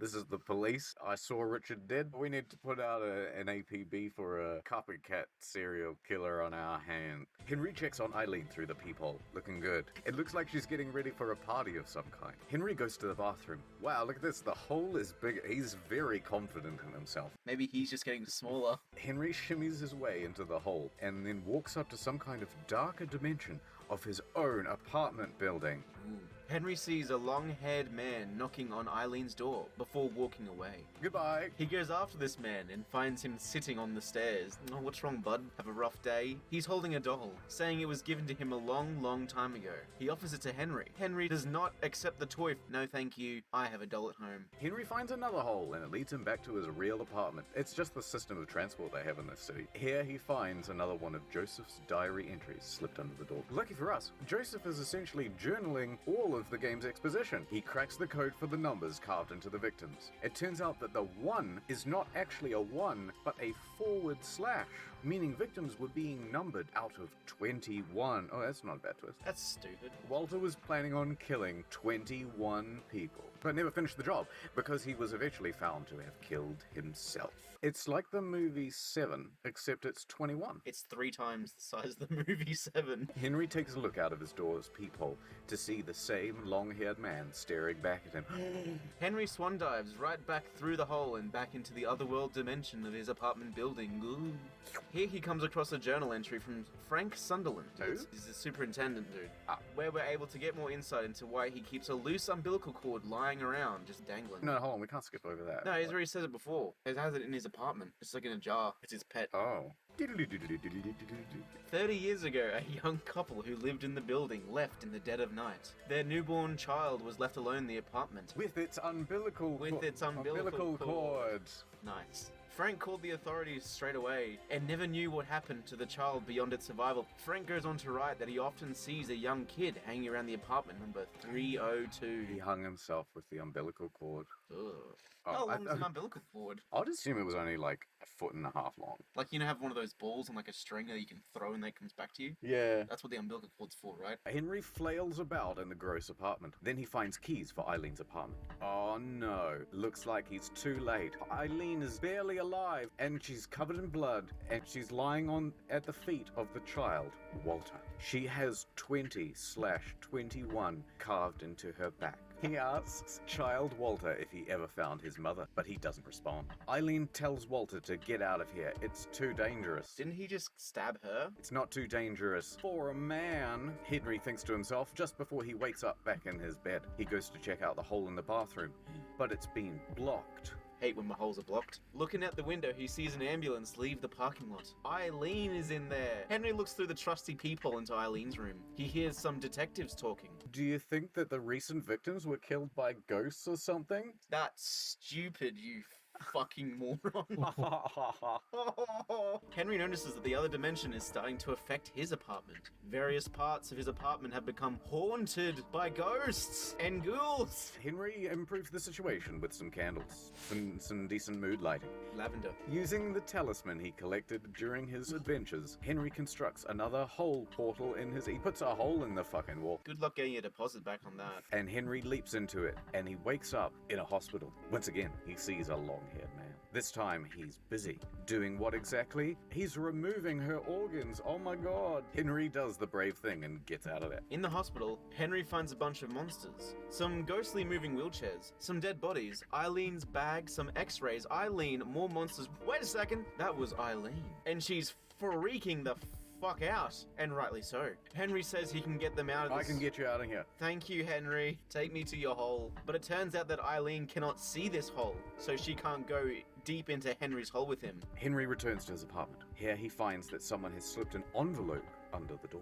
The letter within says, "Dear Henry, if you wish for this all to be over, you must discover the ultimate truth. You must go deeper." There's also a small key in there to help. Henry and Eileen leave the hospital and find themselves at the top of the spiral staircase. On their way downstairs, Henry and Eileen visit a bunch of places that they've visited before. In the subway station, Henry and Eileen fight a ghost version of Cynthia. In the forest, they face a ghost version of Jasper, who is constantly on fire. My name's Jasper. Put me out with some chalky milk. In the water prison, Henry must impale Andrew with a sword. And in the fourth otherworld, Henry must defeat the ghost version of Richard. Finally, at the bottom of the spiral staircase, they find an entrance to apartment 302. Inside, things don't seem quite right. For one, it's all grayscale, and there's a bald man descending from the ceiling. It's Joseph, and he's here to drop some exposition. Number one, that long-haired guy. Yes, that's Walter Sullivan. What a twist. Who's Walter Sullivan? He's the bad dude been killing people. Oh, okay. This one sucks. Let's just cut this out and go straight to 5. There have been 2 Walters running around, the child version and the older version. Number 2. 34 years before the events of this game, Walter was born and abandoned by his parents. Frank found baby Walter and kept his umbilical cord, for some reason, while Walter got shipped off to the Wish House. There must be a place where you can try an umbilical cord. What do you mean by try? Like a nerd rope or something? Yeah, but like dried up. Animals eat theirs. Yeah, got nothing better to do. Number 3. It was at the Wish House that the cult running the orphanage introduced Walter to witchcraft and a bunch of magic stuff. Walter became obsessed with the ritual called the 21 Sacraments, as he believed it would bring back his mom. Number 4. The 21 Sacraments required the death of 21 people, but Walter was caught and arrested by his 10th murder. Number 5. Joseph tells him that Walter intends on finishing what he started, and that Eileen and Henry are intended to be victim number 20 and 21. Fuck. They must kill Walter before he kills them. Henry heads into the hole in the bathroom wall, leaving Eileen there. Good luck. Back in his apartment, he makes a shocking discovery. Even more shocking than the previous discoveries. There's a secret room in his apartment, and there's Walter Sullivan's crucified corpse. It looks like Walter sacrificed himself to be 11 of 21. That's a passing grade. Good job, Walter. It looks like Eileen and Henry have to kill a ghost before the ghost kills them. And how do you kill a ghost? That's right, the Crimson Tome. That's what I was going to say.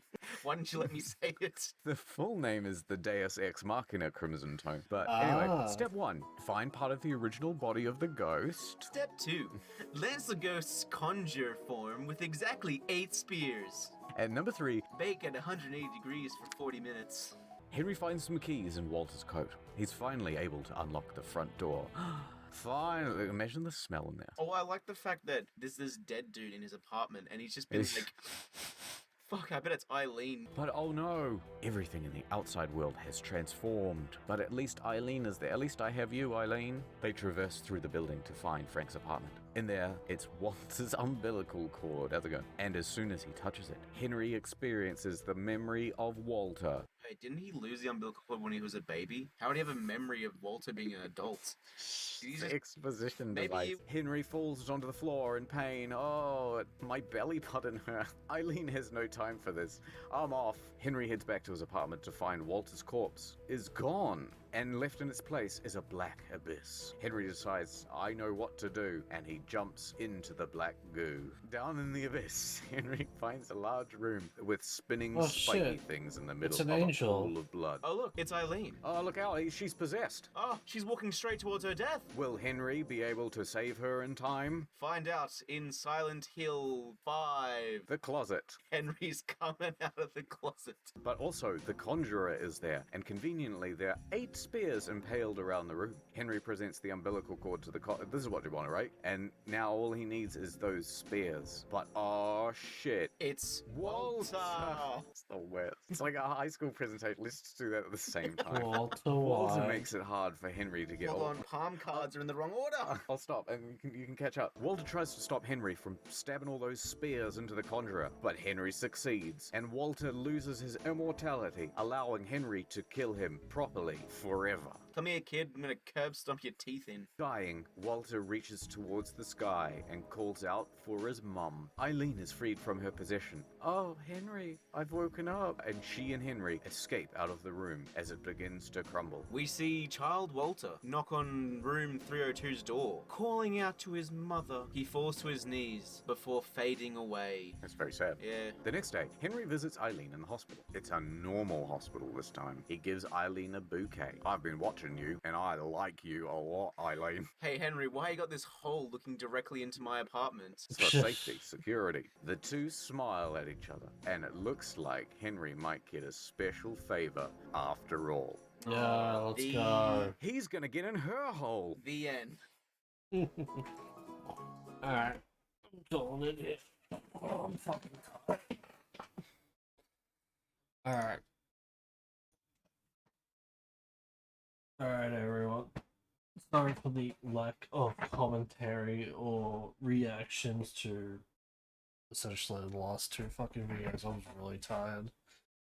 I was zoning out. I was just enjoying my time. Yeah, go follow fucking Internet Historian. Yeah. And there's all his other fucking channels. Oh, okay. What the fuck? Yeah, he's got. Yes, no. Shut up. Yeah, he's got like 3 fucking channels, 4 or 5, some shit like that. Go for proper Internet Historian, and then incognito mode, and then story mode. Fucking great. As for me, I'm gonna go to fucking bed. Alright. Thank you everyone for coming by, for watching and listening, enjoying. Thank you for the watches. Thank you for all the follows. And I'll see you all next time with possibly Crisis Core. Gonna try and 100% that game. So yeah. Bye everyone. Night. Go to bed. Good night.